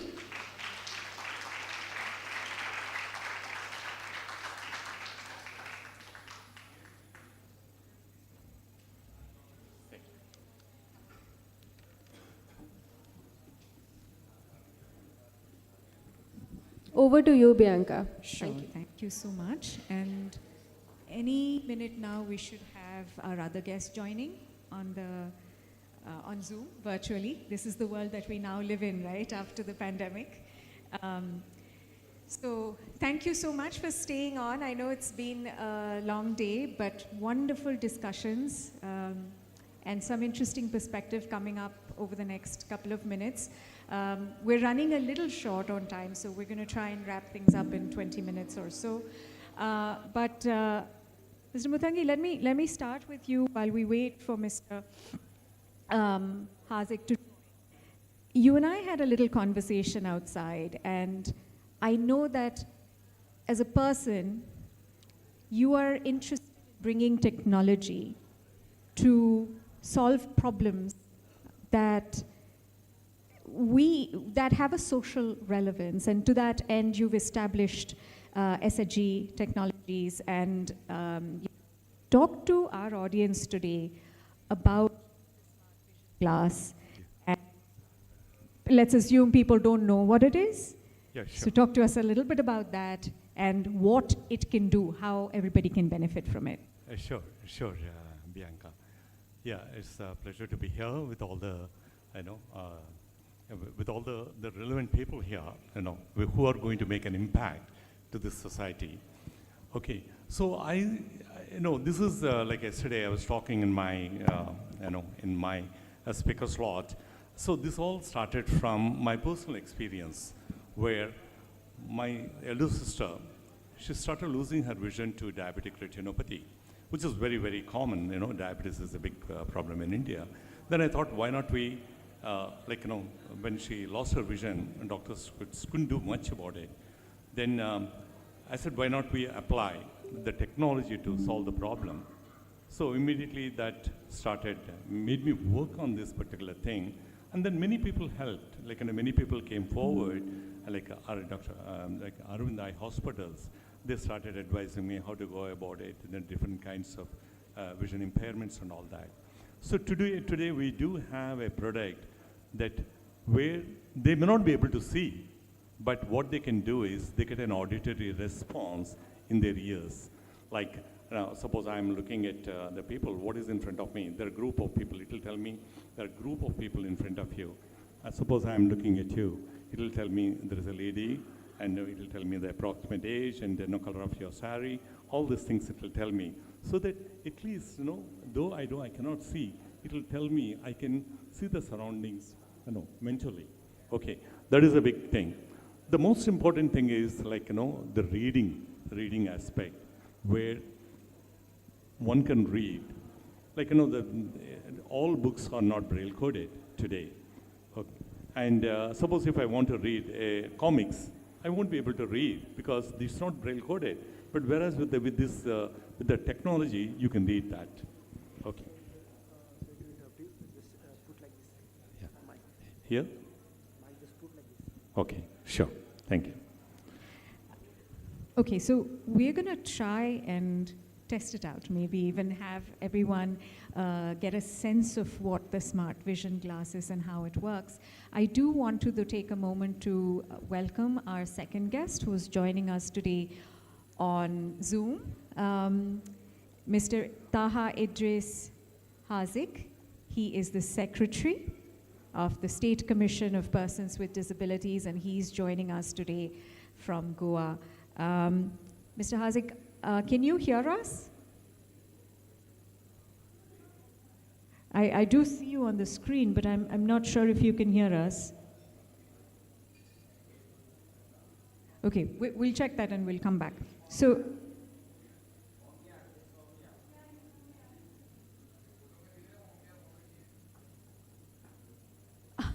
okay. Oh, well, technology. Yeah. But we know of a technology that works, right? So Yeah. why don't we talk a little bit more about, now that we know the genesis of where the Smart Vision Glass, the concept, Yeah. Talk to us a little bit about what the product is, how much it costs. A few moments back, Dr. Mittal talked about maintenance. Yes. So we'd love to hear a little bit about the sustenance and the longevity of this product. Yeah, sure. I'll tell you.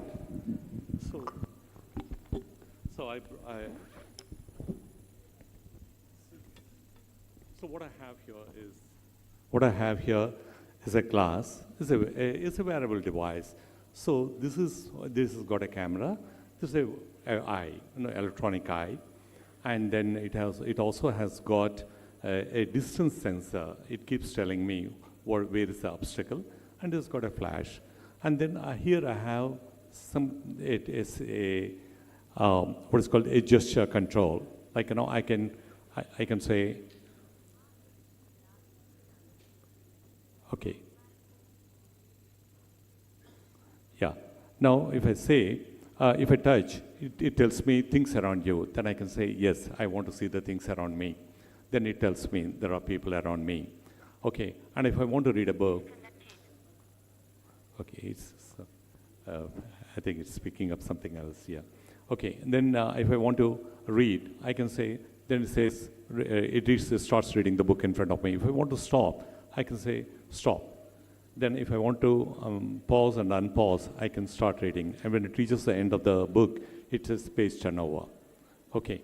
And if I put here and then swipe, then it says there is a lady in front of me in a green sari.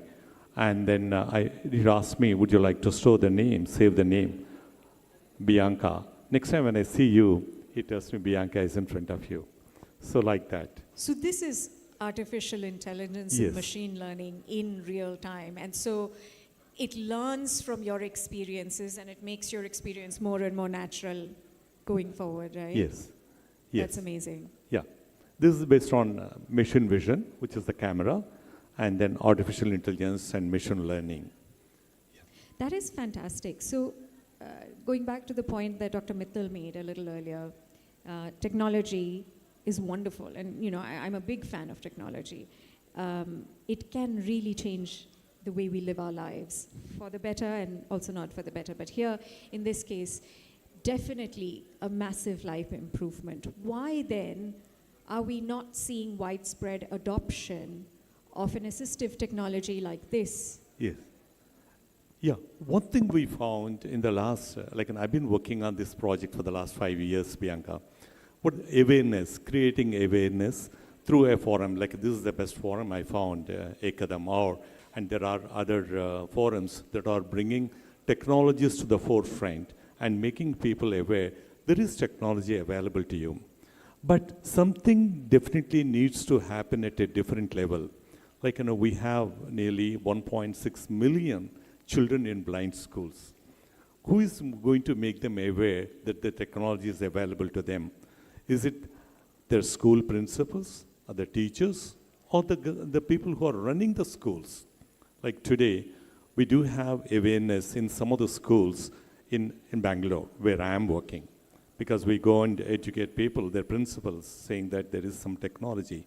So, coming back to your question of, how do we make it, why, how do we, awareness, it's awareness. We have to make people aware about this.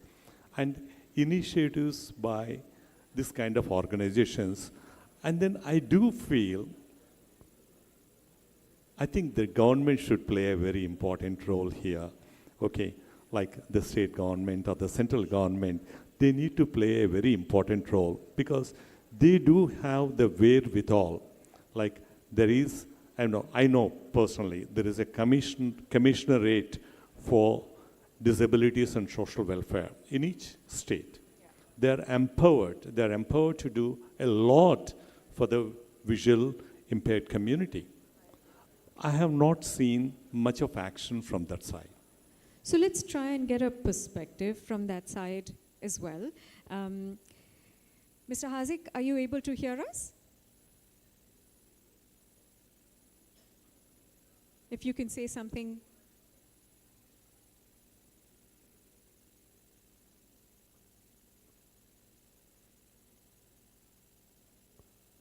Mr. Hazik? He's not there. He's joined now? Mr. Hazik, are you able to hear us now?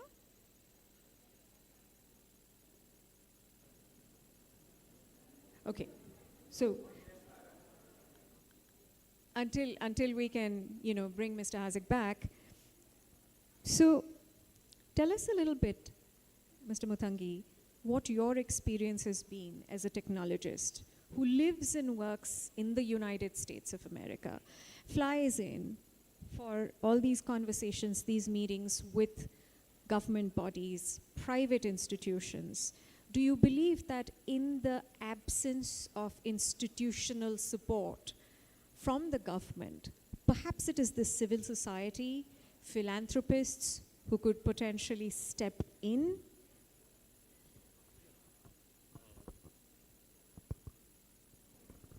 Yeah, I live in the US and I spend a lot of time here in India too with my team and then trying to develop this equipment. In the United States, Bianca, system is totally different. The system is totally different in the sense what they do is they spend $240,000 on an individual.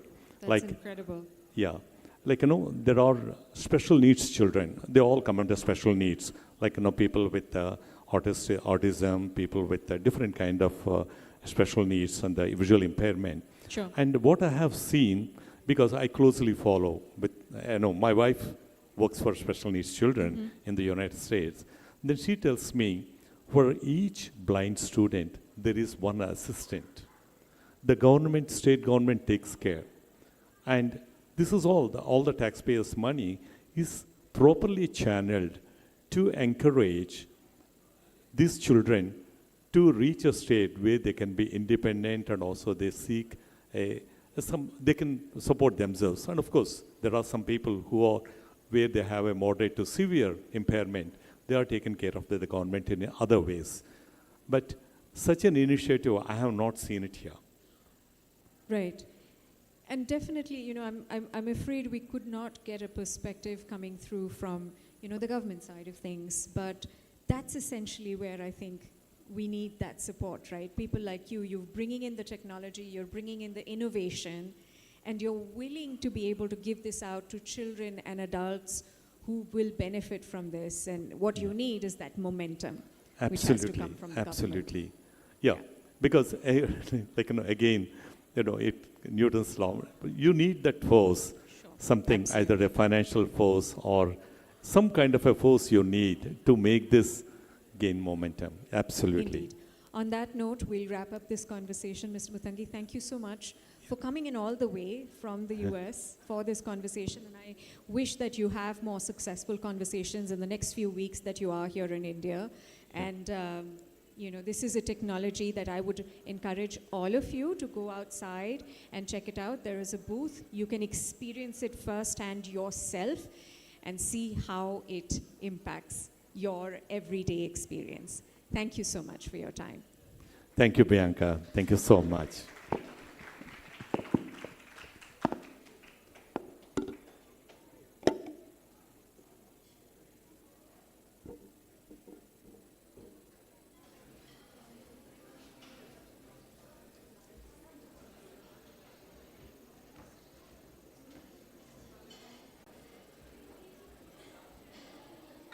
Thank you so much, Bianca. Thank you so much, Mr. Ramu, for your presence.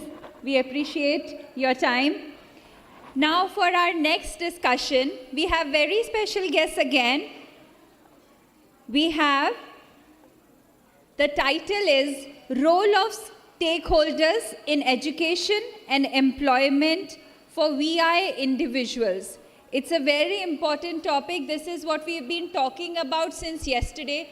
Education and employment, inclusivity in the main society.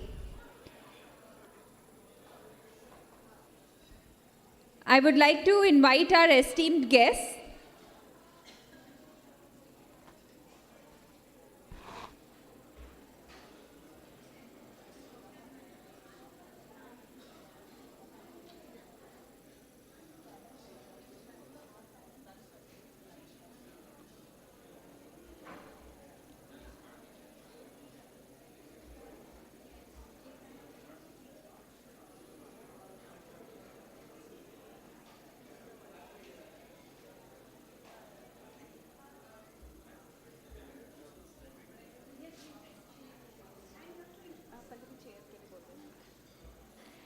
So we have our panel moderator, Dr. Mahantesh, who is the CEO of Samarthanam, Bangalore. As a panelist, I would like to invite Mr. Jitendra Agarwal, founder and CEO, Sarthak Educational Trust, New Delhi. Ms. Preeti Monga, founder, Silver Lining. Mr. George Abraham, founder, SCORE Foundation.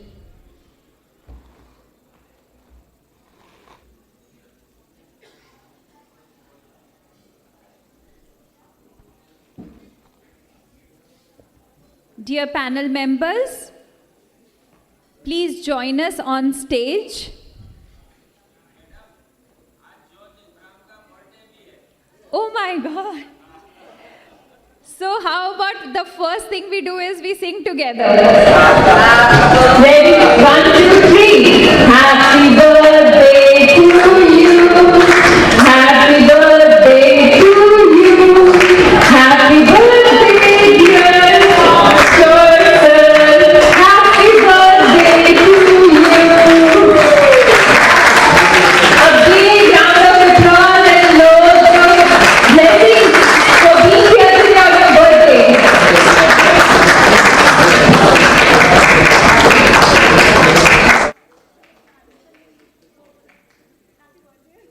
Thank you, sir, for being here today. We really appreciate your time.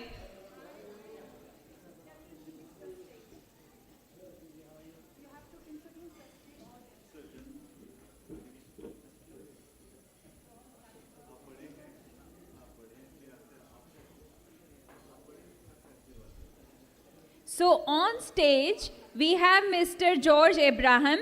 Once again, he is the founder of SCORE Foundation. Ms. Preeti Monga, she is the founder of Silver Lining. And moderating them is Dr. Mahantesh, CEO, Samarthanam, Bangalore. And for our dear panel members, you have audience sitting in front of you. We have in the front line some of our esteemed Kadam Aur Foundation Advisory Board members. On the back, we have some VI individuals who are very interested in knowing about education and employment, as you're going to share with us. We look forward to an interesting discussion. I am Hina Sharma, on your left-hand side, doing the introduction. Thank you, sir.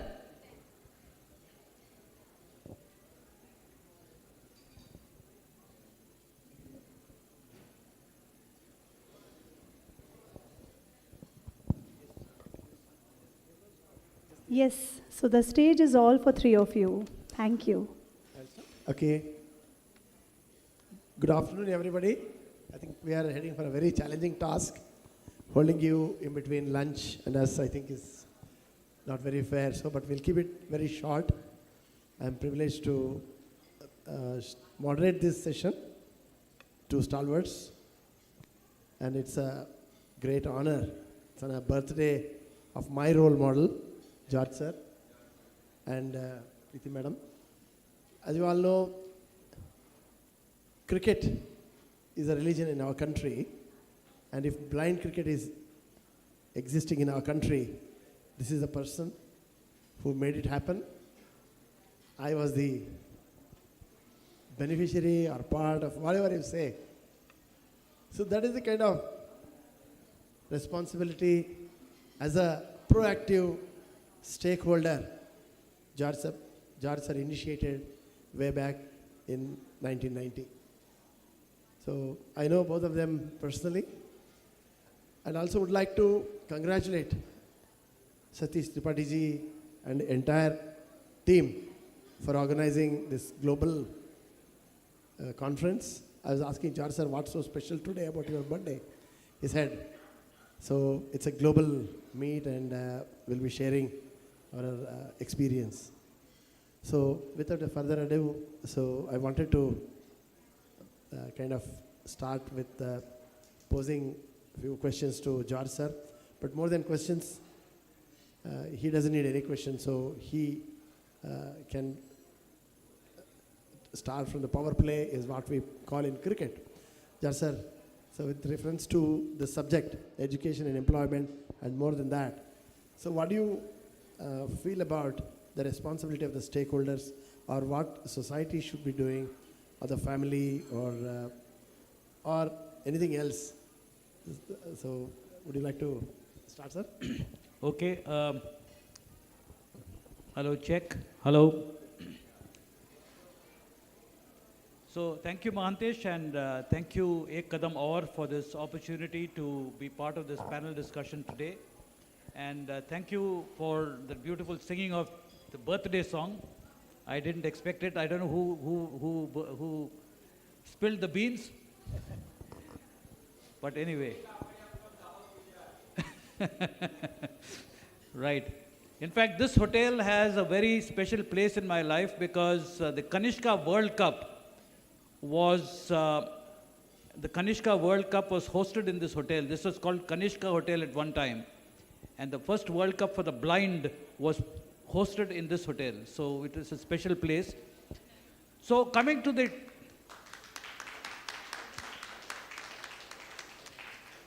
okay, now coming to the topic, see, I've been kind of working in this space for several years now, and we also run the highway helpline. So we get a lot of calls from all over the country. And one thing that we've noticed is that there is widespread ignorance. People do not know that there is life that blind people can live. Whether it is family members, when they discover that their child is blind, they do not know what to do. When you take a child to a school, most schools will tell you, we don't have the wherewithal or the know-how to educate the child. And when blind people go to companies for jobs, Again, a lot of companies will tell you we cannot hire the person because we do not know how this person can be deployed. Of course, today there are a number of schools where blind children are studying. There are a lot of families of blind people where blind people are encouraged to study. But if you look at the whole country, the 5.4 million blind people in the country, you will suddenly realize that it's a very small fraction that has actually had the opportunity of education as well as the gift of family life and the opportunity to work in the professional world. So I was just thinking about this topic, and I was thinking of 3 A's. The first A is, I think there is a big need to actually spread awareness. I believe even speakers yesterday and today had talked about awareness. People need to know that blind people are not just people who can sing in the railway platforms or railway trains. Blind people are not only the people who make candles. Blind people also have skills and abilities which can actually give them a good professional life. So we need to encourage families and schools to look beyond the blindness and see the human being. A human being who's got a brain and who's got the potential to actually learn, be nurtured, and made ready to take on the world. So, yeah, thank you. So, the first point is awareness. And, when you look around, the lady who's sitting across Mahantesh, she used to teach aerobics. She's the first and probably the only blind person who's actually taught aerobics to the sighted world. So anything is possible. You have lawyers, a number of people who are doing law today and who are working in the various high courts. You have business people, you have travel agents, entrepreneurs. So people who have been educated have done well in life. So it's important for families and schools to know that it is not a poor chap or a sympathetic person who requires pity and sympathy in the house that you have, but you need to look at what is the child capable of. You can teach the child to walk, you can teach the child to talk, you can teach the child to do things, and eventually, as David Blunkett became the Home Minister of the United Kingdom, you can have a blind person in India replacing Amit Shah one day. It's possible, The second point I'd like to make is the point of attitude. It's important for us to have an attitude where we look at blind people as potential human resource of the country. So it's not about looking after blind people, but it is about empowering blind people. It's about recognizing that blind people also have dreams. People also have aspirations. Aspirations sometimes may not be realistic, but they have aspirations and we need to respect. When I was growing up, I had 3 aspirations. I wanted to be a singer, but of course I haven't sung outside the bathroom. Secondly, I wanted to be a fast bowler because I grew up at a time when India had no fast bowlers. Today, India has Mohammad Shami, Bumrah, Mohammad Siraj and the works. And Hardik Pandya, yeah. But I grew up at a time when India, the new ball, they would rub on the ground, take out the shine, so that Prasanna, Bedi and Chandrasekhar could bowl with it. So I wanted to be a fast bowler who sent the batsman either to the pavilion, if not to the hospital. So aspirations are there. Of course, as a blind person growing up, it was stupid for me to think that I will be a fast bowler for India. But as a young person growing up, my parents encouraged me to dream. You want to be a singer? Okay, sing. If you want to be a fast bowler, okay, play cricket. And the third one is I wanted to be an actor or a stage presence like Amitabh Bachchan. You know. But that also I realized that I didn't have the talent. But my parents, my friends, they encouraged me. And then when I came to college, I suddenly discovered other things in life. And of course, life took a different turn. But today, my life is centered around cricket. It is centered around music. And it's also centered around communications. So, aspirations, dreams actually drive people. And therefore, as an attitude, we must have empathy for people who are blind and visually impaired. We need to empathize rather than feeling sorry for them and forcing them to do things that they are not interested in or they are not capable of doing. You know? So that's the second thing. The attitude is very important. And thirdly, there could be many other points, but I'm only focusing on 3 points. The third point is accessibility. You know, we might have the skills, we might have the talent, but if the world or the ecosystem in which we live, the ecosystem in which we work is not accessible, then we become useless. You're given a computer, no screen reading software. You're given a phone with no talkback or voiceover. You will not be able to operate. You're asked to go and work in an office where there's no support systems, where everything is in print or everything is in visuals. You can't work. Today, there are a number of blind people who are working in the corporate world simply because the companies have created an ecosystem which enables them to work. I was just speaking to a gentleman called Mahesh Narsiman yesterday. He works with Ernst & Young.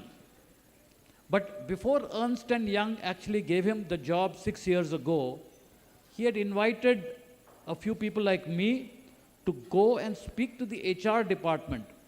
And the HR department had questions. They wanted to know, how can we make Mahesh Narsiman, who's blind, be productive in the company?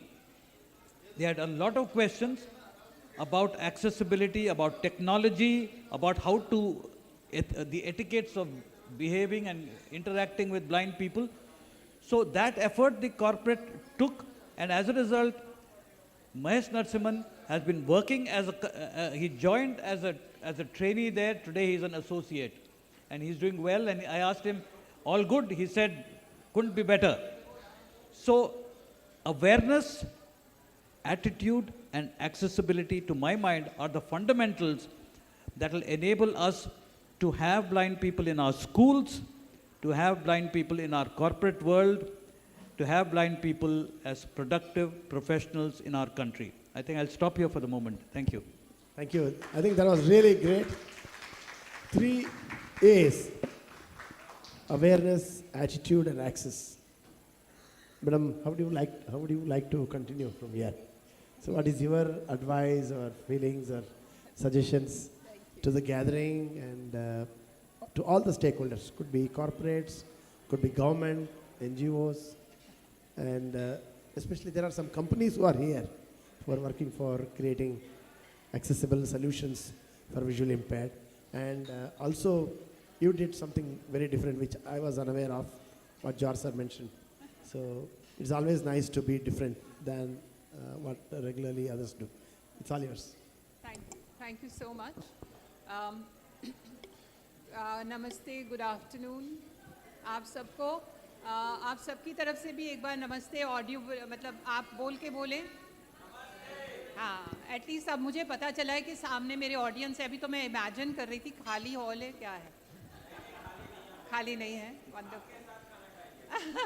अच्छा, हमारे साथ खाना खाएंगे. मुझे लग रहा था शायद खाना नहीं मिलेगा. Thank you so much. और पहले तो एक कदम और को मेरी बहुत मुबारकबाद. Thank you so much for even thinking of me, inviting me to this August place. मैं आपसे George sir thank you. Okay, thank you. So thank you so much, George, for mentioning that I am the first and only blind aerobic instructor और मैंने अपना जीवन में मुझे education का मौका ज़्यादा नहीं मिला। मैं रेगुलर स्कूल में थी। 1959 मेरा बर्थ तब हुआ था। उन दिनों में कुछ खास अवेयरनेस, जो जॉर्ज ने कहा तो उसी वर्ड पे अवेयरनेस थी नहीं। तो जो कुछ भी मैं आज हूँ, I would attribute it to my wonderful parents who had common sense, क्योंकि उनको भी मालूम नहीं था ब्लाइंड लड़की को कैसे पालना है। तो they just continue to do what they would have done with me as they were doing to a normal child. सिर्फ उन्होंने एक ही चीज़ अलग करी, शायद किसी को ये आइडिया अच्छा लगे, क्योंकि हम इंक्लूसिविटी, मैं तो इंक्लूसिविटी में ही पली हूँ, बड़ी हुई हूँ, कि उन्होंने जो कुछ मुझे सिखाया, अपनी आंखें बंद करके वो एक्टिविटी करी और मुझे वो तरीका बता दिया कि इस तरह से करना है, वो कुछ भी हो। तो this are very small thing but it gave a large impact. तो वहाँ से स्ट्रगल करते करते 8वीं में मुझे क्लास स्कूल से निकाल दिया गया, रेगुलर नॉर्मल स्कूल में ही थी। उसके बाद मेरी एजुकेशन बंद हो गई, बहुत सारे कारण हैं। मेरी ऑटोबायोग्राफीज़ पब्लिश्ड हैं। If anybody is interested, please you can just Google my name, my autobiographies are published by Roli books and Hay House. तो आप लोग ज़रूर पढ़ें। मैं यहाँ जो कहने के लिए आज ये मौका है, ये टाइम है कि we are all human beings, हम सब इंसान हैं। हम सब के अंदर अच्छा बुरा, कमज़ोरियाँ और खूबियाँ हैं। हमें सिर्फ़ और सिर्फ खूबियों के ऊपर काम करना है। कमज़ोरियों को जितना हम कर सकते हैं वो करना चाहिए, उसको इम्प्रूव करने के लिए। और हमें अपने अपने पोटेंशियल में हमें मौका मिलना चाहिए। वो मौका ही नहीं मिल पाता। ब्लाइंड होने के लिए जो प्रॉब्लम है, ये साइटेड वर्ल्ड है। Sighted world made by sighted people for sighted people. Blind were forgotten, they still are forgotten. हम लोग, मैं ऐसे नोट करती हूँ कि बहुत जगह ब्लाइंड के लिए ही काम होने की कोशिश होती है, लेकिन उसमें से ऑडियो गायब होता है, तो हम इमेजिन ही करते रह जाते हैं। तो ये छोटी छोटी बातें अगर हम लोग याद रखें तो शायद इसमें कोई डिफ़िकल्ट बात नहीं है, लेकिन अवेयरनेस इस चीज़ की होनी चाहिए कि ऐसा भी कोई हो सकता है जिसको ठीक से दिखाई नहीं देता है। कमिंग टू सिल्वर लाइनिंग्स, मैं पिछले 35 साल से एज अ वॉल्टियर काम करती आई हूँ। मैंने भी NAB दिल्ली से ही स्टार्ट किया था वॉल्टियरिंग करना, और उससे पहले मेरी अपनी एरोबिक क्लासेस मैंने खोली थी।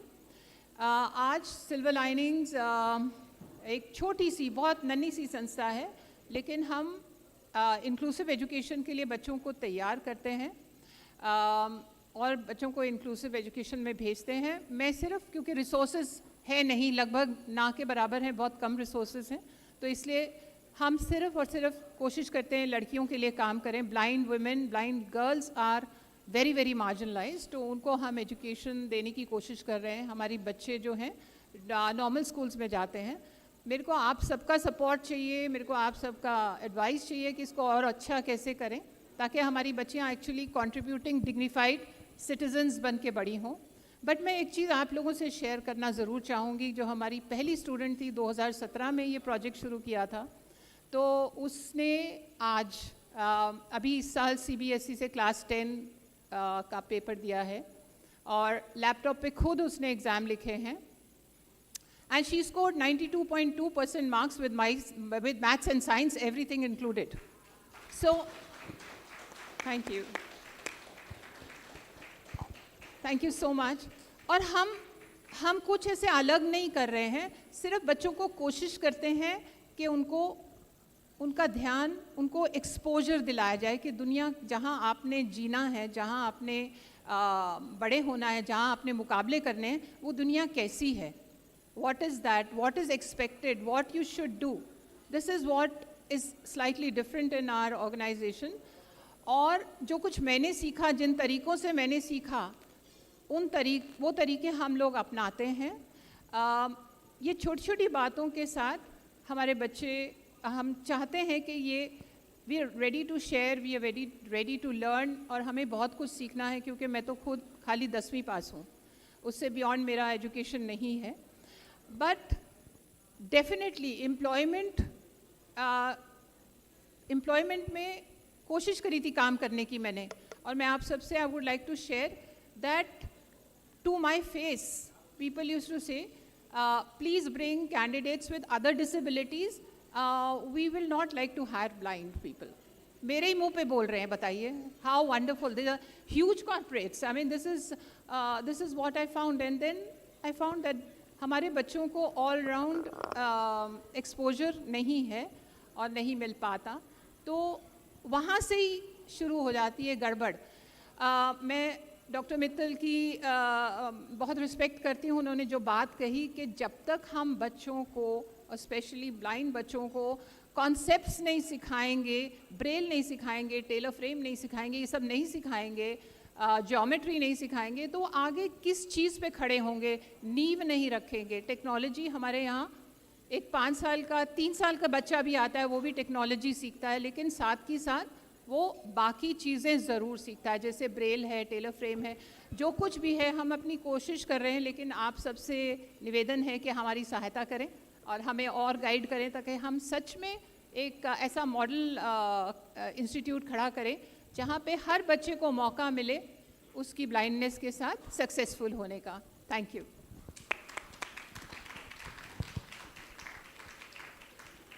Sir, what do you feel about how the role of media, technology and social media can raise awareness and build positive attitude and create access?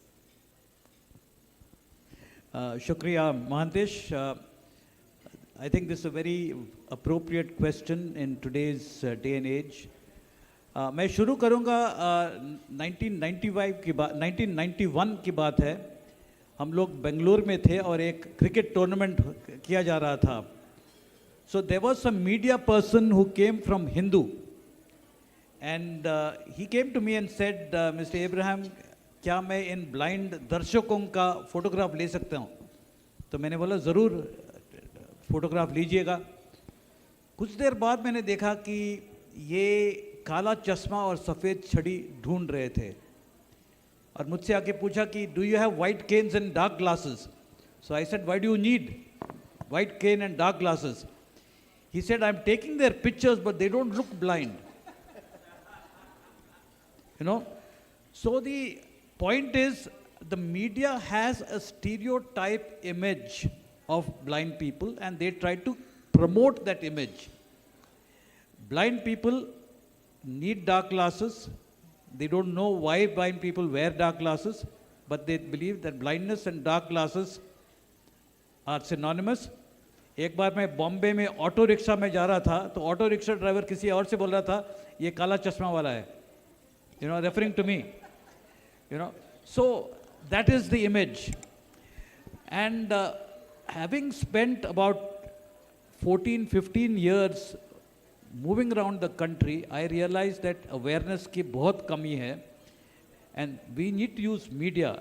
और media में भी the image that was being portrayed, अगर आप नमक हलाल देखेंगे, so who was the heroine? Was it Smita Patil? हाँ, स्मिता पाटिल का जो भाई था वो ब्लाइंड था. So he was again portrayed like a bichara, you know. So the whole thing is हम लोग सब बिचारे हैं.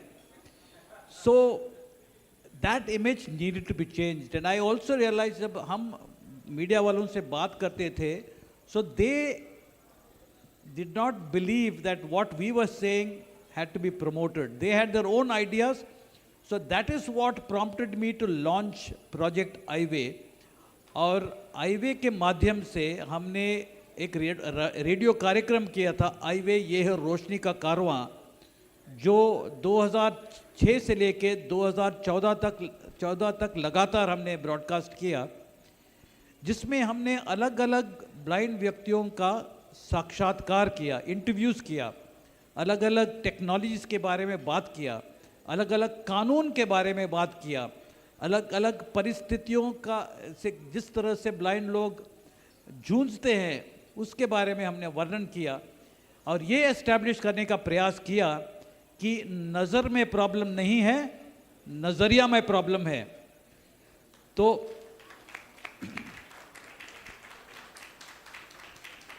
जब हमने नज़र और नज़रिया के बात शुरू किया तो 2013 में हमने एक टीवी सीरियल किया दूरदर्शन पे जिसका नाम था नज़र या नज़रिया, जिसमें हमने फोकस किया कि अगर ब्लाइंड व्यक्ति का व्यक्तित्व को उभारना है तो उनको शिक्षा और ट्रेनिंग की ज़रूरत है। उनको केवल हिस्ट्री, अंग्रेज़ी, हिंदी वगैरह सिखाना नहीं है, उनको साइंस, मैथमेटिक्स वगैरह भी सिखाना है ताकि उनका जो ग्रोथ है एक संपूर्ण तरीके से इवॉल्व करे।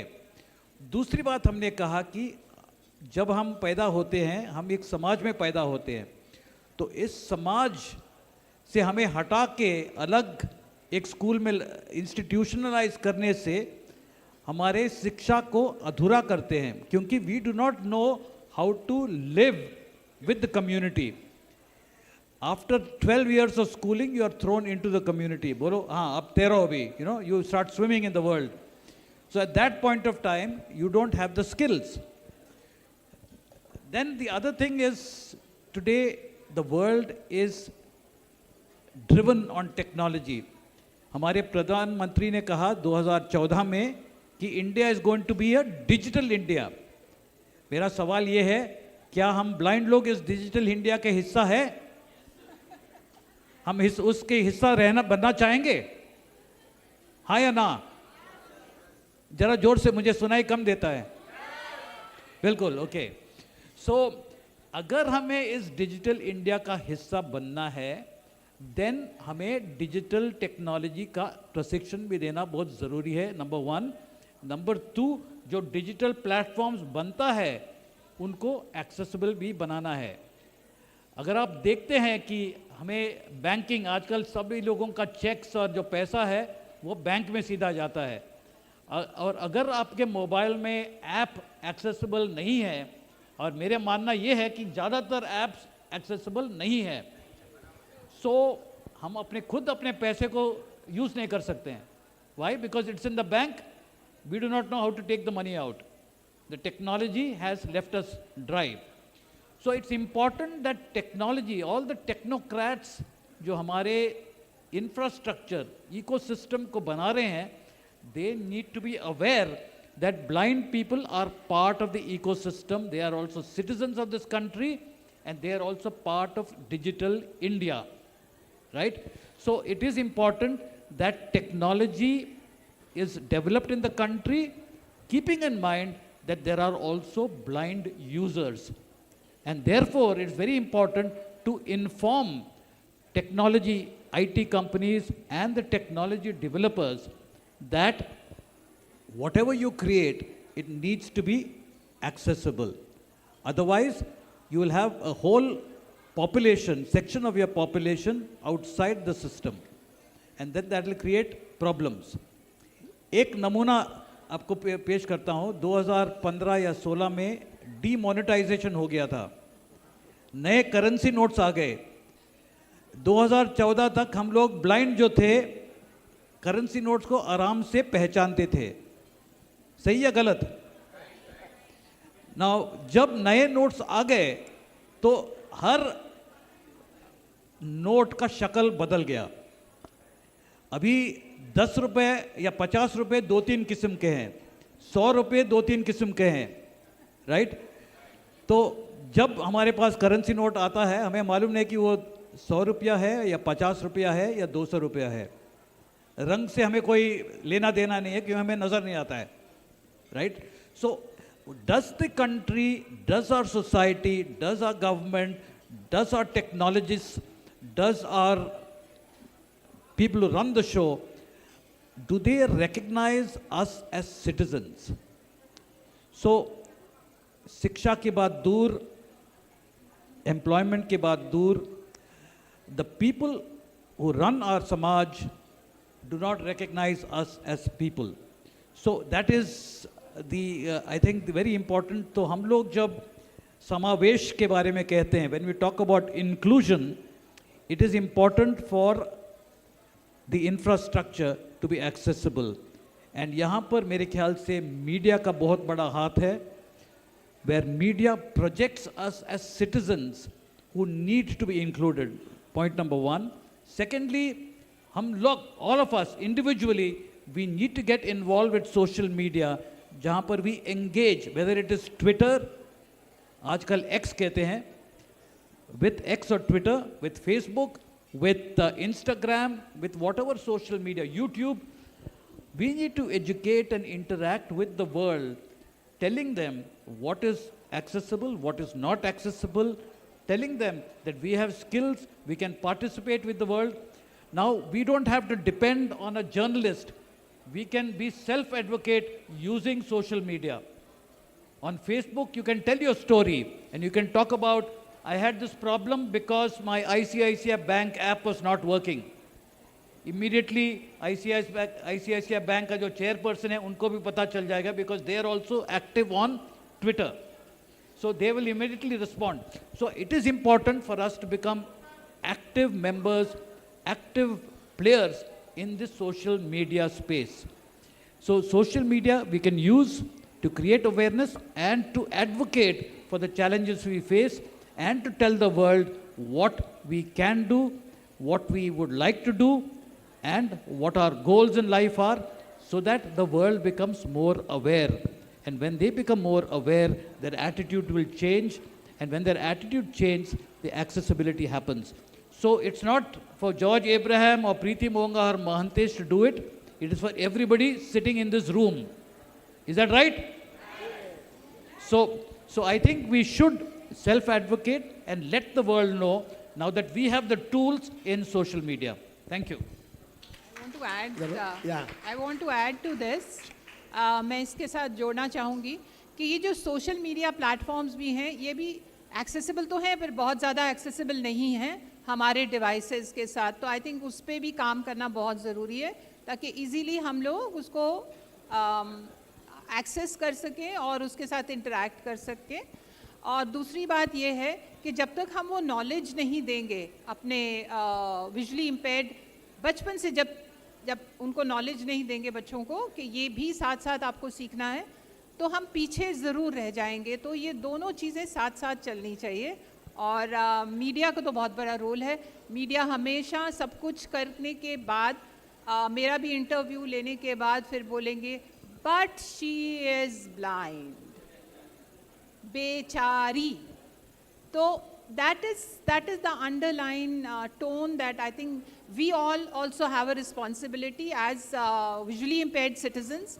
तो ये हमें अपने स्टूडेंट्स में भी डालनी है कि हम यहाँ पे अपने कर्तव्य पूरे करने आए हैं, ना कि अपनी राइट्स मांगने.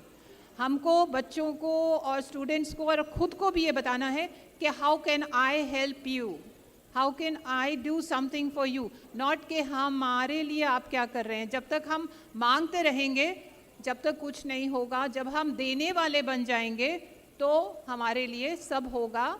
बट वही चीज़ हम बच्चों को सिखाना है. और मैं ये मौका ले रही हूँ कि आप यहाँ पे बहुत सारे विजुअली इम्पेयर्ड स्टूडेंट्स भी हैं कि यू नीड टू देने वाले बनो, नॉलेज बढ़ाओ और क्या किसी के लिए कर सकते हो ये ज़्यादा ज़रूरी है. तो अगर हम करने वाले बनेंगे तो सब हमारे पीछे ज़रूर आएंगे. Thank you. या मैं हमें वैसे बोलने का आदत है, तो एक बात मैं कहना चाहूँगा. 1961 में जब जॉन एफ कैनेडी को चुना गया अमेरिका के राष्ट्रपति, so somebody went to John Kennedy and said, "Sir, now congratulations, you have become the President of the United States. What can you do for us?" So Kennedy साहब ने तुरंत reply किया, if America has to be a prosperous country, and today I'm saying if India has to be a prosperous country, if we as blind people want to be part of a prosperous economy, 2027 में we are going to be the third largest economy. और अगर हमें, we want to be part of that, as Preeti said, think of what you can do for the country rather than expecting what society and the country can do for you. Society और country will अपने level पे आपके लिए करते रहेंगे, but until and unless we start thinking about हम समाज और इस देश के लिए क्या कर सकते हैं, क्या दे सकते हैं, हम कभी भी इस कंट्री के हिस्सा नहीं बनेंगे. So today let's look at moving from ल to द, which means लेने से लेके हम सफ़र करते हैं देने तक, right? ल to the. Right, thank you. Great, I think that's a fantastic conclusion. We are almost coming to an end. What I personally learned from both of them, I'm sure you also, it is very important that every stakeholder should be made to know their responsibilities. They get to know what are the potentialities of visually impaired and how do we take them there and have positive approach in empowering them, building capacity in them, so that they are not treated as becharas, they are treated as equal participants in all the growth and development. We got to make people with visual impairment contributors rather than door recipients. The tagline of Samarthanam is, we want every visually impaired to become taxpayers of the country. So the moment you become taxpayers, you raise your dignity, you are treated with respect, and you become contributors. And by 2027, when we are going to be the third largest economy, as George sir mentioned, as many visually impaired as possible should have contributed for that and take India to become the largest economy at the earliest. Not only become the largest economy, also raise the per capita income of every visually impaired individual. It is the responsibility of all of us who are here, the organizers, the participants, the panelists, and those who have exhibited their products. So also making products affordable. So with this note, I would like to thank both my great panelists and also organizers for giving me a great chance to host this on a very special day. 31st October is a very special day personally for me, because I'm a cricket lover. If blind is playing competitive cricket in India, I give 100% credit to George sir. Thank you.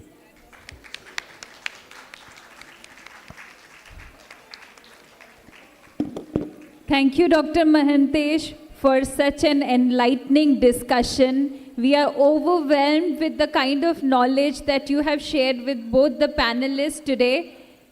नज़र ही नहीं, नज़रिया भी बदलने की ज़रूरत है. Thank you, Mr. George. This is such an important message that we are, going away with after this 2-day of conference with immense ideas, knowledge sharing, and your contribution definitely is the highlight. Thank you, Preeti ji. आपकी हर एक शब्द में बहुत strength थी, not only for the visually impaired, but for people like us who are sighted. It is an important message to take your strengths along and not to give up and not to ask, but to become a giver. And that is all that is needed today to be inclusive, to be a part of this society which grows together and becomes a successful country. What can you do for your country? What can you do as an individual? How many of us resonate with that idea? I should listen to a big round of applause for our panelist members. I think we can be more louder, isn't it?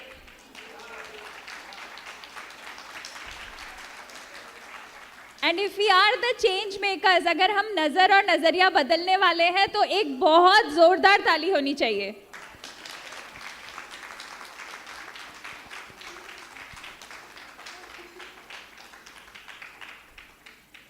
Thank you, Mr. George. Thank you, Mr. Mahantesh. Thank you, Preeti ji. We'll escort you down.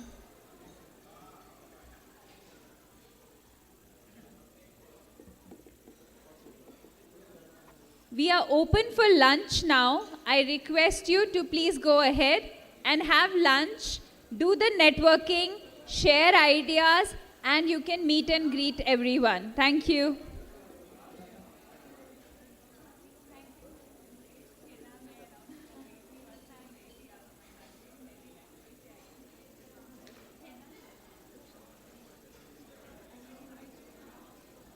For Suraj and Satish.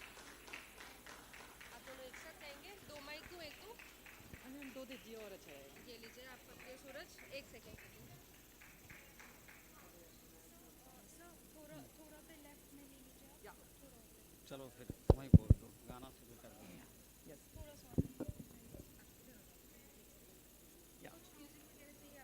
नहीं कुछ नहीं। Okay ma'am. आदरणीय मंच, समस्त प्रबुद्धजनों को मेरा यथा योग्य अभिवादन। मेरा सभी विजुअली इम्पेयर्ड और एक कदम और के लिए एक शेर पेश है। मंजिल उन्हीं को मिलती है जिनके हौसले बुलंद होते हैं। मंजिल उन्हीं को मिलती है जिनके हौसले बुलंद होते हैं, और सपने उनकी मुट्ठी में बंद होते हैं जिनके हौसलों में जान होती है।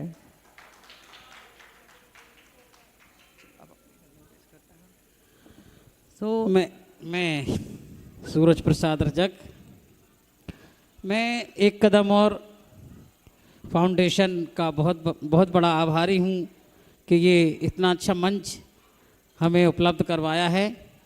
और एक कदम और फाउंडेशन संस्था से मैं यही प्रार्थना या निवेदन जो भी कहें कि हमें भी अपने जीवन यापन करने के लिए कोई ना कोई मतलब सहारा चाहिए। और अब हम अपनी एक गज़ल पेश करेंगे दोनों मिलकर।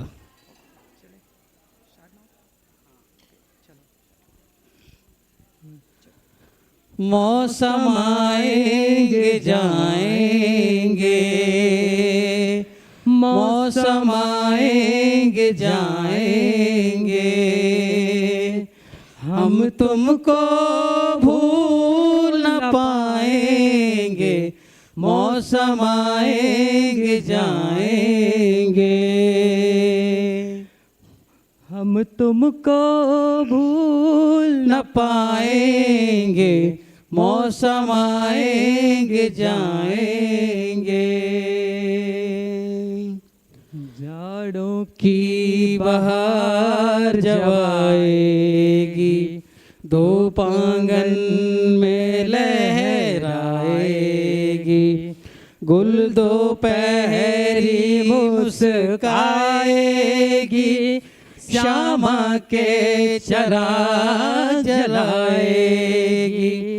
जड़ों की बहार जब आएगी, धूप आंगन में लहराएगी। गुल दोपहरी मुस्काएगी, श्यामा के चराग जलाएगी। जब रात बड़ी हो जाएगी और दिन छोटे हो जाएंगे, हम तुमको भूल न पाएंगे। मौसम आएंगे जाएंगे, मौसम आएंगे जाएंगे। जब गर्मी के दिन आएंगे, तपती दोपहरें लाएंगे। सन्नाटे शोर मचाएंगे, गलियों में धूल उड़ाएंगे। जब गर्मी के दिन आएंगे, सन्नाटे शोर मचाएंगे। गलियों में धूल उड़ाएंगे, पत्ते पीले हो जाएंगे और फूल सभी मुरझाएंगे। हम तुमको भूल न पाएंगे। मौसम आएंगे जाएंगे, मौसम आएंगे जाएंगे। जब बरखा की रुत आएगी, हरियाली साथ लाएगी। जब काली बदली छाएगी, कोयल मल्हारें गाएगी। जब बरखा की रुत आएगी, हरियाली साथ लाएगी। जब काली बदली छाएगी, कोयल मल्हारें गाएगी। जब रात बड़ी हो जाएगी और दिन छोटे हो जाएंगे, हम तुमको भूल न पाएंगे। मौसम आएंगे जाएंगे, मौसम आएंगे जाएंगे, मौसम आएंगे जाएंगे।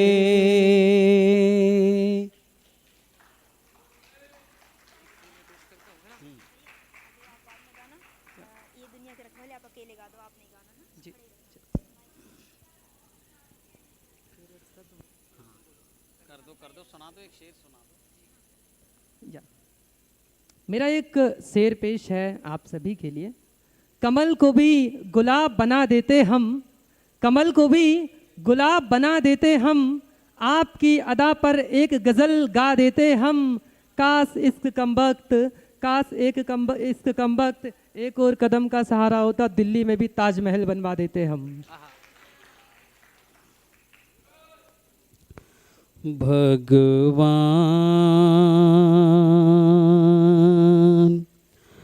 भगवान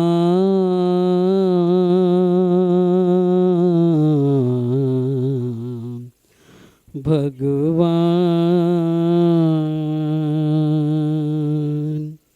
ओ दुनिया के रखवाले, सुन दर्द भरे मेरे नाले। सुन दर्द भरे मेरे नाले, ओ दुनिया के रखवाले। सुन दर्द भरे मेरे नाले, सुन दर्द भरे मेरे नाले। आश निराश के दो रंगों से दुनिया तूने सजाई। नैया संग तूफान बनाया, मिलन के साथ जुदाई। जा देख लिया हर जाई, ओ लुट गई मेरे प्यार की नगरी। अब तो नीर बहा ले, अब तो नीर बहा ले। ओ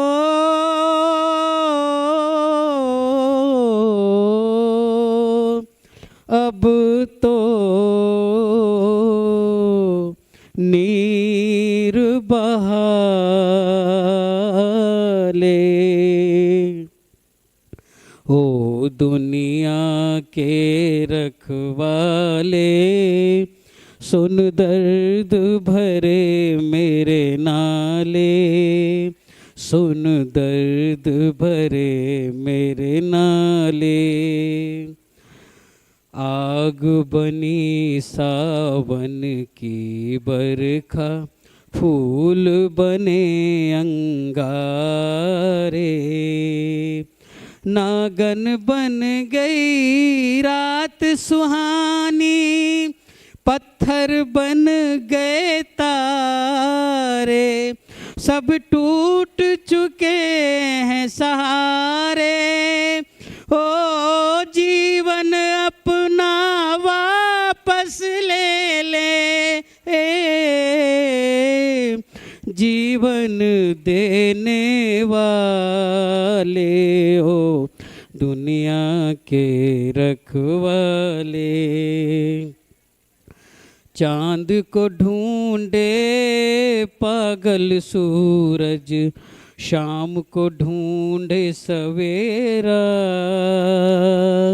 मैं भी ढूंढूं उस प्रीतम को, हो न सका जो मेरा।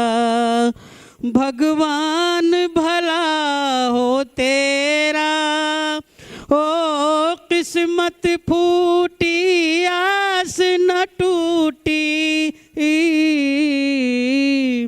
पाँव में पड़ गए छाले, ओ दुनिया के रखवाले। महल उदास और गलियां सूनी, चुप चुप हैं दीवारें। दिल क्या उजड़ा दुनिया उजड़ी, रूठ गई हैं बहारें। हम जीवन कैसे गुजारें, ओ मंदिर गिरता फिर बन जाता। दिल को कौन संभाले, ओ दुनिया के रखवाले। सुन दर्द भरे मेरे नाले, सुन दर्द भरे मेरे नाले। ओ दुनिया के रखवाले,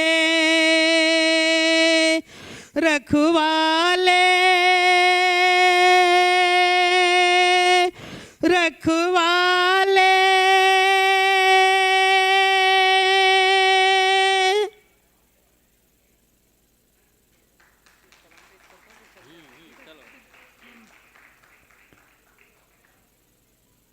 सूरज जी के गीत के बाद में मेरा एक छोटा सा कलाम, लेकिन इससे पहले सूरज जी के लिए एक शेर है। वो पर्दे पे पर्दा किए जा रहे हैं, वो पर्दे पे पर्दा किए जा रहे हैं, और मेरे जनाजे को रुकवा के वो बोले कहाँ से ये लौटे किधर जा रहे हैं। वो पर्दे पे पर्दा किए जा रहे हैं। निजाम हासली सर का एक कलाम है छोटा सा, वो मैं पेश करता हूँ।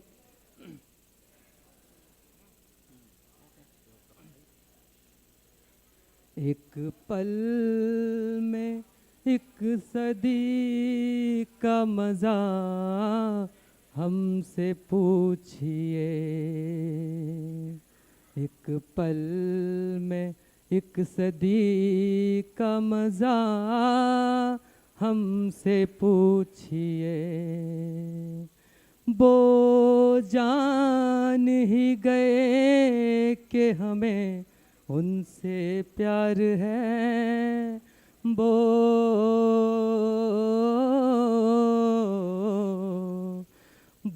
जान ही गए कि हमें उनसे प्यार है। एक पल में एक सदी का मज़ा हमसे पूछिए, हमसे पूछिए। Thank you.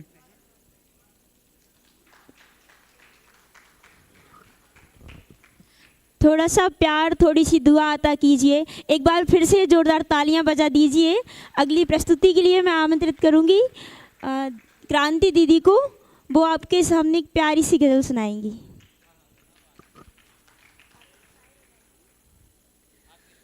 एक कदम फाउंडेशन और से मैं क्रांति गुर्जर। इसके पहले मैं एक पंक्तियाँ बोलूँगी। लक्ष्य है ज़िंदगी का भरोसा ना छोड़िए, लक्ष्य है ज़िंदगी का भरोसा ना छोड़िए। पत्थर भी आए राह में तो चलना ना छोड़िए, पत्थर भी आए राह में तो चलना ना छोड़िए।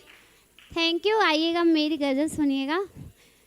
रहे न रहे हम महका करेंगे, बन के कली बन के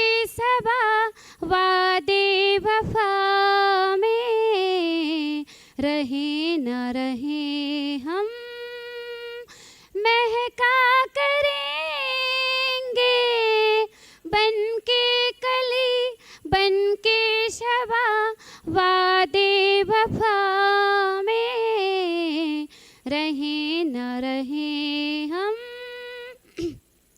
मौसम कोई हो इस चमन में रंग बन के रहेंगे हम फिराना चाहत की खुशबू यूं ही जुल्फों से उड़ेगी फिजा हो या बहारा यूं ही झूमते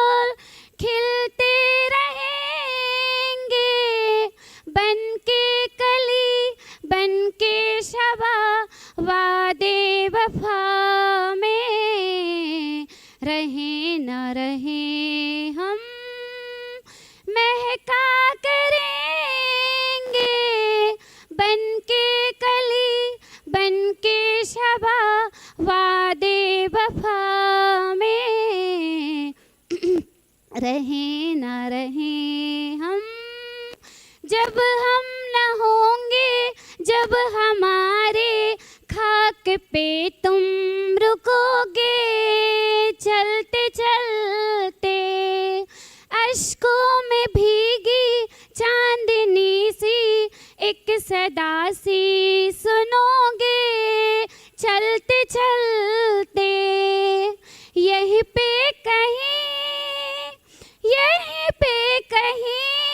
हम तुमसे मिलेंगे बन के कली बन के शबा वादे वफा में रहे न रहे हम महका करेंगे बन के कली बन के शबा वादे वफा में रहे न रहे हम कूचे में दिल के जब से आए सिर्फ दिल की ज़मी है याद हमको खोए हम ऐसे क्या है मिलना क्या बिछड़ना नहीं है याद हमको इसी सरजमी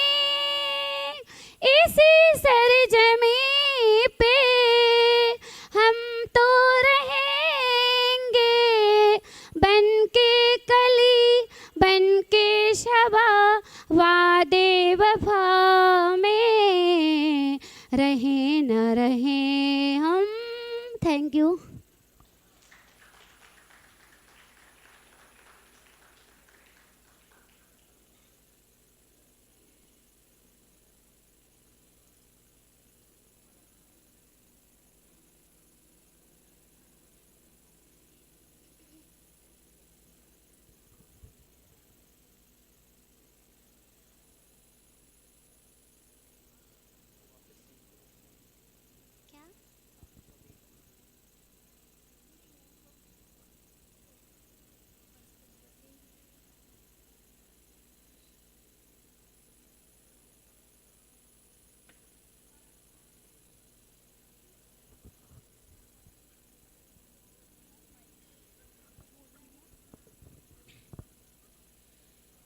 एक कदम फाउंडेशन की ओर से मैं जया भारती रावते और माधुरी है हमारे साथ में मैं एक गीत प्रस्तुत करने जा रही हूँ जो भी त्रुटियाँ हों क्षमा करें। जिंदगी प्यार का गीत है उसे हर दिल से गाना पड़ेगा।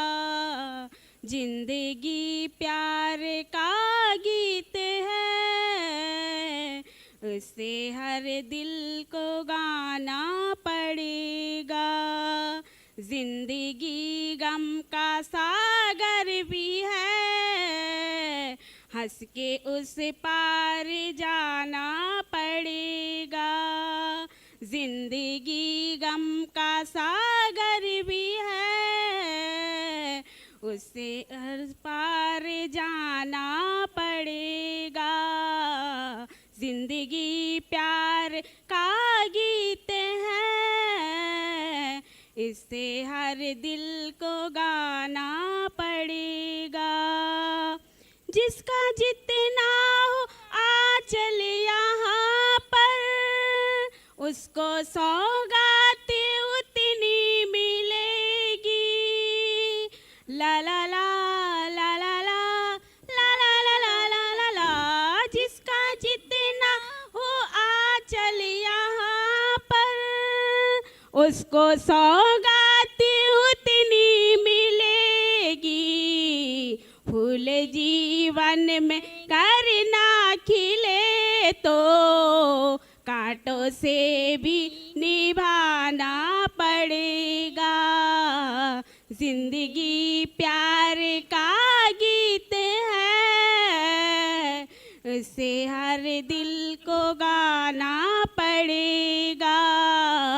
जिंदगी गम का सागर भी है, उसके उस पार जाना पड़ेगा।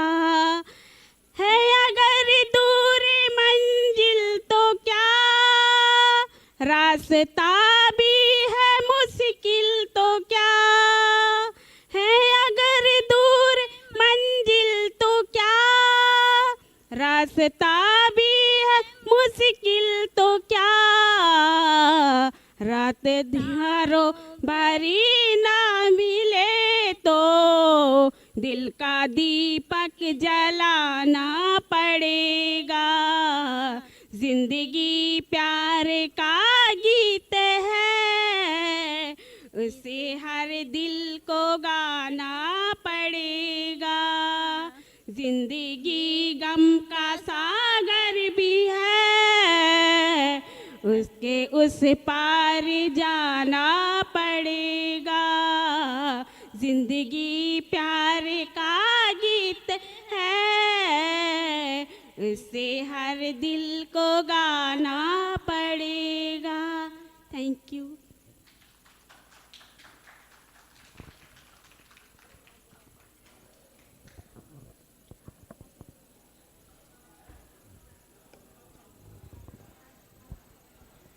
एक बार जोरदार तालियां बजा दीजिए सभी के लिए। This is Priyanka Katia in front of you. I am from MP Raisen and I would like to thanks Mrs. Namita Tripathi ma'am. She invites us and I will salute her all Nari Shakti जो कि यहाँ बढ़ चढ़ के work कर रही है।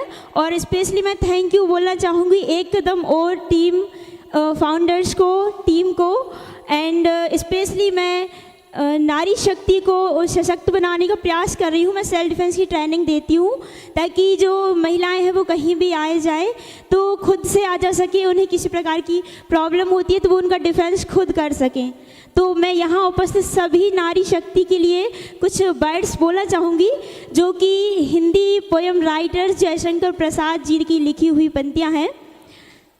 क्या कहती हो ठहरो नारी, संकल्प अश्रु जल से अपने, तुम दान कर चुकी पहले ही जीवन के सोने से सपने।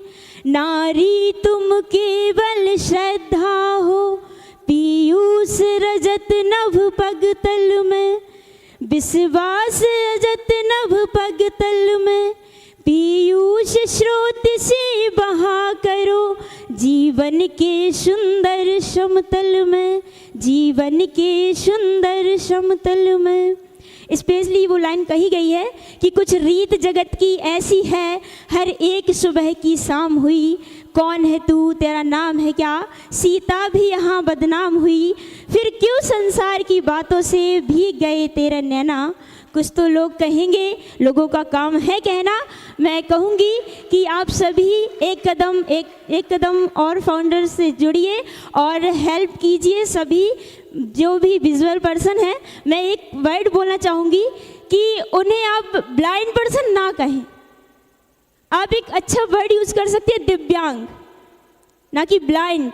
वो अंधे नहीं हैं, वो हमसे भी ज़्यादा चीज़ों को देख सकते हैं। उनकी हेल्प कीजिए, ना कि उन्हें बेसहारा बताइए। आप जिस यहाँ बैठे हुए हैं तो मैं ये सिर्फ आपसे ये कहूँगी कि आप उनके साथ पॉजिटिवली पेश आएँ, क्योंकि जब हम उनसे पॉजिटिवली कहेंगे ना, कि जैसे मैं एक वर्ड बोलूँगी, you can think, if you think you can do it, so you are right, and if you think you can't do it, so you are right. This thing is very important. आप positive सोच लेकर उनसे मिलेंगे तो आपको उनसे बहुत कुछ सीखने को मिलेगा। Thank you so much.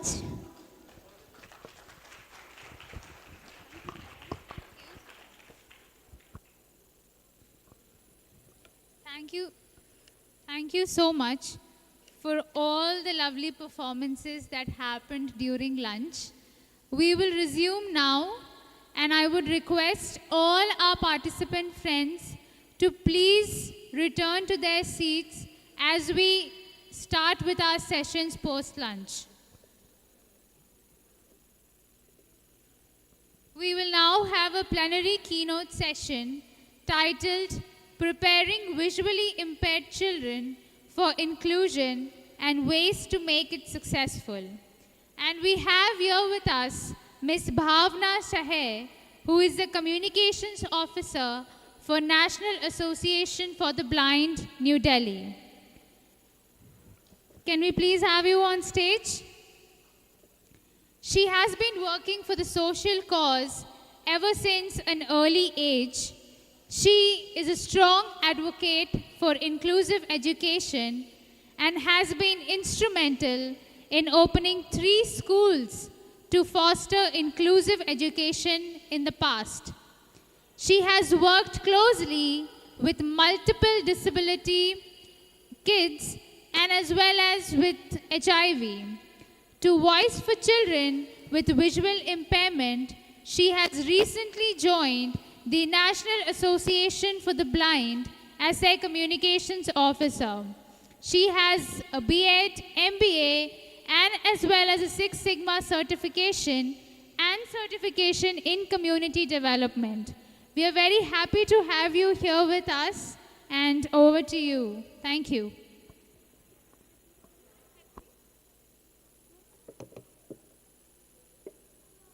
Thank you so much for the nice introduction.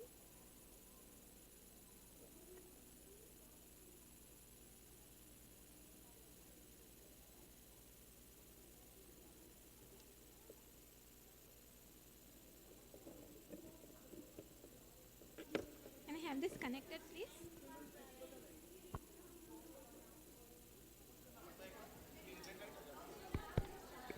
Okay.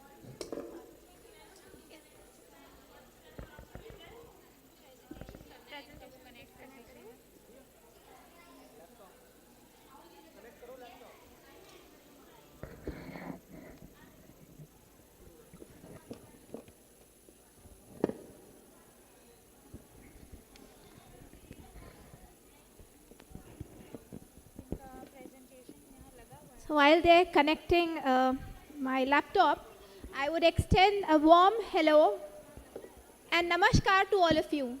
Can I please hear a loud and clear response to my greetings? No, you can just say hello, don't clap for me. That's all. Can I hear a loud hello from all of you, please? Thank you so much. That really gives me some encouragement to be able to speak in front of such great dignitaries here. Each one of you are achievers and a true testament to the lines, लहरों से डरकर नौका पार नहीं होती, कोशिश करने वालों की कभी हार नहीं होती. Everybody here, the students who are benefiting from inclusive education, everybody who have achieved so much in life, you are all achievers in true sense. So, is it working?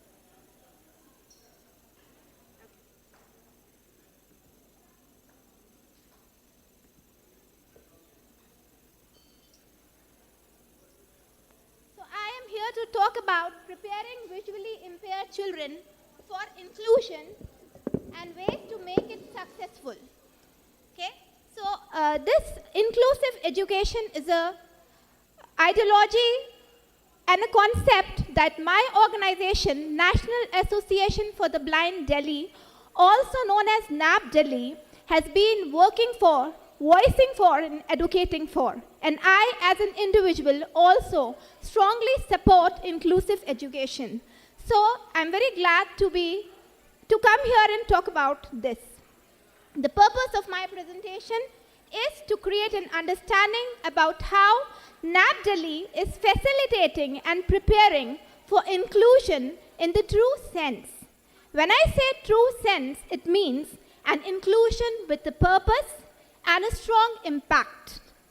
What are the government policies that facilitate inclusion, and how each one of us as individuals can contribute for a better inclusive world? The agenda of my presentation here is that I would introducing NAB Delhi, then I would be talking about NAB Delhi's role in preparing for inclusion, then the government policies that facilitates inclusion, and our achievements, which are a true testament to inclusion and the success that we have achieved, the future plans that we have to enhance inclusive education, and then I would conclude. Tamso Ma Jyotir Gamaya, O Divine Mother, lead us from darkness to light, is the guiding principle with which NAB Delhi works upon. We believe in growth with dignity. That is our vision for the visually impaired individuals that we serve.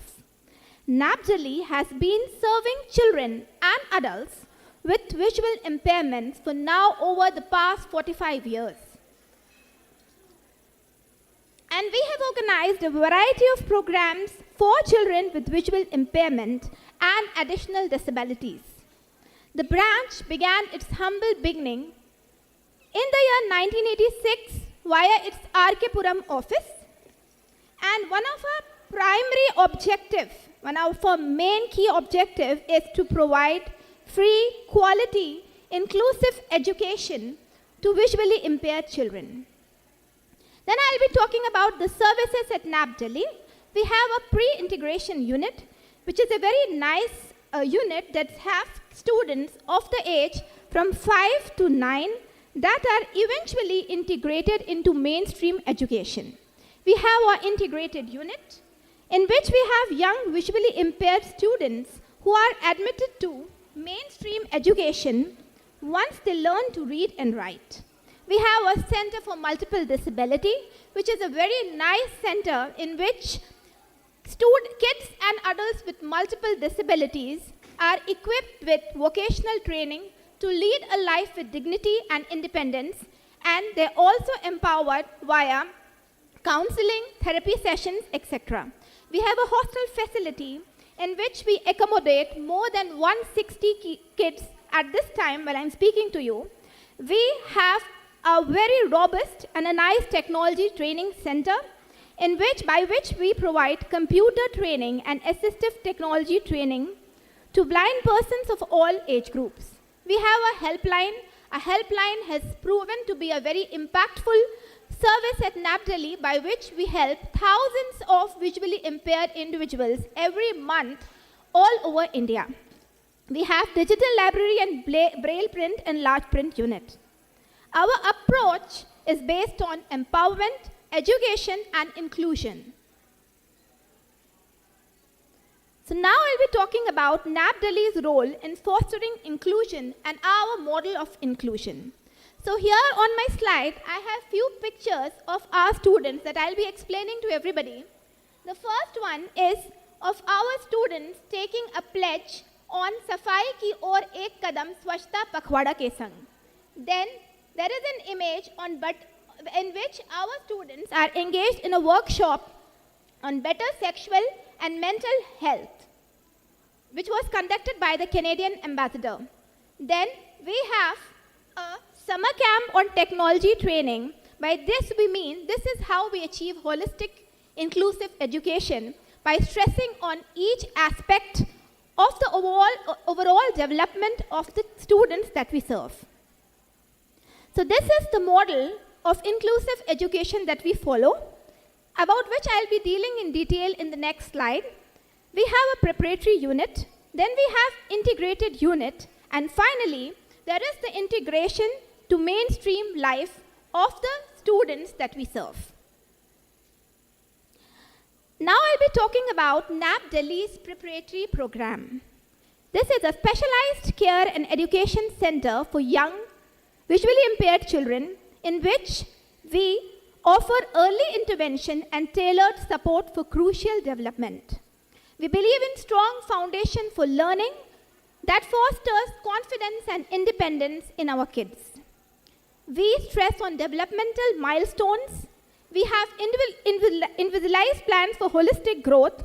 We believe on play-based learning that promotes cognitive skills, creativity, and interaction.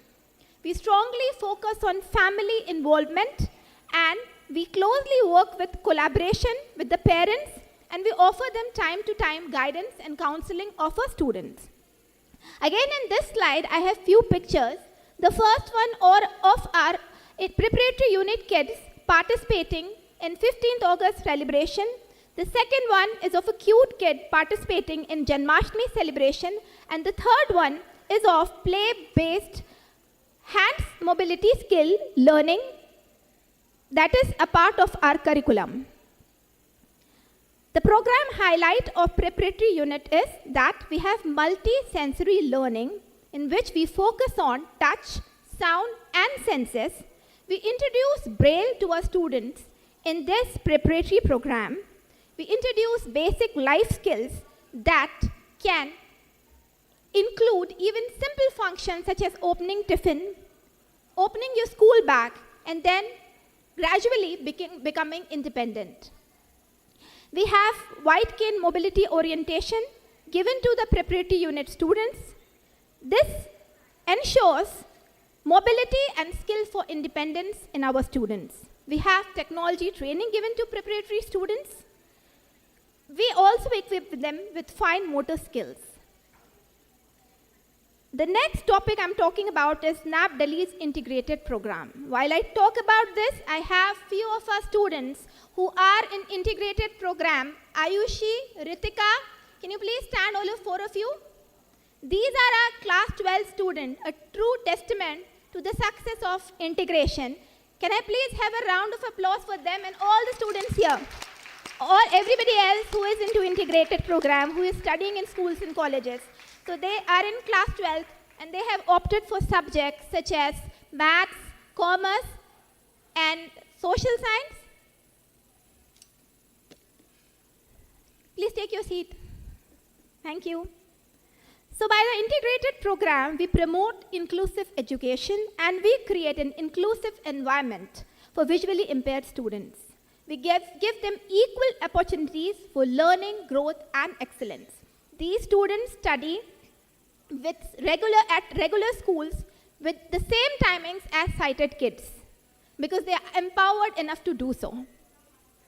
The key aspect of this program is inclusive classroom, specialized training, adaptive technology that help them to access digital content, braille literacy that empowers students for wider access, and holistic support that includes academic counseling, career guidance, vocational training, advocacy and awareness that we engage in time to time that stresses the importance of inclusive education to the society, the people we serve. The integrated program stresses majorly on digital empowerment as well. This we achieve by constant collaboration with mainstream educators. Leads to scribe readiness, allowing seamless participation. It provides access to online reading and study materials. The students utilizes e-book readers for enhanced learning experiences. We drive digital empowerment, enabling students to excel in mainstream schools. To sensitize more training for special educators, we work under the Sarva Siksha Abhiyan and we train special educators to reach out to more schools in the mainstream education.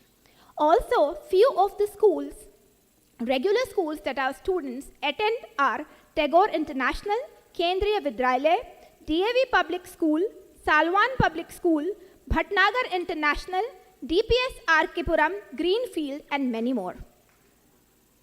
So the images in this slide are of Anas Khan, a 12th class student who secured 84% and is receiving Lakshmi Iyer scholarship at NAP Delhi. The second image is of a girl who participated in a wonderful classical-based dance event and received standing ovation. The third one is of a student, Janaki, who received award from DRDO officials for her beautiful melodious singing performance. And these are few, now I would be talking about few of the colleges that our students attend. They are Deshbandhu, St. Stephen, Dr. Bhimrao Ambedkar, Hindu College, Aryabhatta, Motilal, etc. So we work closely with government policies to facilitate inclusion. And let me tell you something more, that NAP Delhi has been working for inclusion much before there was a buzz about inclusion in the mainstream. We have been working since the 45 years to ensure that an inclusive world in society is developed. We work closely with these government policies that facilitates to bring an inclusive world. The first one is CBSE, the Central Bureau of Secondary Education, has policy formation such as and guidelines that the affiliated school adhere to. It has directives on admission, accommodation on examination conduction, and adaptation on curriculum for students with disabilities, such as candidate with disabilities as defined in the Rights of Person with Disabilities Act 2016 have the option of studying one compulsory language as against 2 for sighted students. The CBSE follows an inclusive curriculum that helps and creates guidelines for the teachers to have the assessment methods in order to cater to diverse learning needs for those students with disabilities. It has accessibility standards. It stresses on training and capacity building, such as providing ramp in schools. The examination accommodation also has some guidelines from CBSE to make it accessible for all. That can be extra time, a scribe, and large question paper for low vision students, and use of assistive devices. CBSE appoints special educators that work alongside regular teachers to address individual learning needs. CBSE also timely conducts sensitization and learning and awareness programs. It collaborates with organizations such as NGOs and for development of resources and sharing of best practices.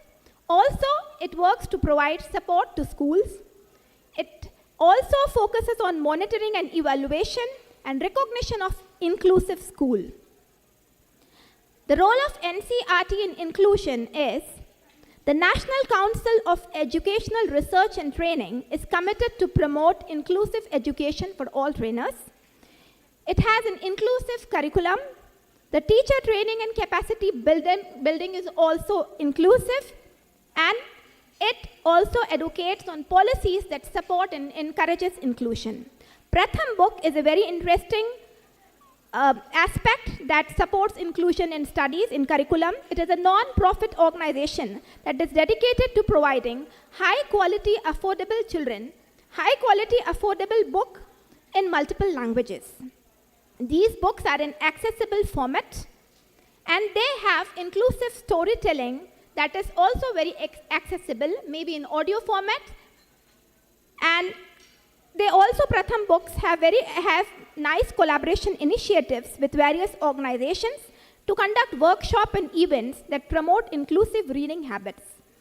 The curriculum framework guideline of NCERT also supports inclusion. It stresses on universal design for learning, differentiated instruction, and assessment accommodation. The third government policy that I am talking about is National Education Policy 2020, also known as NEP. It aims to revolutionize education in India. And the key highlight is it focuses on providing quality education from the early years, that is early intervention. And it has also accessible curriculum framework. Now I'll be talking about our achievements.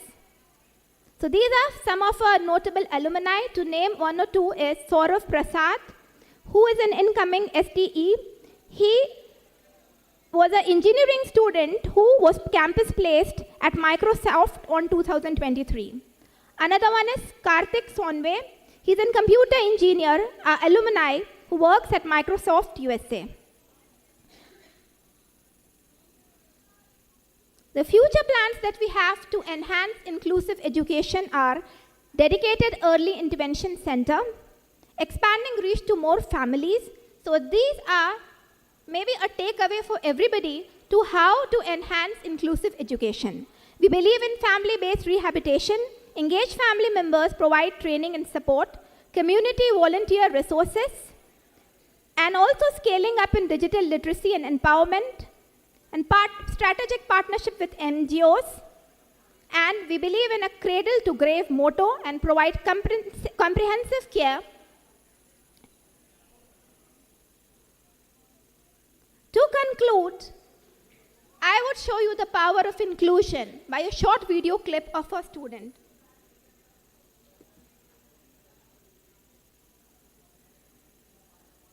Voice is not coming.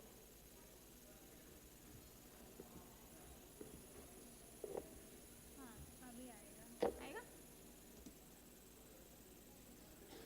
Audio आवाज अरे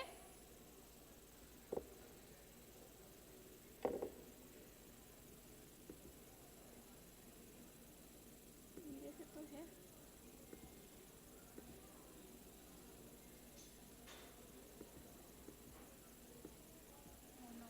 no Okay, so for some technical errors, the video clip cannot be played. So I'll tell you, this is a small 5 or 6-year-old girl, Insha, who is saying that she wants to grow up and become an IPS officer. So I'm playing this video to tell you that by inclusive education, we should work to give wings to the dreams of these young, small, lovely kids. And this is my ending note. So if you have any questions, you can please ask. Thank you so much for listening patiently. And I hope we all continue to work to build an inclusive and a better world.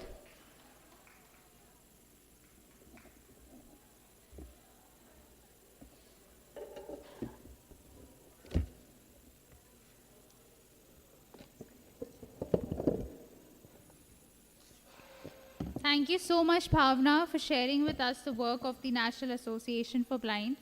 And I'm sure that everyone over here has definitely heard about the organization and the wonderful work that they do. Now we move on to our next plenary keynote session. And the title of the session is Leading with Purpose, for which we have Mr. Rahul Gupta, who is a research associate at Harvard University, and as well as the Managing Director and CEO of JC Flowers Asset Reconstruction. Can we please have you on stage, Mr. Rahul, and can we please all give a big hand of applause? Mr. Rahul Gupta is a research associate at Harvard University's Lakshmi Mittal and Family South Asia Institute. He is as well as the Managing Director, like I just told you all. He is also on the board of directors of Ambit India. He was a fellow and senior fellow at the Advanced Leadership Program at Harvard. He is a chief executive officer of Ambit and as well as an advisor to Oliver Wyman, a global management consulting firm. Rahul was also senior managing executive officer and chief financial officer at Shinsei Bank in Japan and Managing Director, Group Financial Controller and Chief Controller at DBS Bank in Singapore. in Singapore, Asia, and India. Earlier, Rahul also held leadership positions at HSBC and Societe Generale in India. Thank you so much, Rahul, for being here with us, and we are all looking forward to hear from you.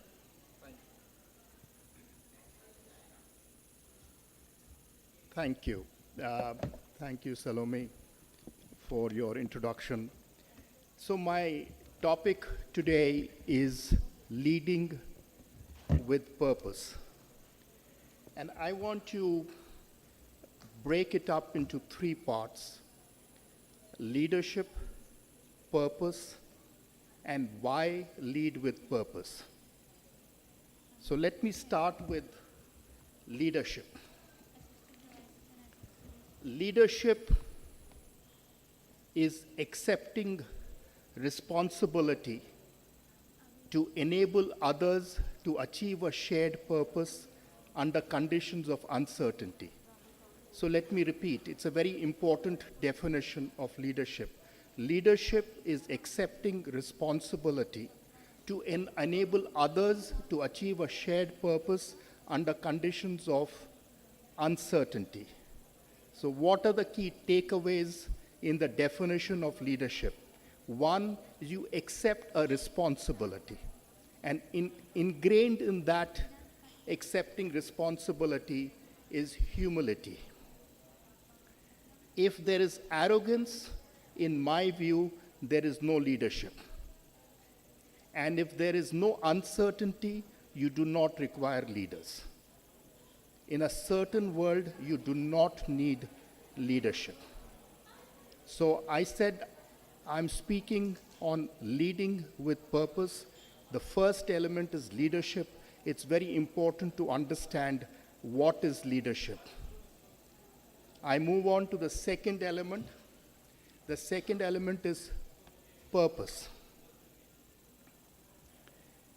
One of human beings' objectives, all of us, should be to align health span with lifespan, irrespective of how long we live. That, in other words, we should be healthy till the last day of our lives. That should be the objective. So how does one ensure that you can align health span with lifespan? The first element of that is purpose. If you have no purpose in life, it is extremely difficult to be healthy or have a good health span. What is purpose? When you get up in the morning tomorrow, it should be with a sparkle in your eye and a spring in your step. Whatever you do, a sparkle in your eye and a spring in your step, you're looking forward to the day because you have purpose. The second element to align health span with lifespan is optimization of body, mind, and soul. A healthy body, a healthy mind, and whatever you believe in or do not, nurture your soul. And the third is social connections. Third element, you have to interact with people. So that is on purpose, that doing good is purpose. So let me move on to the third part of it. So we talked briefly on leadership, we talked on purpose. Why lead with change? Now, if you look at the Ek Kadam Aur Foundation, it represents the vision of my friend Dr. Satish Tripathi. We got to know each other at Harvard University. And look at the vision of Ek Kadam Aur. The vision is a world in which every child is nurtured to be a leader and live with dignity.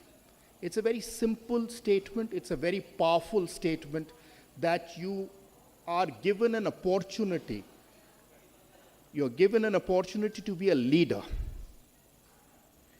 And finally, there should be no impediments to give everybody a chance to be a leader. No physical impediments, no financial impediments, and that is the purpose of Ek Kadam Aur.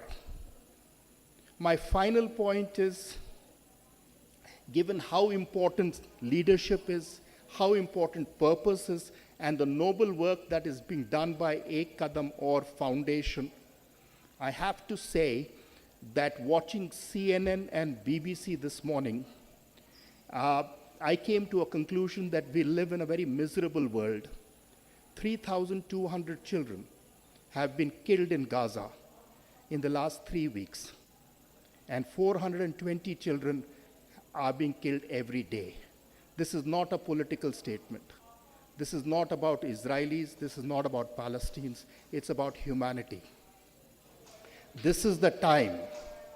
This is the time that we have to show leadership. We have to show purpose. And I will encourage all of you to lead with purpose. Not only one step forward, Ek Kadam Aur, Ek Kadam Alag. Let's take a different step, and let's take a step forward to lead with purpose. Thank you very much.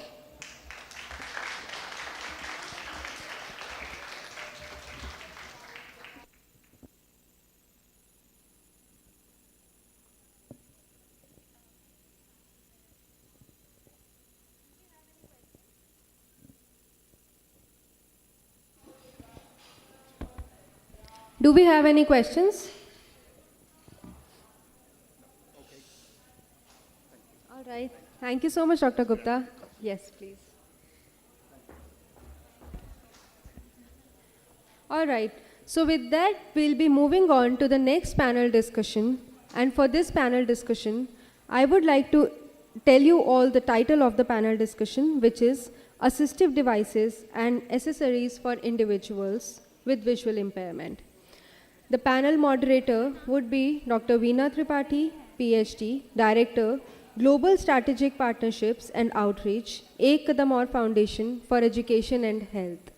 And I would like to welcome the panelists for this session, that is Dr. Piyush Chanana, who is the head of Raised Alliance Foundations, and he has been an integral part of the Assistive Technology Lab at Indian Institute of Technology, Delhi, held various research positions and played a central role in research, development, and dissemination of multiple assistive technology solutions for the persons with blindness since 2012. He has been catalytic in creating new models and pathways of engagement with community, industry, and dissemination of assistive technology, and contributed significantly towards creation of an ecosystem conducive for user-driven research by bringing together researchers, industry partners, user organizations, as well as users. Prior to joining IIT, he worked as an assistant professor at Bharati Vidyapeeth's College of Engineering, New Delhi for 6 years, during which he was involved in teaching and research in the field of embedded systems and digital design.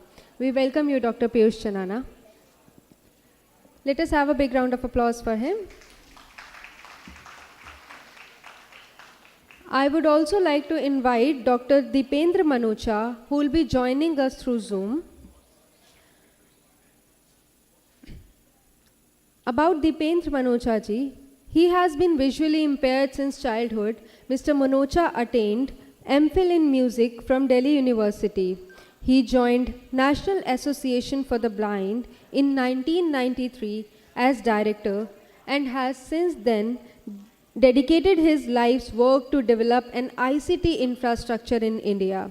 Today, he serves as NAB's vice president and leads 2 organizations, Saksham and SACTEC, that have helped thousands of persons with visual impairment in India and abroad live independently and participate in society by providing them affordable technology solutions and digital literacy. He is director, Developing Countries, DAISY Consortium, Mentor Assistec, President DAISY Forum of India, and created India's largest accessible online library. Let us have a huge round of applause for Mr. Manocha. I would also like to welcome Pranav Savla, who's a high school final year student from Head Start Educational Academy, Bengaluru. About Pranav Savla, so Pranav Savla is one of the ambassadors of change at Kadam Foundation for Education and Health. He's a high school student, a 17 years, studying in the 11th grade.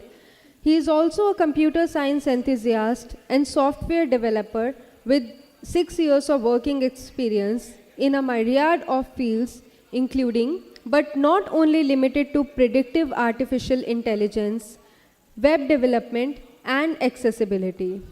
His experience has allowed him to start 2 of his new ventures, one being the free-for-all writing platform Vidya Drishti, and the other being Phoenix Digital Media, a content creation and consulting firm.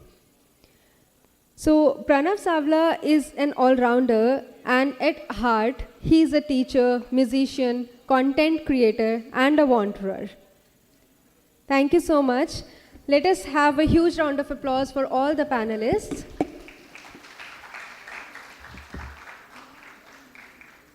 Over to you, Veena-ji. I'm so sorry. Yeah. We also have another panelist for this panel, that is Dr. Chanda Sagar, who's an associate professor, Miranda House, New Delhi.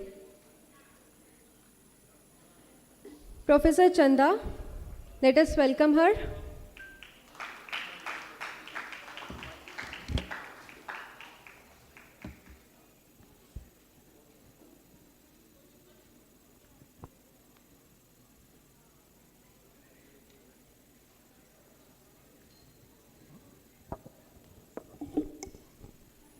Hello.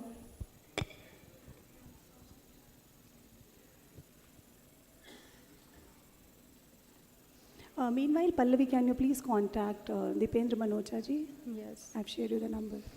Can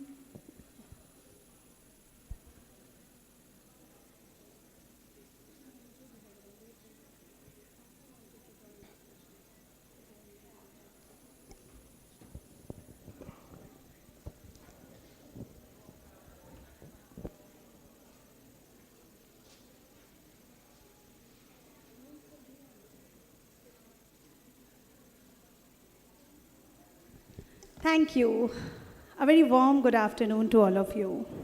So, before to start, let me give you a brief introduction of myself to all my visually impaired friends. मेरा नाम वीना त्रिपाठी है. मेरी height 5 foot 6 inch है और मैंने आज silk की साड़ी पहनी है. शायद मैंने अपने बाल ठीक से झाड़े हैं और क्लच से दबा हुआ है मेरा बाल.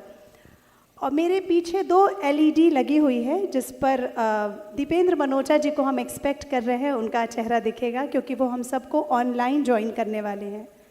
मेरे राइट साइड में मेरे बड़े अच्छे दोस्त पीयूष छनाना जी, प्रणव और चंदा मैम बैठी हैं. सो हम अब इस डिस्कशन को स्टार्ट करते हैं.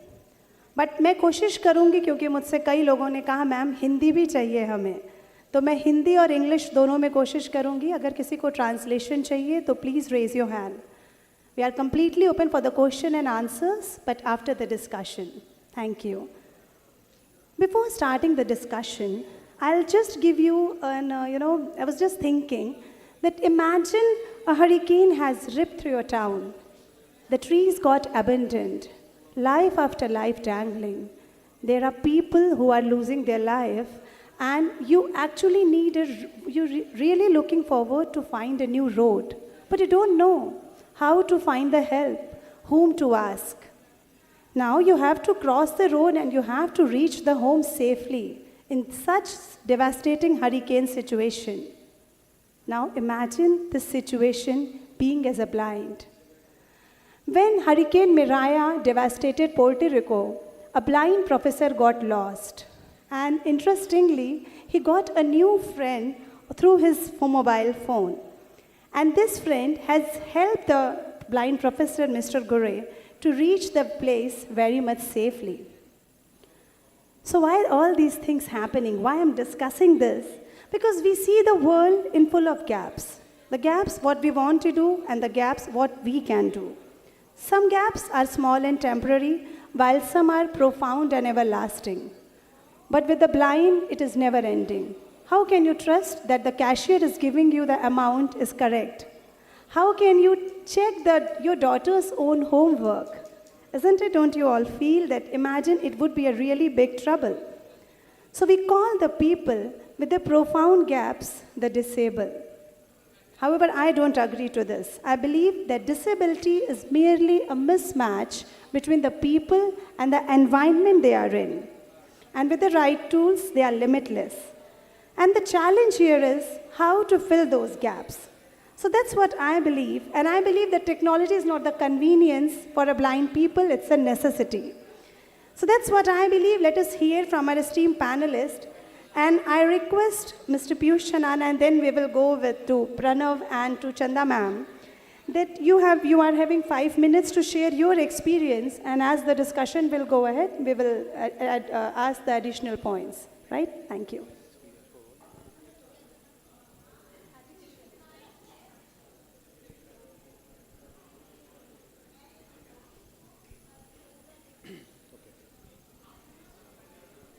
Okay, so very good afternoon to everyone. Am I audible on the back side clearly, or is there some echo? Closer here, it's more echoing. Okay. It's low. Okay. So basically, when we talk about education of persons with visual impairment, I believe the most fundamental thing is, if you are in a classroom setting, you should be at par with any other sighted student. And to be that, what is fundamentally most important is you should have access to content just like any other student. Now, access to content involves accessible books, accessible images, accessible diagrams, and right assistive technology with which you can perform, or you can contribute, or you can be the part of the entire classroom setting. And at each stage of this, so one is content, one is diagram, kind of graphics content, and the third is assistive technology, artificial intelligence has a role to play. With the evolvement or how technology is improving nowadays, there are lots of applications where we can directly use artificial intelligence. Typically, new solutions, apps which are already there, like Seeing AI or the Google Lookout or all these type of latest solutions, are building on these capabilities. But the point I want to make is, no matter how advanced technology becomes or how new solutions are available, but the fundamental point is that how many people are able to use them. So when we are developing such solutions, or when we are promoting those solutions, it's very important that they are meaningful for the Indian context. And when I say Indian context, language is the most important thing. So if I have an excellent solution which is developed in the West, and I want to use it in the country, only a very small fraction of people would be able to use it because it doesn't support translation in other languages. So contextual adaptation is very, very important. Second is, see, we are dealing with a very different sort of challenge. And when I say this, it means, if we talk about special schools, then inclusive schools, then adults who are late blind, their requirements can vary, like the spectrum is very huge.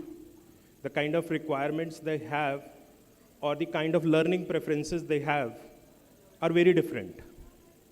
In that scenario, it becomes really, really important that when we are talking about artificial intelligence or machine learning or advanced technologies, and we want to create personalized experiences, we should consider all these factors.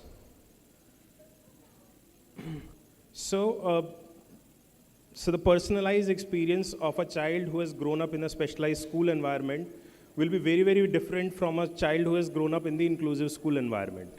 And the same is applicable to an adult who has just lost his eyesight and wants to rehabilitate or become effective in using assistive technology.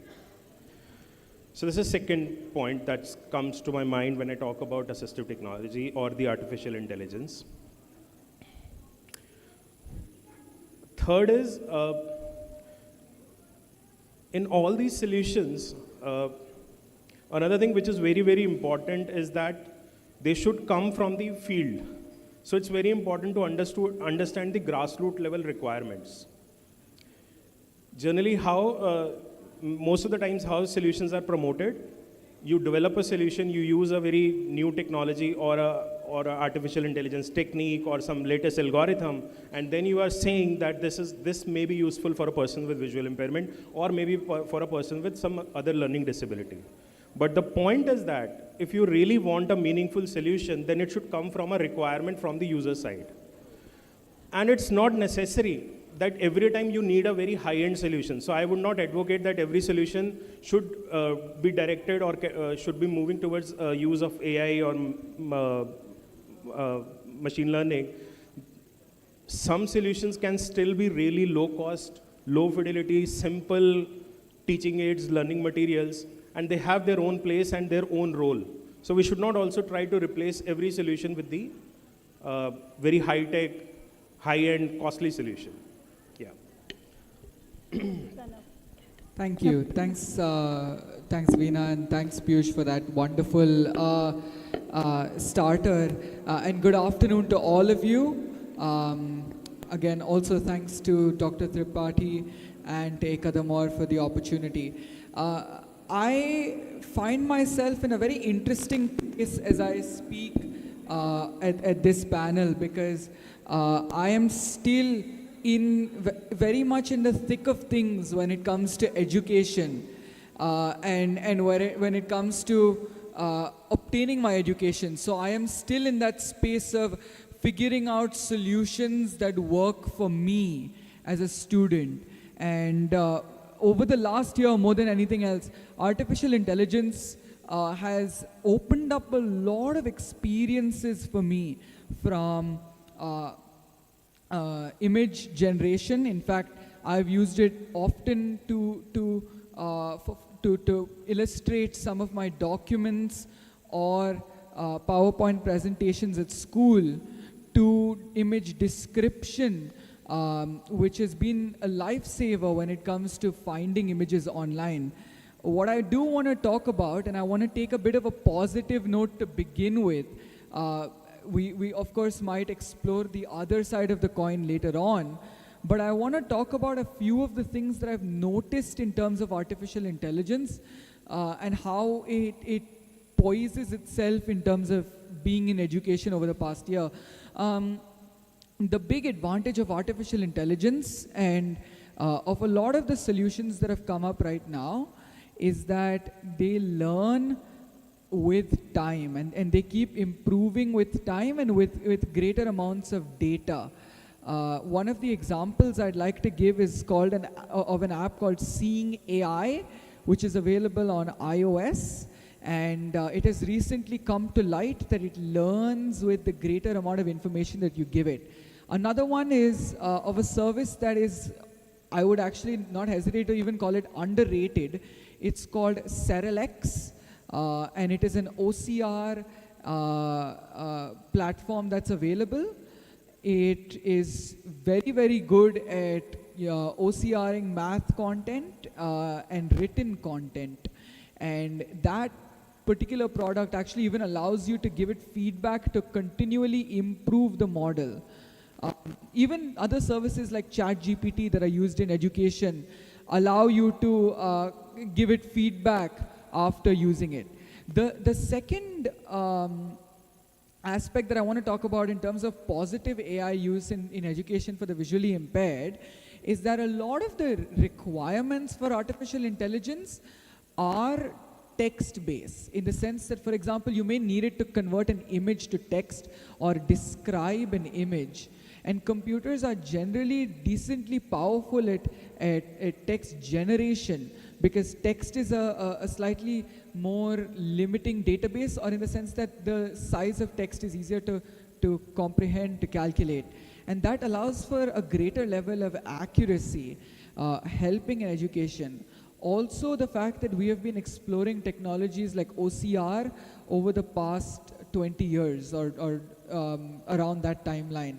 OCR being the technology to convert images into editable or navigable text like PDFs or Word documents.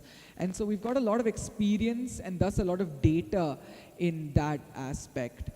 Now I do want to touch upon, these are I guess the two main positives, but there are also a few problems that I've noticed or come to notice with artificial intelligence, and they are problems that have come from the main ideology of development behind them itself while working in terms of education.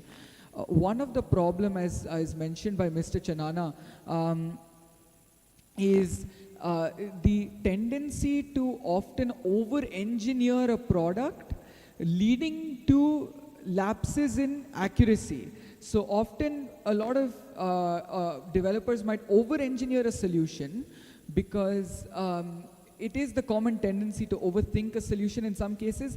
And when you're thinking about artificial intelligence that learns or that adapts and creates pattern matches as you go along, and especially in terms of education where it's very important to get it accurately correct, accuracy is kind of put on the back burner or is accidentally left out in terms of over-engineering.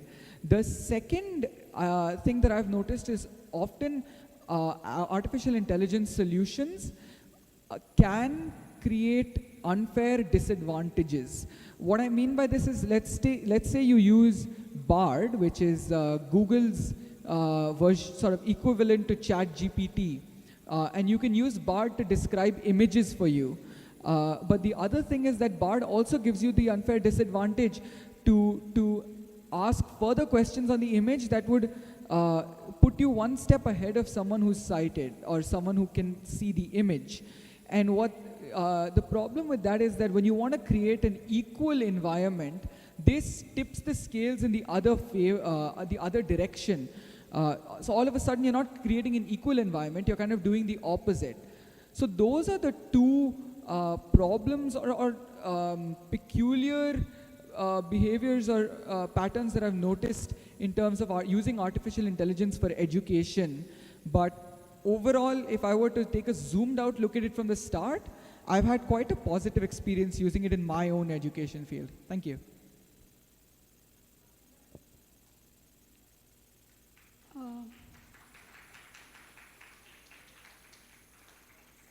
दो दिन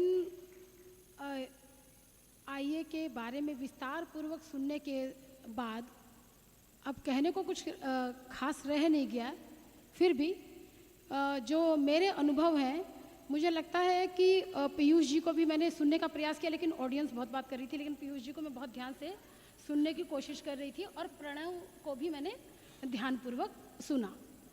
होता क्या है कि जब बगल में कोई बोल रहा है और आगे ऑडियंस बोल रही है तो ध्यान डाइवर्ट होता है। तो जो आईए के साथ मेरा अनुभव है, क्योंकि मेरी जब एजुकेशन हमने किया है तो हमने परंपरागत तरीके से अपनी शिक्षा प्राप्त की ब्रेल लिपि के साथ, और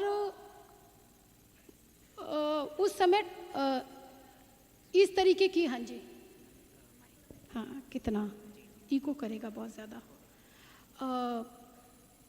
जब आज से 25 साल 30 साल पहले अगर हम कल्पना करें तो एक मुझे याद आ रहा है कि टेप रिकॉर्डर हुआ करते थे और हर सप्ताह या महीने 2 महीने में हम लेकर कहीं पहुंचते थे। तो आज जो तकनीक की एक क्रांति है, तकनीकी दुनिया में नई नई क्रांति हो रही है, तो मुझे जो मुश्किल लग रही है, मेरे को क्या समझ आ रहा है वीना जी और पीयूष जी, कि जो भी टेक्नोलॉजी बना रहे हैं, मुझे लगता है कि वो जो टेक्नोलॉजी जो डेवलप कर रहे हैं वो और जिसके लिए कर रहे हैं वो, अगर वो दोनों मिल करके अगर आईए का निर्माण करें तो मेरी आवश्यकता क्या है या हम जैसे यूज़र्स की आवश्यकता क्या है, ये बहुत आसान हो जाएगा। क्योंकि आवश्यकता को ध्यान में, क्योंकि आप जब डेवलप कर रहे हैं तो आप अपने मतलब एक तरफा हो रहा है, आपने रीड किया और किया। लेकिन मुझे लगता है कि इस तरीके की जो आईए है, अगर कोलोब्रेशन में किया जाए, सर्वे डेफिनेटली आप करते होंगे, सर्वे के बाद ही करते होंगे, लेकिन सीधे सीधे उनके टच में रह करके किया जाए तो बहुत बेहतरीन इसके रिजल्ट निकलेंगे। खैर, मैं अपने विषय पे वापस आती हूँ। आईए के जो आईए है उसको जो मैं व्यक्तिगत मैं जो फील कर पाती हूँ, मैं उसी पे बात करूँगी कि बहुत ज़्यादा टेक्नोलॉजी से मैं जुड़ी कोविड के समय पे। कोविड के समय से पहले मैंने सोचा ही नहीं था कि जूम, व्हाट्सएप और ऑनलाइन और पीडीएफ इतनी तेज़ी से मुझे या हम जैसों को सीखना पड़ेगा, क्योंकि ऐसा लग रहा था कि लैपटॉप से काम चल रहा है और लैपटॉप में सारी चीज़ें हैं, ठीक है हो जाएगा। लेकिन लैपटॉप से ये दुनिया कितनी आसानी से एक छोटे से मोबाइल में आकर के सिमट गई और सारे काम हमने मोबाइल के अंदर करना शुरू किया। तो आइए के साथ जो मेरे अनुभव हैं मैं उसको साझा करती हूँ कि आर्टिफिशियल इंटेलिजेंस जो है वो किसी के साथ डिस्क्रिमिनेशन नहीं करता है। जो भी उपकरण हमें उपलब्ध हैं वो सबके साथ इक्वल ट्रीट करता है, सबके साथ समानता का व्यवहार करता है।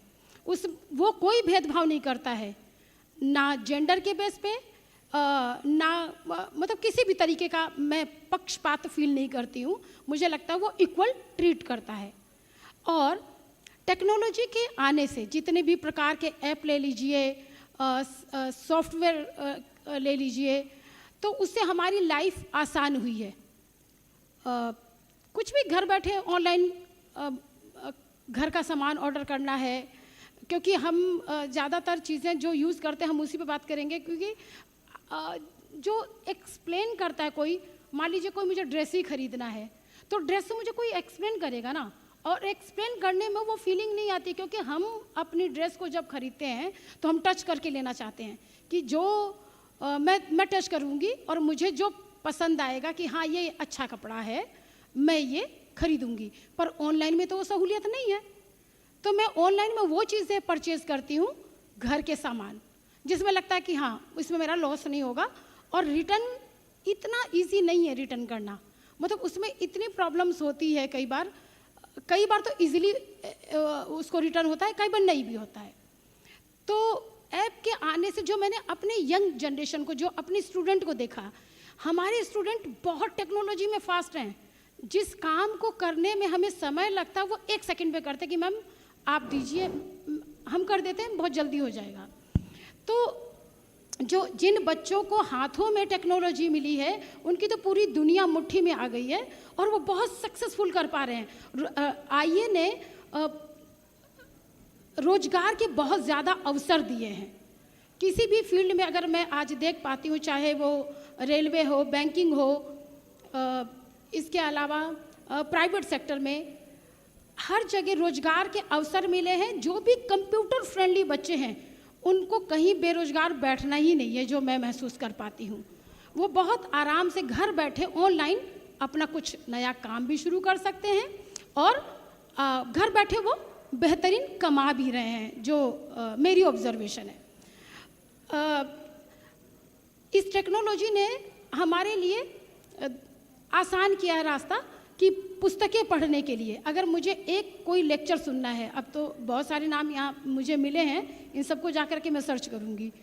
तो जब हम सर्च करते हैं यूट्यूब पे या गूगल पे तो एकदम पूरी दुनिया खुल कर के सामने आती है। हाँ, उसमें हम अपने विद्यार्थियों को ज़रूर सुझाव देते हैं कि नहीं, क्योंकि क्या होता है कि सभी वीडियो बना के डाल लें और सब ऑथेंटिक ऐसा तो नहीं होता है। तो उसमें या तो हम जैसे शिक्षक बताएं कि ये वाला लेक्चर आपको सुनना है या यहाँ से आप देखिए। मतलब कितनी भी तकनीक आ जाए, हमारा टेक्निकल प्रॉब्लम कहाँ पे हो रही थी, जो कल भी कुसुम जी ने कहा था, आज SR मित्तल जी ने भी कहा है जी बिल्कुल, मैं अग्री करती हूँ चंदा मैम। इसीलिए मैं आज दीपेंद्र मनोचा सर, आप हैं अवेलेबल? मैं आपको देख सकती हूँ। Dipendra sir, are you there? हाँ जी हाँ हाँ I'm here. Thank you, Am I thanks a audible? lot. और देखिए इस समय वो राही हैं, वो ट्रैवल कर रहे हैं कहीं. Thank you for joining us. Thank you sir. मैं बाकी मेरे 3 दोस्तों ने तो बताया एआई का क्या यूज़ है, लेकिन मैं आपसे सीधे सुगम पुस्तकालय का ही पूछूंगी, क्योंकि मैम ने एक क्वेश्चन उठा दिया सुगम पुस्तकालय पुस्तकों के बारे में. So I just want to understand that how does Sugam Pustakalaya actively collaborate with the blind and visually impaired community to ensure that it is their digital library. तो सुगम पुस्तकालय is a library of libraries. मतलब वो पुस्तकालयों का पुस्तकालय है, एक किस्म से एक नेशनल रिपोजिटरी है, एक साझा लाइब्रेरी है हमारे सारी ऑर्गेनाइजेशंस की. पहले हम लोग छोटी एक कॉलेज या एक संस्था अपनी किताबें बनाते थे और कुछ लोगों के हाथ में देते थे.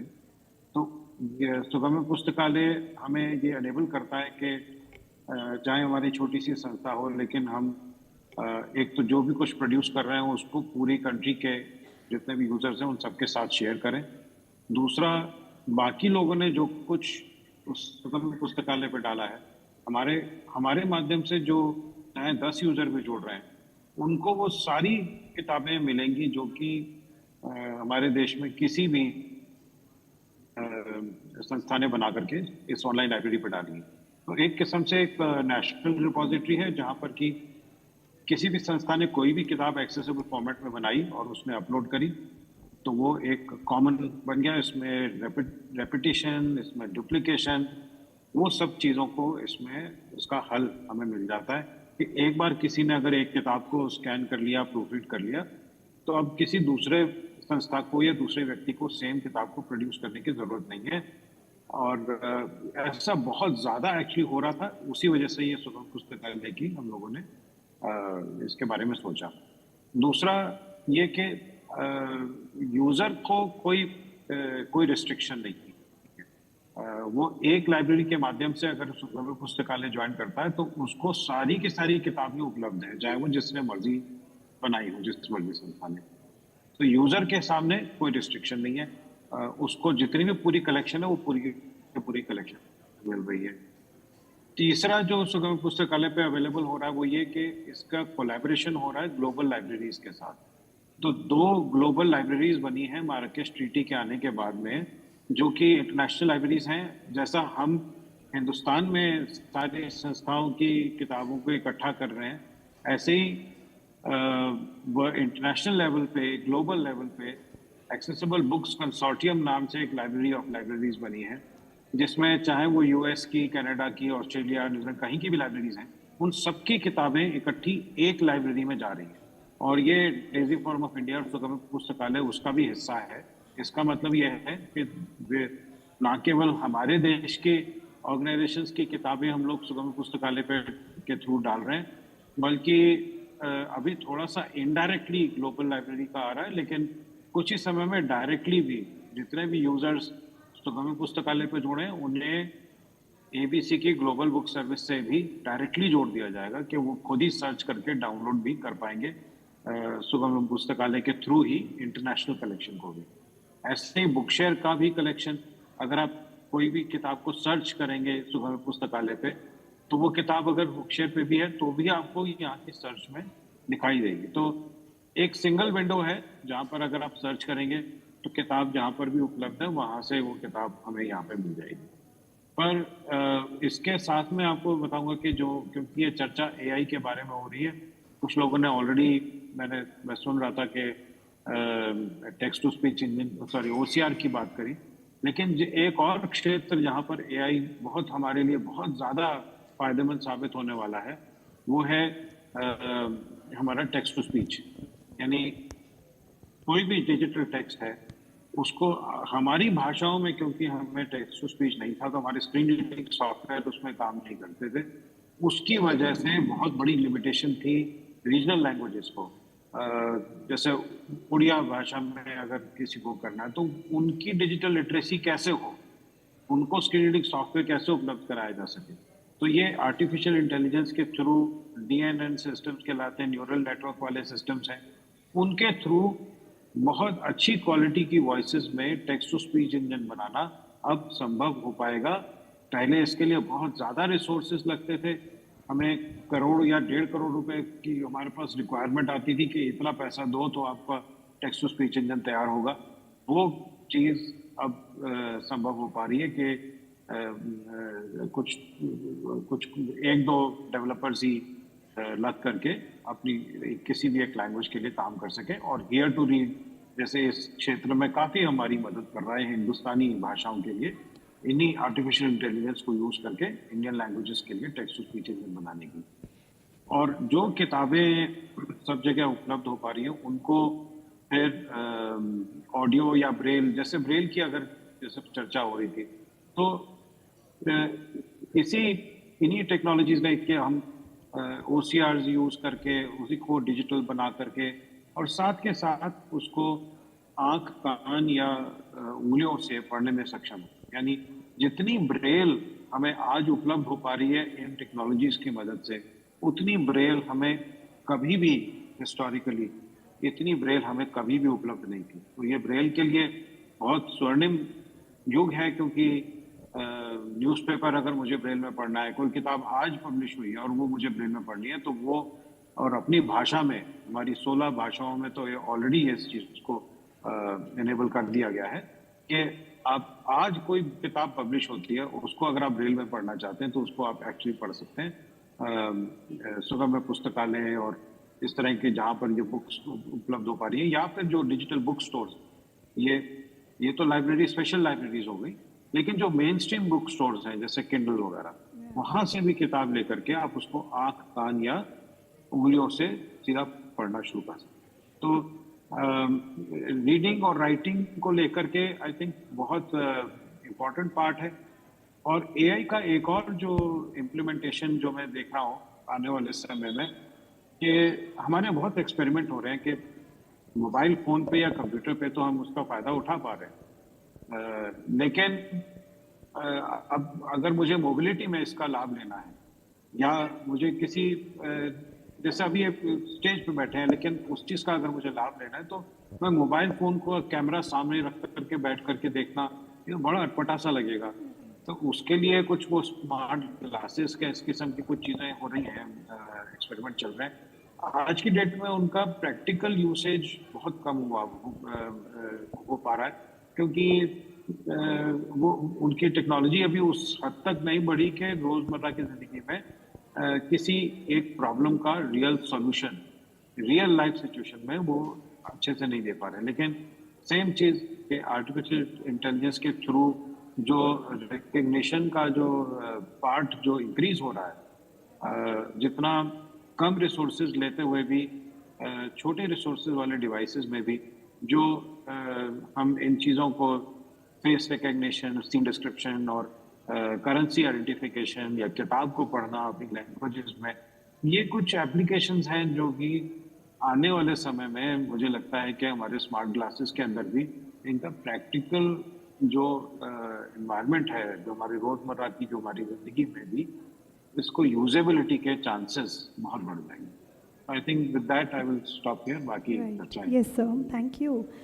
इनफैक्ट मेरा आप चारों से एक सवाल है, क्योंकि हम लोग अब एआई की जब भी बात करते हैं तो आजकल एनवायरमेंटल सस्टेनेबिलिटी की भी बहुत बात होती है।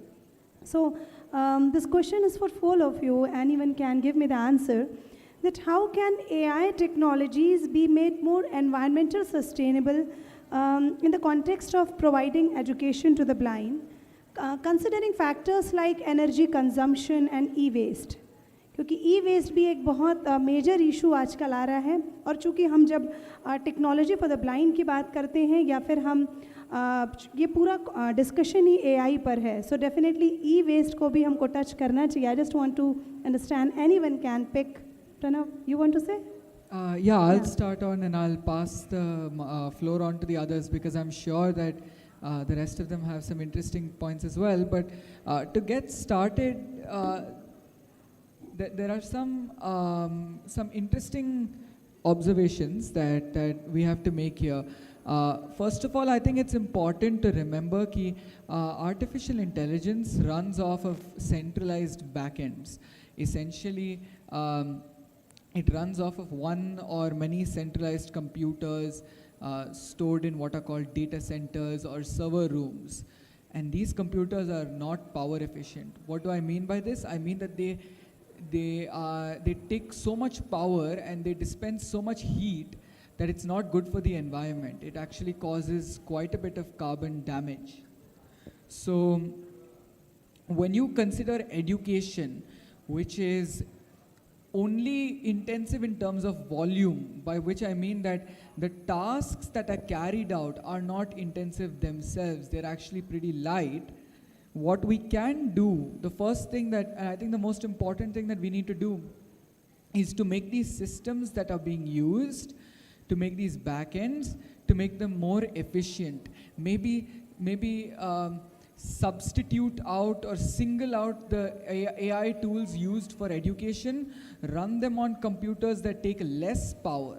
Even if it takes you a few extra seconds per user to be able to get the output, you're not stuck in a time crunch exercise. So matlab, there's no need to be very, very accurate on time. And in that sense, even taking a few extra seconds for a processor to load information can massively reduce the energy consumption.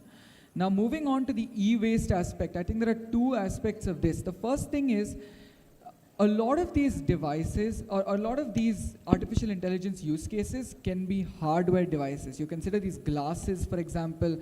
We saw Smart Vision, we saw Jyoti AI.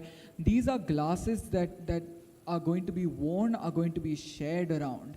So what I think needs to happen is a lot of manufacturers need to make sure, as Dr. Mittal said in the morning, that these glasses are repairable, that they are maintainable, and that they last a long. And not just about glasses, it could be anything from canes to tablets to mobile phones to whatever that's used for education by a visually impaired person. Also remember that they're going to use it for an extended period of time, especially in high school and in primary school. They're going to be using it for years together. So you want to make these maintainable, repairable, and ultimately easy to dispose or easy to upcycle or recycle. And the final point that I want to mention is that artificial intelligence as an educational tool and a tool in general is much faster at doing repetitive tasks than humans. Anything that requires to be done multiple times over and over and over again, artificial intelligence can do it much better. Thus, we can not only reduce e-waste production by making these systems more repairable, making these hardware devices more repairable, but we can reduce overall global e-waste production in education sectors by making awareness campaigns powered by artificial intelligence, because they can reach many more people in a much shorter span of time, especially I agree, in schools. Pranav, what you have said. Thanks. Professor Piyush ji, आपको कुछ add करना है इसमें? I think I can add two short points. One is definitely these concerns are there, but as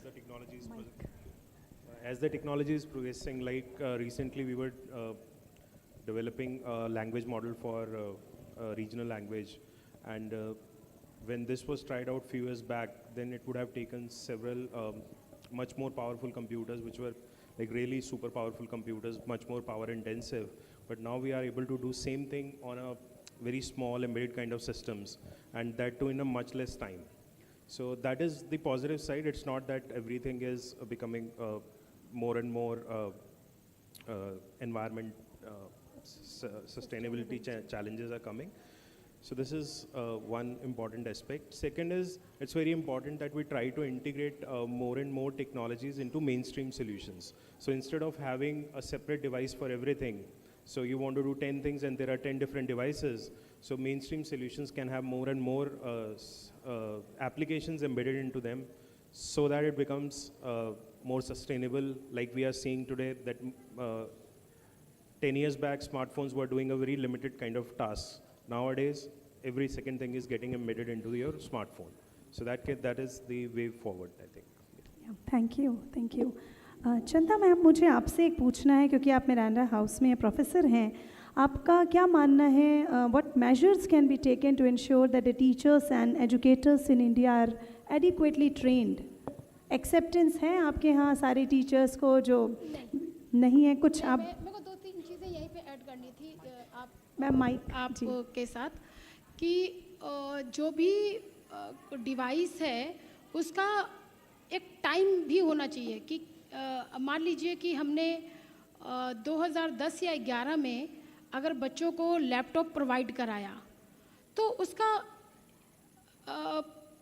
एक time period तो होना चाहिए ना, कि इतने समय बाद आप इसको डिस्पोज करवाइए। क्योंकि क्या होता कि कॉलेजों का जो रवैया है उसी को लगातार रिपेयर करा के देते हैं और बच्चे उसको एक्सेप्ट नहीं करते, क्योंकि वो चल नहीं रहा होता, उसको एक कबाड़ की तरह उसको ढो रहे होते हैं। तो एक तो सरकार की तरफ से ही एक कुछ नियमावली ऐसी होनी चाहिए कि इतने साल बाद इन बच्चों को नए उपकरण दे दिए जाएं, पहली चीज़। और दूसरी चीज़ ये था कि जब भी उपकरण खरीदने की बात आती है, तो ऐसा नहीं कि सरकार कर नहीं रही है, सरकार कर रही है, लेकिन वो हर हाथ में नहीं पहुंच रहा है। और जितनी भी नई टेक्नोलॉजी आ रही है, वीना जी, क्योंकि ये मेरे को बताना बहुत इंपॉर्टेंट था यहाँ पे, इसलिए मैं भूल जाऊंगी, मैं आपके प्रश्न पे बाद में आती हूँ। जी बिल्कुल।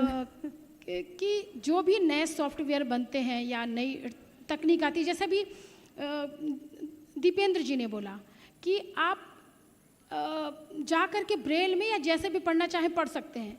ये हमें सर्वे करने की ज़रूरत है कि कॉलेजेस के कितने स्टूडेंट उसको ब्रेल में या पढ़ पा रहे हैं, सुगम्य पुस्तकालय नहीं एक्सेस कर पा रहे हैं। ये बहुत बड़ा चैलेंज है।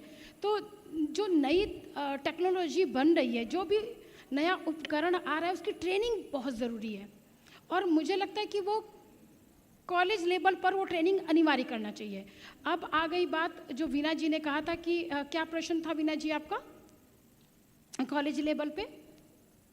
मैम, टीचर्स को यही जो आपने जवाब दिया कि टीचर्स को क्या ट्रेनिंग प्रॉपर है? जी नहीं, मुझे लगता है कि साल भर में 1 महीने की कम से कम साइटेड टीचर को ट्रेनिंग देने की बहुत सख्त ज़रूरत है कि वो हमारे चैलेंज को समझें। जो SR मित्तल जी ने सुबह कहा है ना कि टीचिंग, नॉन टीचिंग और एडमिनिस्ट्रेशन का जो की ट्रेनिंग की ज़रूरत है, सचमुच अगर हमें कोई सहूलियत दी जाती है ना, सरकारी सहूलियत, उसको लेने के लिए विश्वविद्यालय के हर कॉलेज में डिसेबल्ड किस तरीके का स्ट्रगल कर रहा है, वीना जी, ये मंच कहने के लिए उचित नहीं है।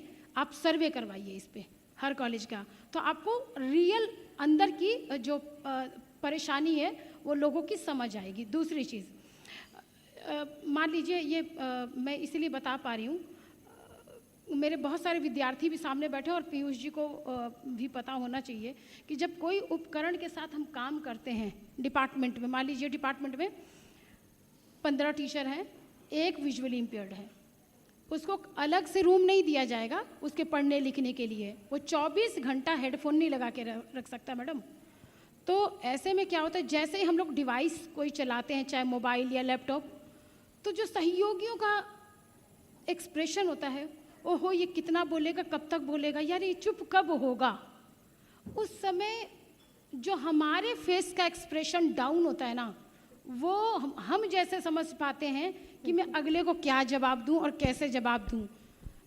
तो बहुत सारे चैलेंजेस है मैडम, दोनों को साथ बिठा करके ट्रेनिंग कराने की ज़रूरत है। जी बिल्कुल। वो हमारी प्रॉब्लम को कभी अंडरस्टैंड नहीं कर पाएंगे।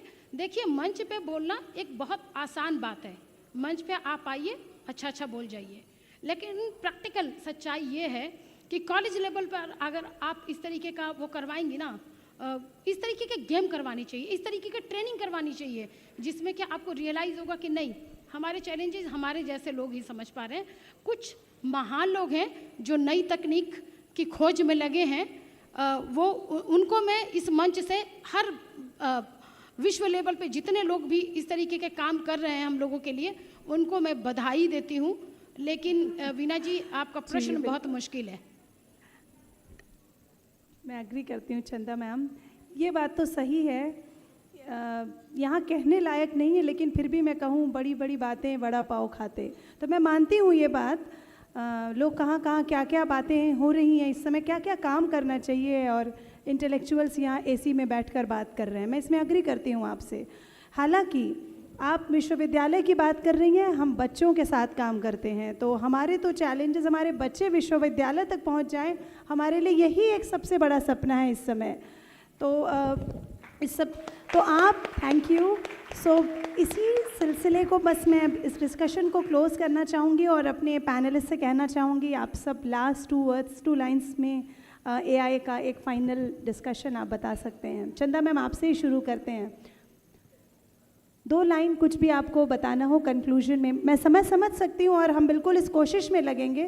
तो यहाँ बैठा है स्कूल और उस किनारे बैठा है विश्वविद्यालय, तो ये जर्नी पूरी होगी। देखिए बीच में असिस्टिव डिवाइस भी है और प्रणव भी है। तो मेरा जी मैं इसका समाधान यही, मतलब ये सोल्यूशन दूंगी कि जितनी भी नई टेक्नोलॉजी आती है वो हम लोगों के हाथों तक, मतलब मैं खरीद सकती हूँ पर मेरे जो विद्यार्थी हैं वो नहीं खरीद सकते हैं मैडम। वो बहुत महंगे उपकरण हैं, उनको समय पर उनके हाथों में उपलब्ध कराया जाए और उनको प्रॉपर ट्रेनिंग दी जाए, जिससे वो ज़्यादा से ज़्यादा लाभान्वित हो। मैं यही सुझाव देना चाहूँगी। Thank you ma'am, thank you. Pranav. So what I would like to say is divided into 2 parts. One for the students, for the teachers and their guardians. There are challenges. Artificial intelligence and technology is ever growing. It is still learning. It is still improving. But the future is optimistic, and I would like to encourage you to get on board with it as someone who's used it. And as for the developers, the policymakers, and the people who share the vision, I would like to say that we are in a position to lead by example. We are in the space, we've got a voice, and the people who've got a voice, we are the ones who can raise the voice to be able to bring a better technology and a better future for students with education, especially those who are unfortunately deprived of the privilege to be able to afford the technologies that we are able to shell out of our pockets. Thank you. Thank you, Pranav. Piyush ji. मैं ये कहना चाहूँगा कि इसमें 2 aspects हैं। One है कि technology important है, इसमें कोई दो राय नहीं है। तो जब तक नए सही सोल्यूशंस नहीं बनेंगे तब तक बात आगे बढ़ नहीं सकेगी। तो वो स्ट्रीम अपनी है, वो इम्पॉर्टेंट है, वो चलती रहनी चाहिए। उसमें जो ये पॉइंट आ रहा है कि यूज़र सेंट्रिक डेवलपमेंट जिसे हम कहते हैं या कोड डिज़ाइन जिसे हम कहते हैं, वो फंडामेंटल है। तो यूज़र जो है वो हर इंसेप्शन से लेके प्रोडक्ट तक का हर स्टेज पे इंपॉर्टेंट पार्ट होना is the fundamental requirement. Second aspect ये है कि सिर्फ डिवाइसेस से कोई चेंज नहीं आने वाला। कितनी भी बड़ी से बड़ी टेक्नोलॉजी बन जाए, कुछ भी बन जाए, उसे मल्टीपल लेवल चैलेंजेस हैं और उसे होलिस्टिक व्यू देखने की ज़रूरत है।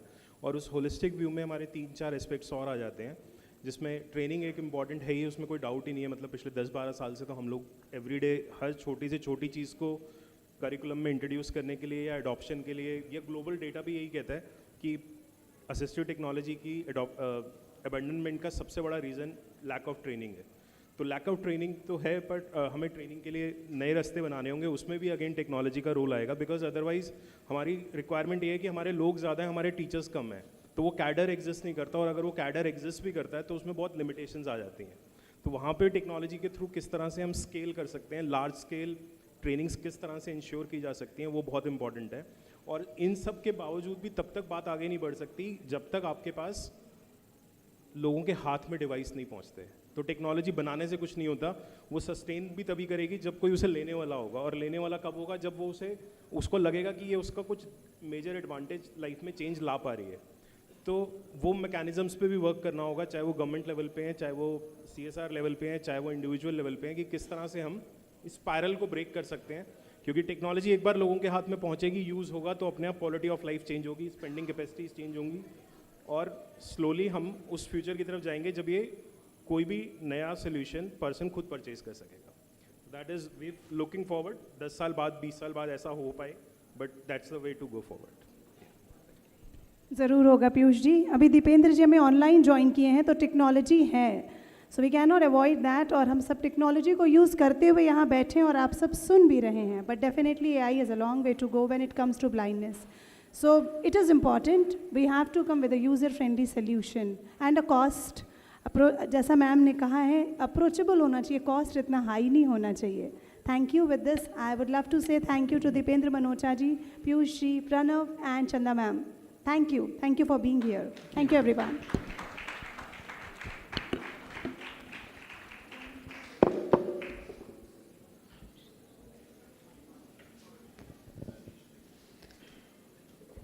Thank you so much, Dr. Tripathi, Dr. Chanana, Dr. Sagar and Pranav.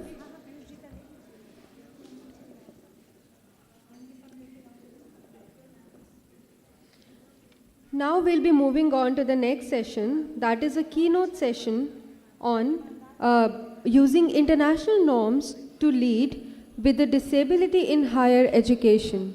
So for this session, we have our speaker, Dr. Paul Harper. Dr. Paul Harper is an associate professor in University of Queensland, Australia.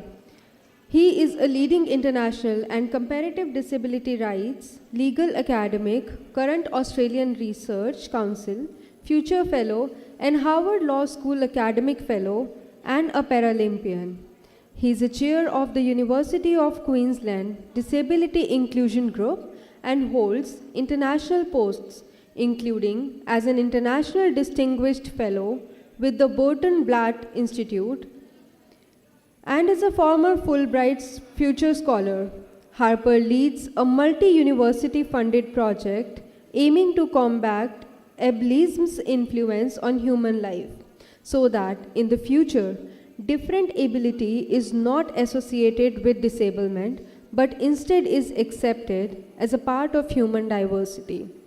So today, Dr. Harper will be joining us through Zoom.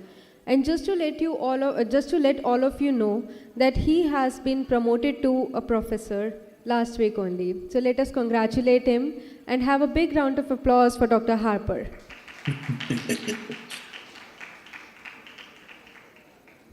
Over to you, Dr. Harper. Thank you very much. I take it, is Anil with us? How are you going? Can you hear me well? Can you hear me? Yes, we can hear you. Oh, good. Sorry. Sorry.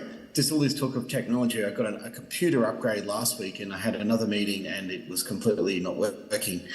So is Anil joining us today as well, or not?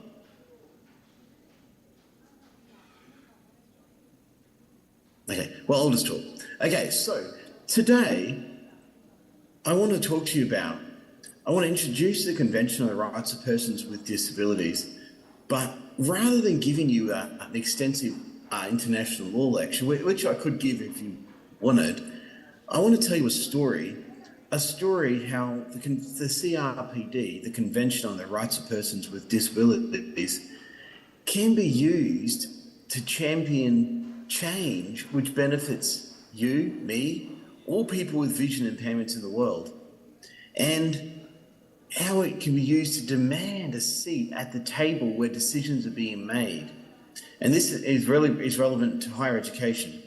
And that's what I've done here at the university, well, here, down the road at the University of Queensland, and also we've been doing it through Universities 21, which includes University of New Delhi, where Anil is part of this, another group we work on called Universities 21, the Disability Community of Practice. So, I'm not sure you've heard about the CRPD at all, but I think I picked up you heard about the Marrakesh Treaty earlier.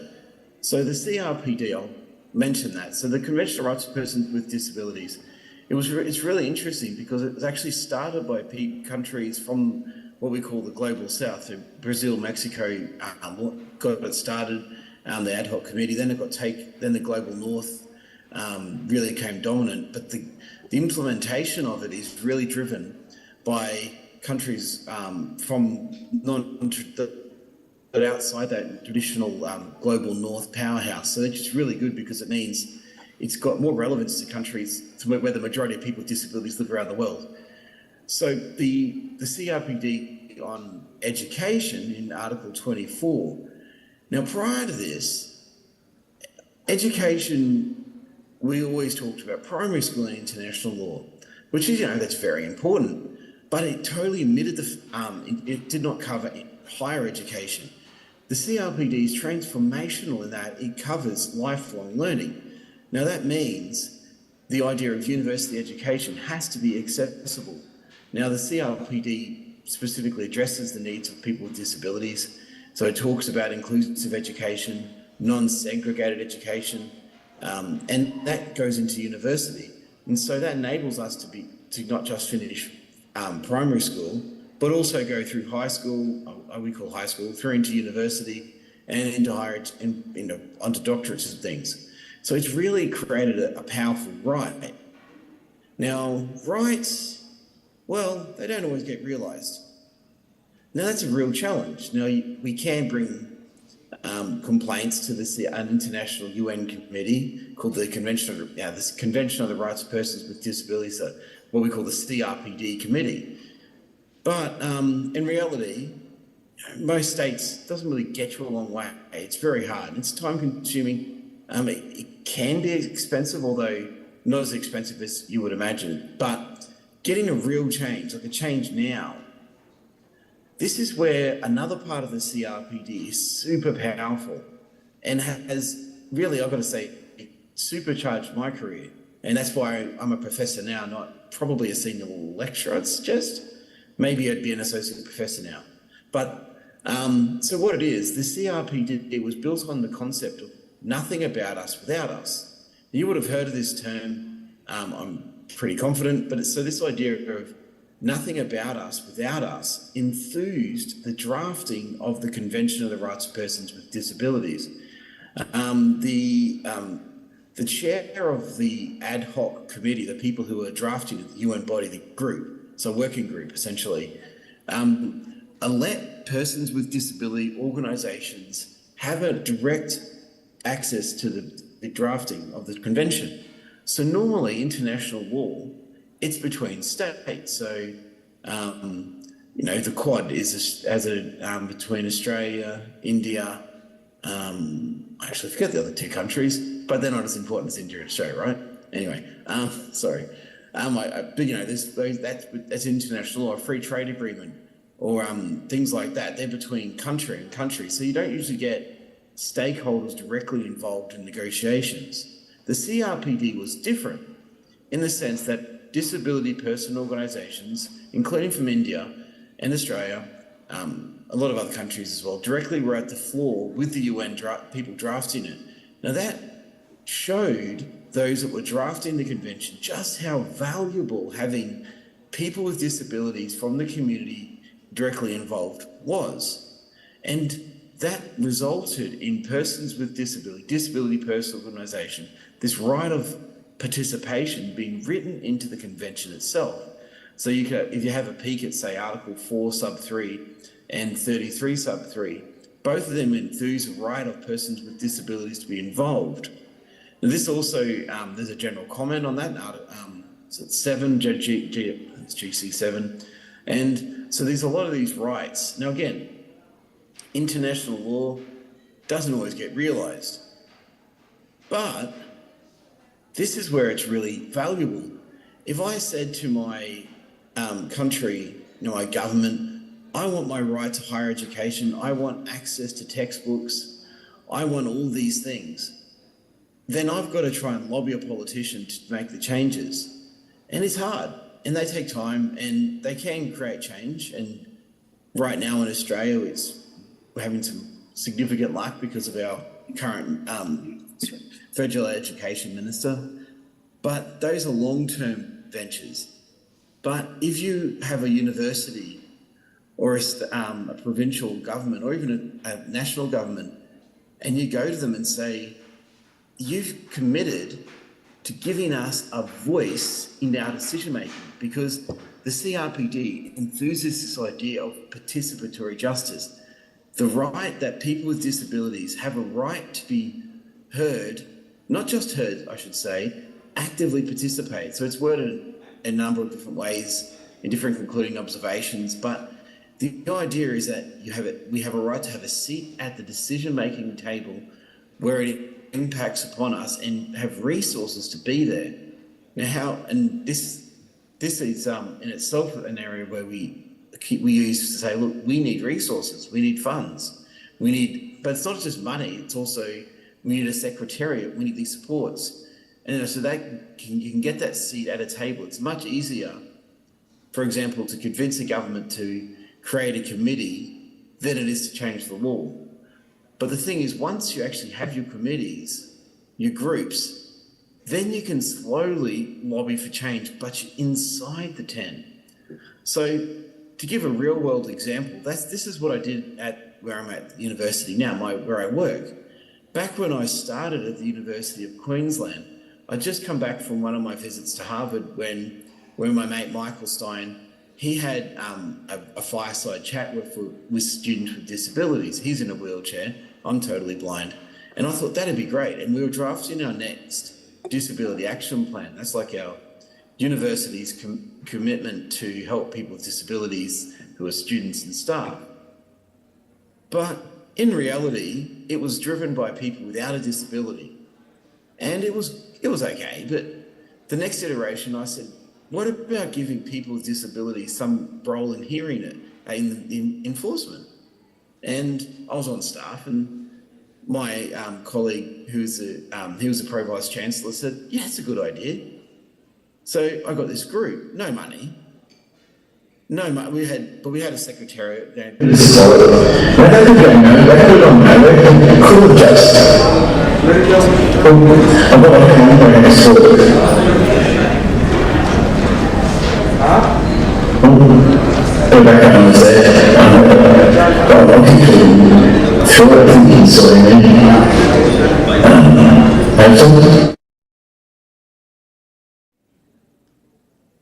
There was some background noises. Am I still being heard? Hi, Paul. I'll continue on this. Yes. You can hear me okay? We can hear you, but I just want to quickly check with all our friends here. Do we have any questions? Paul, thank you so much for being here with us. So our audiences do not have any questions for you. So thank you so much for sharing your knowledge. Is there anything else that you would like to add? Okay, cool. Okay. No, it's cool. I mean, I don't know how long you want me to talk for, so that's all. But I can keep talking, or I can shut up. I mean, yeah, I'm easygoing. We're very relaxed in Australia, unless it's cricket. Thank you so much, Paul, for being here with us. Thank you so much.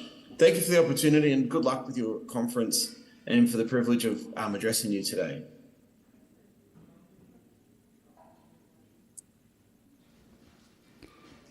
Can we have our Zoom set up? We have Mr. Homyar joining us online.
Do we have Ms. Kusum Lata here?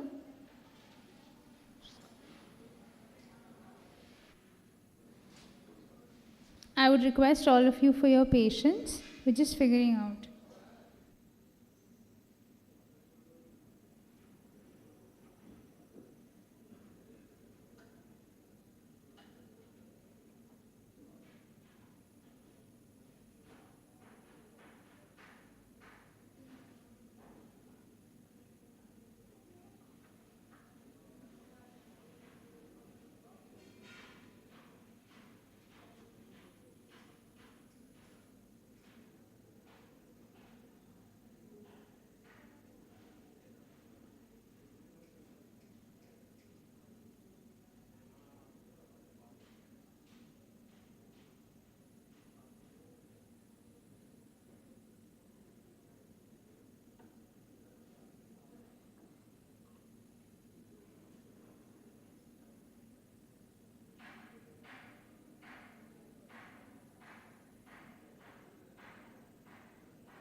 Manojji, we are waiting for Homyar to join us.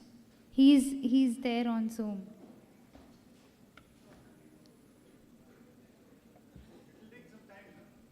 No, but that's what we already announced, so he's going to be there at Zoom.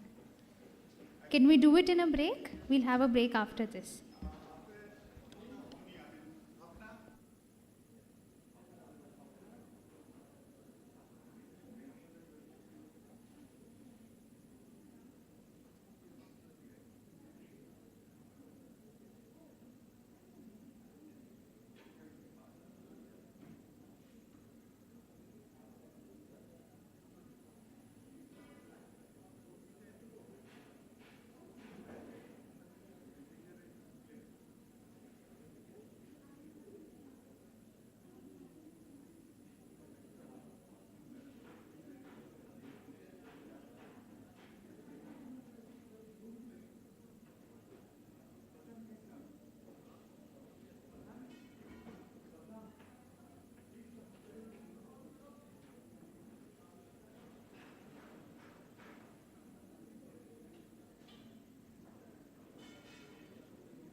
Hello.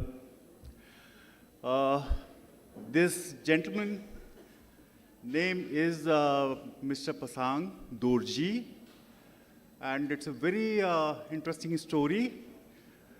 Pasang Dorji was totally a normal person in 2018.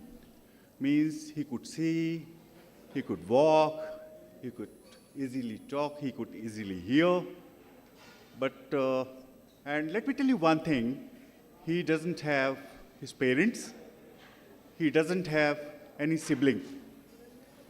So Pasang, during Corona time, after completion of his 12th in Bangalore, he came to Sikkim, because he belonged to Sikkim. And he found some construction work, and he fell down. During construction work, he fell down in 19 feet high. So after that, he was admitted in the hospital, and when he realized that he could sense something, he found that he cannot see anything, he cannot smell anything, he cannot hear from one ear. So that is the tragedy with this boy. But he is very, very live, and he has done his vocational training. Huh? इसको complete तो कर लेना है. Singing ही है. सतीश जी बोले थे नहीं, he's completing within 2 minutes. Yeah. Please, बजा दीजिए. Yes, you mic. ये mic. Hello, check.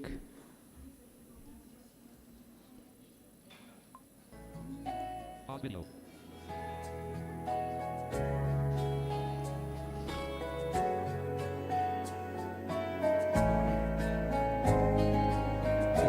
Not this.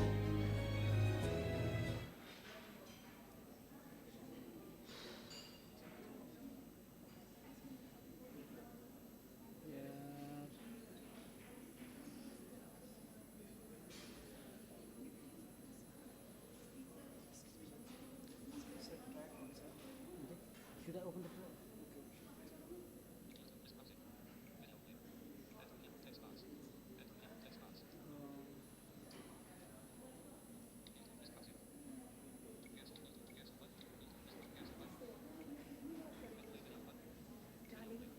सुनो मेरा बेटा.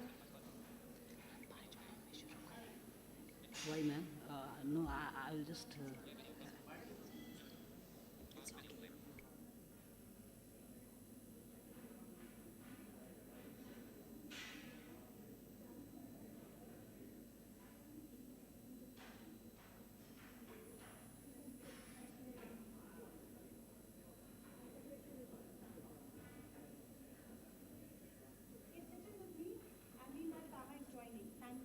I'm so sorry, people. Yeah. Please come.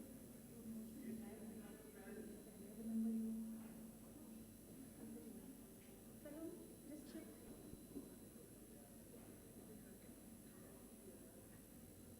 तुम कब तक निकालो अपना, there is mic. Mic is here. Do we have Mr. Taha on Zoom?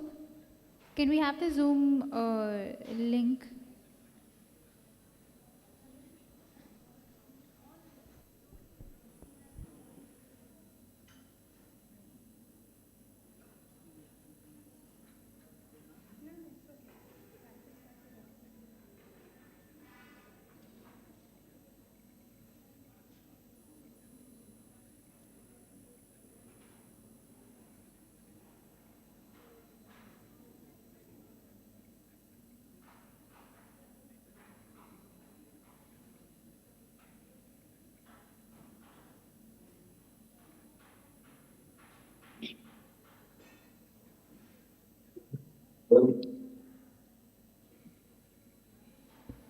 Hello, Mr. Taha, are you there?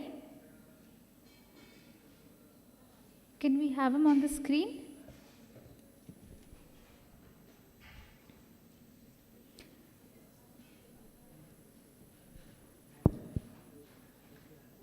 Mr. Hasik, we will be very happy to have you here on screen. I can hear you. Okay, wonderful. Just to let, I'm so sorry.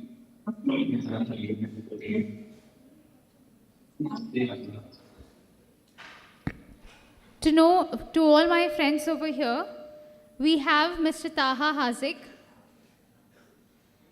He is a trainer, guide, and troubleshooting expert of latest assistive technology and physical and information communication technology accessibility for persons with disability. He is right now holding the position of Secretary, Office of the Commission for Persons with Disability, Goa, India. Prior to this, he's also the Deputy Director, Admin in Charge of Special Cell for Empowerment of Persons with Disabilities. And he also was the officer on special duty once again in Goa. Prior to this, he was also the State Nodal Officer for Persons with Disabilities. And I must say that he's someone who has been letting the entire country know about Purple Fest, which is soon coming next year. So I would now request each of you to be ready and hear from Mr. Taha Hasik.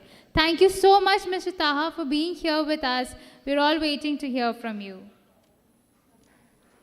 Hello, Taha. It's absolutely a pleasure. It's absolutely a pleasure being amongst you all. Seeing the kind of conference what you all are having for 2 days, it's a really great thing. Discussing about the inclusive education, which is the need of the hour, and to make people understand that the need of inclusive education is extremely important, and getting in persons with disabilities, students with disabilities into mainstream would be, the main strive what we are into. Thanks a lot for having me here. Thank you, Taha. Thank you for joining. I'm just having 2 questions from you, since you missed our panel discussion and our participants are looking forward to understand the role of Disability Commission in Goa, because we are looking forward to implement across the various states, and you are our torch guides. So we are just looking forward to understand the role of your government in Goa for the disabled people. So here, I'm very fortunate to say that the Disability Commission is the Office of the State Commissioner for Persons with Disabilities, Goa, is doing, I will not say wonderful, but we are trying our level best to, get the sections of the Rights of Persons with Disabilities Act 2016 implemented the way it should be. Number 2, very important, is we are really, fortunate enough to have our Commissioner, State Commissioner for Persons with Disabilities, Shri Guru Pavaskar, who is a very committed person. And if I tell you, in some months now, we are able to sensitize a lot of people in the fraternity of education, in transportation, in accessibility of physical infrastructure and ICT, that is information, communication, and technology. We are, now with the government departments, trying to have the equal opportunity policy with each department. And just out of today's report, I'm very fortunate to say there are almost 18 major government departments who already have a wonderful equal opportunity policy, which could be, noteworthy towards inclusion. Number 2, what we are here doing is, through the bureaucracy, we are trying to change a lot of myths and notions what people had in regards to disability. Now, for example, many of the institutes of the minority section say that we do not fall under the banquet of reservation of persons with disability employment. But I'm really proud to say that finally, because of the intervention and a very strong intervention from our commission, we are able to now convince the education department and our technical education department, who have now come up with a straight order to all the minority institutes also to follow the roster very strictly in regards to the employment of persons with disabilities. Just last week, if I tell you, our Chief Secretary, Shri Puneet Goyalji, has come up with an order to all the departments and ordered the departments very strictly to have the physical infrastructure as per the inclusion and norms laid down by Government of India in regards to harmonized guidelines or in regards to the Section 40 of the Rights of Persons with Disabilities Act 2016. And now we are again closely working with Directorate of Social Welfare and planning to start a state level survey, a door-to-door survey, which will give us the data of persons with disability which are currently residing in the state of Goa. I would also tell you that we are now into a very vigorous access audit of all the educational institutes, and we have almost finished around 1,000 institutes till date today. In order to generating the access audit reports of the physical infrastructure of the government and the government aided educational institutes right from primary till the higher education. So that's the briefing from the Commission's office. I can go on and on. Thank you, thank you. And we are very excited and, to hear more about Purple Fest from this stage. So can you please tell us about the Purple So Fest? I would absolutely, Binaji. And in regards to Purple Fest, there would be many people here who have attended the first edition of the Purple Fest 2023, which happened in January from 6th to 8th January in Panjim, Goa. We were able to conduct many events, probably around 85 events parallelly, which we conducted, right from the most serious think tank to the most funful activities which we could do for a person with disability in a very inclusive and an accessible way. Secondly, we were able to sensitize a lot of mainstream. If I just talk about numbers, there were more than 5,000 persons with disabilities across the country who attended it. And we were fortunate enough to have more than 50,000 mainstream who actually attended the whole event across those days. Because of that, we try to create an impact in terms of bureaucracy, in terms of mindsets, and finally, our fight of creating a separate department for persons with disabilities in the state is now over because our Honorable CM has announced the new department, that is Department of Empowerment of Persons with Disabilities, Government of Goa, which will be notified very soon. And, that's the biggest win probably we have. Now, if I talk about all over the country, seeing the best practices here, seeing the people, coming in here out of various fraternities, there's a lot of talk and a lot of examples which have been now given in regards to accessibility, inclusion of persons with disabilities into mainstream. Seeing all these, the Commission and Government of Goa has now come up with a concept, the second edition of the Purple Fest, which is now called as the International Purple Fest Goa, which will now happen from the 8th till the 13th January 2024. And, we are really excited to make this event a much more at a mega scale. It will be much more bigger than what it was. Frankly, we as a team are, taking a lot of care to improve ourselves than what we were last time. I would request everybody to please come ahead, join hands. Let's, we should not create this as an event. However, for us, this is the movement and, movement towards inclusion, movement towards, creating the society which is there for just everybody, not only for education, not only for employment, but for just anything what any other mainstream person does. Over to you, Binaji. Thank you, Taha. Thank you. And we all are very excited to join that. And definitely Ek Kadam would be there. And there are various like-minded organizations whom I'm seeing on the stage. They all would be there. And we are looking forward to participate in a best possible way. Thank you. Thanks a lot, Taha, for joining. Thank you very Any much. question? Any questions from the Yeah, audience? yeah. Any question from the participant side? Taha is very good in Hindi also.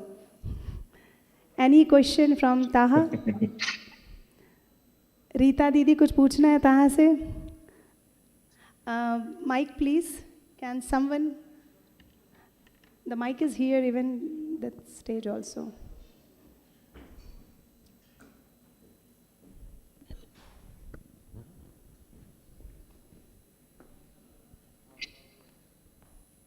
एक question मेरा था ताहा, हम किस तरीके से best possible way है एक कदम का ज्वाइन करने का आपके साथ when it comes to the purple fest, because we are looking forward to have our own booth there and definitely any other thought you believe that We'll absolutely work it out, Minaji, and we will connect and we will see to it with the best possible ways in regards to getting in the best practices of Kadam or at the event. thank you. We will connect. Thank you. Any question from anyone? Rita, do you want to ask any question? Someone raised hand from here. Any question? So there is one question from one of the participants and a good friend of mine. So they are working for the livelihood, and I mean they are even having the booth also in our conference, and they were asking me this question that because they are working, the women are working with them, and even the disabled women are also working with them, the visually impaired and the sighted one. So they are also looking forward to collaborate in Purple Fest. So is there any scope? Why not, Binaji? You could ask them, you could share my number. Oh, sure. Please go ahead and anything they could get in touch with us. We'll see the possibilities of collaboration. Hello. Yeah. Yes, thank you. And with this, I hope all the wishes to purple economy. Any last line you want to say about the purple economy? The new purple economy on which we all are working. Purple economy is something which we all are. It is not only persons with disabilities, but there is such a lot of things. It's a very broad thing, and I really hope this thing comes true and people understand the I will not say importance, but understand the emphasis of economy in the purple sector. It's really important, and as I said, due to the various events, due to various sensitizations, I believe we all absolutely will not only achieve it in India, but globally. Sure. Thank you. Thanks a lot, Taha, for joining, and see you soon. Thank you. Have a great day. Thank you yes. Thank you, everybody. Thank you. Thank you. Thank you, everyone. Thank you, everyone. We have almost reached the end of today's program. We have one very short video for all of you where we have a speaker named Aditi De, who is a part of our Ambassador of Change program of Kadam Aur Foundation, and she's going to be speaking on empathy-related exercises for integrating sighted and as well as blind students. Can we please have a video? Hi everyone, my name is Aditi Day. I'm a high schooler in 12th grade in Indiana in the US. I wish I could be presenting to you live, but due to some technical difficulties with Zoom, I'm reaching you via video recording instead. But either way, I'm honored to be a speaker today, and I'm so glad you could all join in. A little bit about me. I've been working with the Kadam Aur Foundation since 2021, so it has been about 4 years now. In this time, I've been able to create and teach a public speaking program through EKA to almost 200 students in total, and also a grammar class for postgraduate students. But today, I wanted to speak with you about a project called Eye to Eye, which is a transition program for the Arunodaya project that I came up with and have been developing throughout the past year. So I will talk a little bit about the idea and then its purpose and content. The I2I project idea came to me after the Arunodaya project was first introduced last year. Dr. Tripathi mentioned the importance of outreach toward blind students, as many of their access to education is limited by stigmatization of their disability and lack of accommodations in schools for their disability. So, because of this, the I2I project's main goal is to help integrate blind students into visual classrooms and make their transition as smooth as possible. I reflected on an activity that I did at my elementary school as I was coming up with this idea. Our local school for the blind visited us to simulate some of the experiences that their blind students go through each day. And as we did these exercises with the School for the Blind, our schools were able to have fairly consistent collaborations in terms of field trips or science fairs, things like that, and we would interact with their students quite often after these exercises. And because of that, I felt that the simulation exercises from my experience in elementary school would be helpful to implement in the Arunodaya transition stages, especially because they're quite simple and easy for anyone to grasp, and they're quite effective in building empathy and helping create a welcoming environment for these blind students who are entering a new classroom. So I wrote up the initial write-up instructions, list of materials, and concept note late last year, but project planning began in May of 2023, and I was able to collaborate with Pranav, who I believe spoke to you not too long ago, and whose experience as a blind student in India has helped to give important advice on more effective simulations, ideas on additional exercises, better ways to conduct the project in schools, and more. And this October, I've been able to refine the I2I project with Pranav, and it will be taking effect in early November, soon after this conference. So to speak a little bit more about the project itself, the I2I project uses simulation exercises among visual students and teachers to help integrate blind students into visual classrooms. These simulations are made simple to demonstrate how difficult these simple tasks may be, these tasks that we as visual people take for granted as being simple, but when sight is taken away, become quite difficult. And examples of these types of exercises include blindfolded walking or picking up objects while blindfolded, which, as you can imagine, seem to be quite simple when we have vision, but are comparatively quite difficult when that vision is suddenly taken away. So the purpose of the project is to, of course, first demonstrate the importance of empathy in situations where people of such different life experiences must collaborate, but also to actually build that empathy in visual students and teachers before blind students begin entering the classroom, so that a welcoming environment can actually be created for them. The simulations will also allow these visual students and teachers to understand the incoming blind students a little better and understand their experience, and hopefully destigmatize a little bit of that non-visual experience compared to what it is right now. And because of that, they can focus on ways to accommodate these new students and educate themselves on their experiences rather than focusing on their differences. So I hope this gave a little insight into one of the many aspects of the Arunodaya project so far, and I'm really excited to see how this project comes to life in the coming weeks.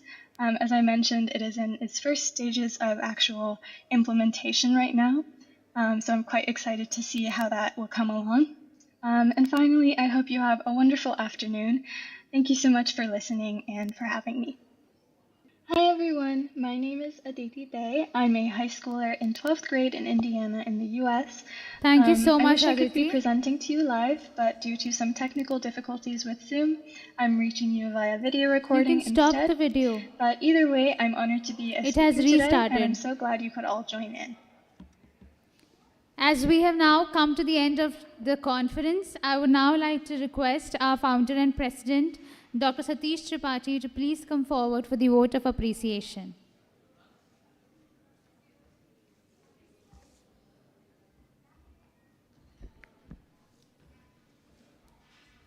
Thank you, Salome. Well, thank you very much to all of you for taking your time from your precious moments of doing whole variety of things that you could have done and coming and grace our conference. This was our first conference in this subject matter, the blindness in India. We hope to make it as an annual event, and we'll look forward to having you for many more conferences as we put together. I would like to take this opportunity to thank many of our board members, including Mohan Rao ji and Prasanna Rani ji just came.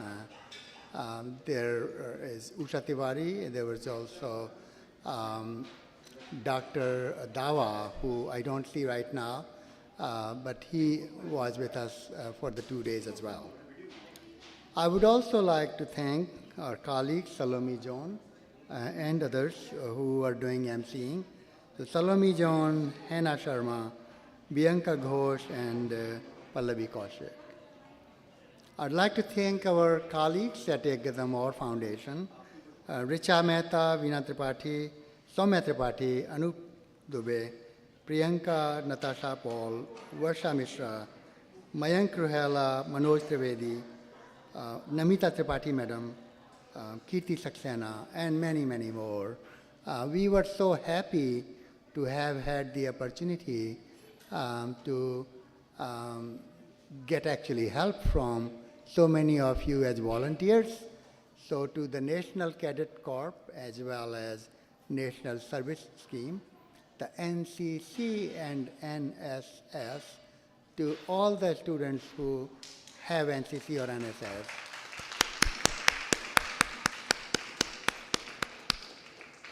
And some of you came from several institutes of blindness, so we thank you. I actually don't have list right at this moment. And some of you were happy to come at your own to learn about what we do.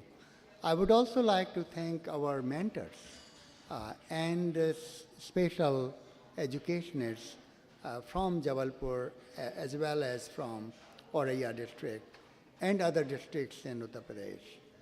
It really has been great to connect with them. This conference is also an opportunity to connect to people who we care, and it's really, really important to become a part of them. I should say that I enjoyed meeting Ritu, our colleague. I had not met her before, so it was nice to meet with Ritu Jain here. And several of our friends. It was really great. And another advisory board member just popped up. Mr. Rajendra Sharma is here from Nepal. So thank you, Rajendra.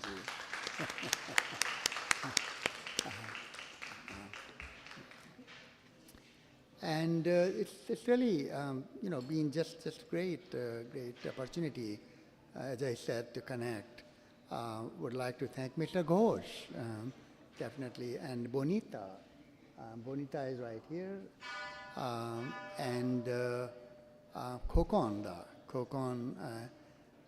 has been just so nice and instrumental in getting a lot of things accomplished in West Bengal. We have been in 4 states now. We are moving ahead with going to 4 more states. So please stay tuned for that. But I can declare one state today. We are coming to Andhra Pradesh for the Arunodaya program.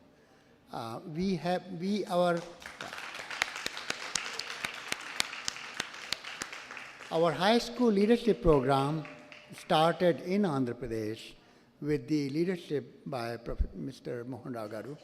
And since then, this program has continued really nicely in 4 schools, 2 in Andhra Pradesh, 1 school in Kathmandu, Nepal, and 1 school in Leh, Ladakh. At present, we are not expanding that. We are continuing to expanding our Arunodaya program. We will also be expanding in a big way active learning program that also began in Sitanagaram, Andhra Pradesh. Sitanagaram is in Guntur district near Vijayawada. The program is already gone to Tamil Nadu. So we are working hand in hand with College of Education, which is a deemed university of Vivekanand Swamiji's organization, Ramakrishna Mission. So we have started work there. We have been having meetings and training sessions for the last 18 months, and we are looking forward to taking on 10 schools there to try out the active learning program. And if successful, that program will be expanded to all of Tamil Nadu and then all of India, to all the states and union territories of India. The Train the Trainer program for elementary school is in 2 rural areas of Uttar Pradesh. That program has been doing well. That program is currently not going to see the expansion. But the program Arnodaya will continue to grow.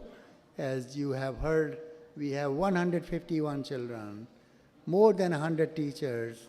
We will be adding 50 children in the next few months, which means we will also be adding 40 to 50 teachers.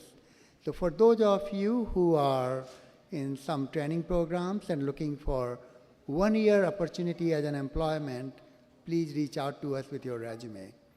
If you have qualification in special education, please share your resume, because we have more opportunities than we can get people for. So lot of jobs, so don't say that you don't have a job or how can we get a job. Send your resume, we have jobs. We can't find people to work. And that's not only in India, it's all over the world. It's difficult to find people to work. But here with the special education, it is really hard. So if you have expertise, a diploma or a degree in special education, please share your resume with us and we will interview you right away. And depending on how your interview goes, you may be offered a job in 3 to 4 days. So please take advantage of that. But thank you so much to all of you. Many thanks to our hotel friends who supported us. I think they really done great job. Very delicious food and a great VIP room, and it's really been marvelous. And our audio-visual support from the left side here, thank you for your work with us.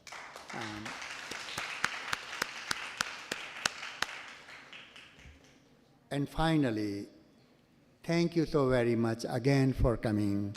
We really appreciate it. And we look forward to seeing you either in late 2024 or January or February 2025. We are figuring out the city. It probably would be either New Delhi or Bengaluru. Thank you very much.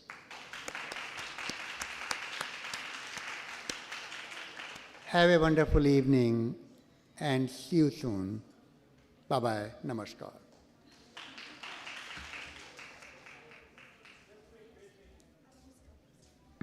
Thank you so much, Satishi, for sharing your gratefulness with all of us.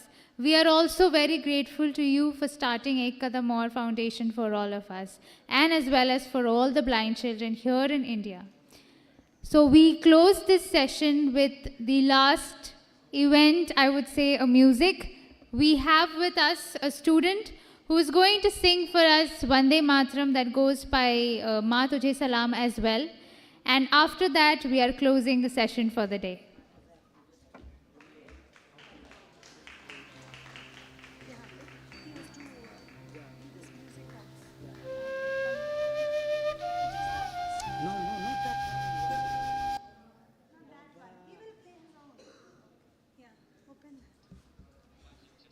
You know, like, you have to just press twice quickly, okay, on the play button. Yeah, I will play it. You can play it, no? Yes, This play I button, can. you can just double tap it. Yeah. Yes, this is the one, just, Back. yeah. Oh no, pause. बाबा गाना कहाँ चला गया? Such a challenge. See, I have to learn the technology and we are teaching technology. No, you can do it. No, you can do it. No, you can do it. You can do it. He's saying No, not you that can do tone. it. You can do it.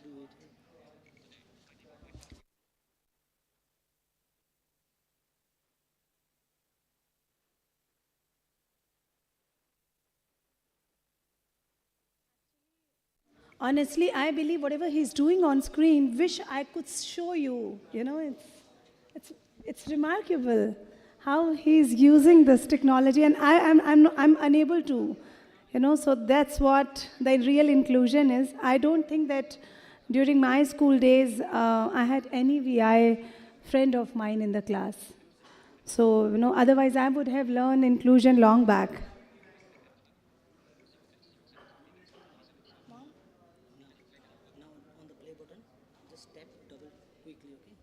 Once you will say start, only then I will play. Yeah. Say start. Okay. No, you have to connect with the box, no? Acha, box. Yeah, Okay, you then I have have to go there. Yeah. Okay, That's why I'm saying.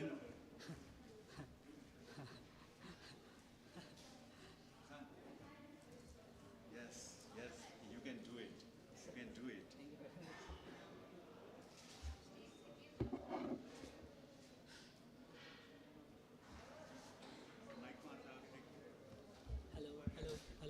Hello.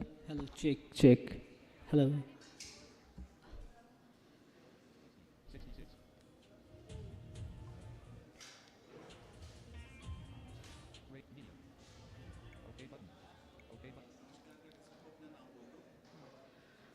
Good evening, everybody. As Manoj sir have already introduced me, but I would like to introduce myself also. I am Pasangdurji Bhutia, and I am from Sikkim. So today I am going to sing a Vande Mataram from the film Ma Tujhe Salam. 0 minutes, 0 seconds, 0 minutes, 1 second, so breathe, 0 minutes, 2 seconds, so breathe, 0 minutes, 3 seconds, so breathe, 0 minutes, 4 seconds, so breathe, 0 minutes, 5 seconds, so breathe, 0 minutes, 6 seconds, window, pause window button.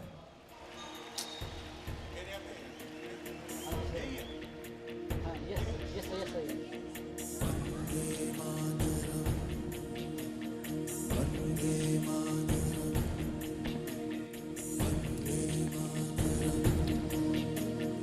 Yeah. Hello. सारा जहाँ देख लिया है, कहीं भी तेरे जैसा कोई नहीं है. अस्सी नहीं 100 दिन दुनिया घुमा है, कहीं भी तेरे जैसा कोई नहीं. मैं गया जहाँ भी बस तेरी याद थी, जो मेरे साथ थी मुझको तड़पाती रुलाती. सबसे प्यारी तेरी ये सूरत, प्यार ही बस तेरा प्यार है. माँ तुझे सलाम, माँ तुझे सलाम, माँ तुझे सलाम. वंदे मातरम, वंदे मातरम, वंदे मातरम, वंदे मातरम, वंदे मातरम, वंदे मातरम.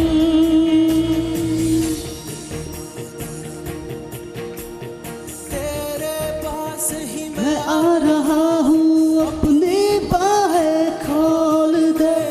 जोर से मुझको गले लगा ले, मुझको फिर वो प्यार दे.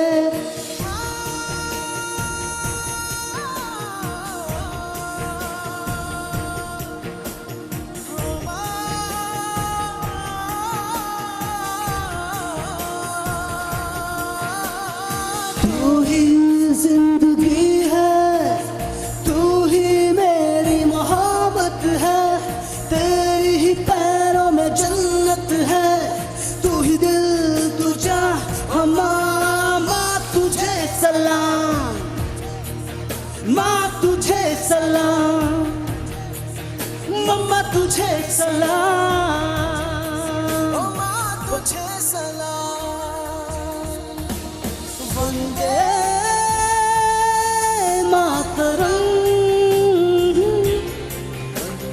Vande Mataram Vande Mataram Play video. Thank you. Thank you very much.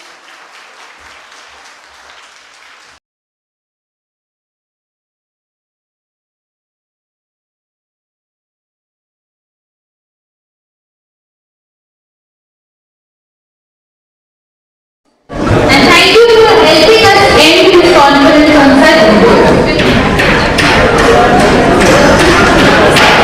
on such a musical note. Thank you so much. I am once again sharing my gratefulness and thankfulness to each and every one present here. Thank you for your time and for your patience and your dedication to be here with us. Thank you, and we will ensure that Kadam all sees you all very soon.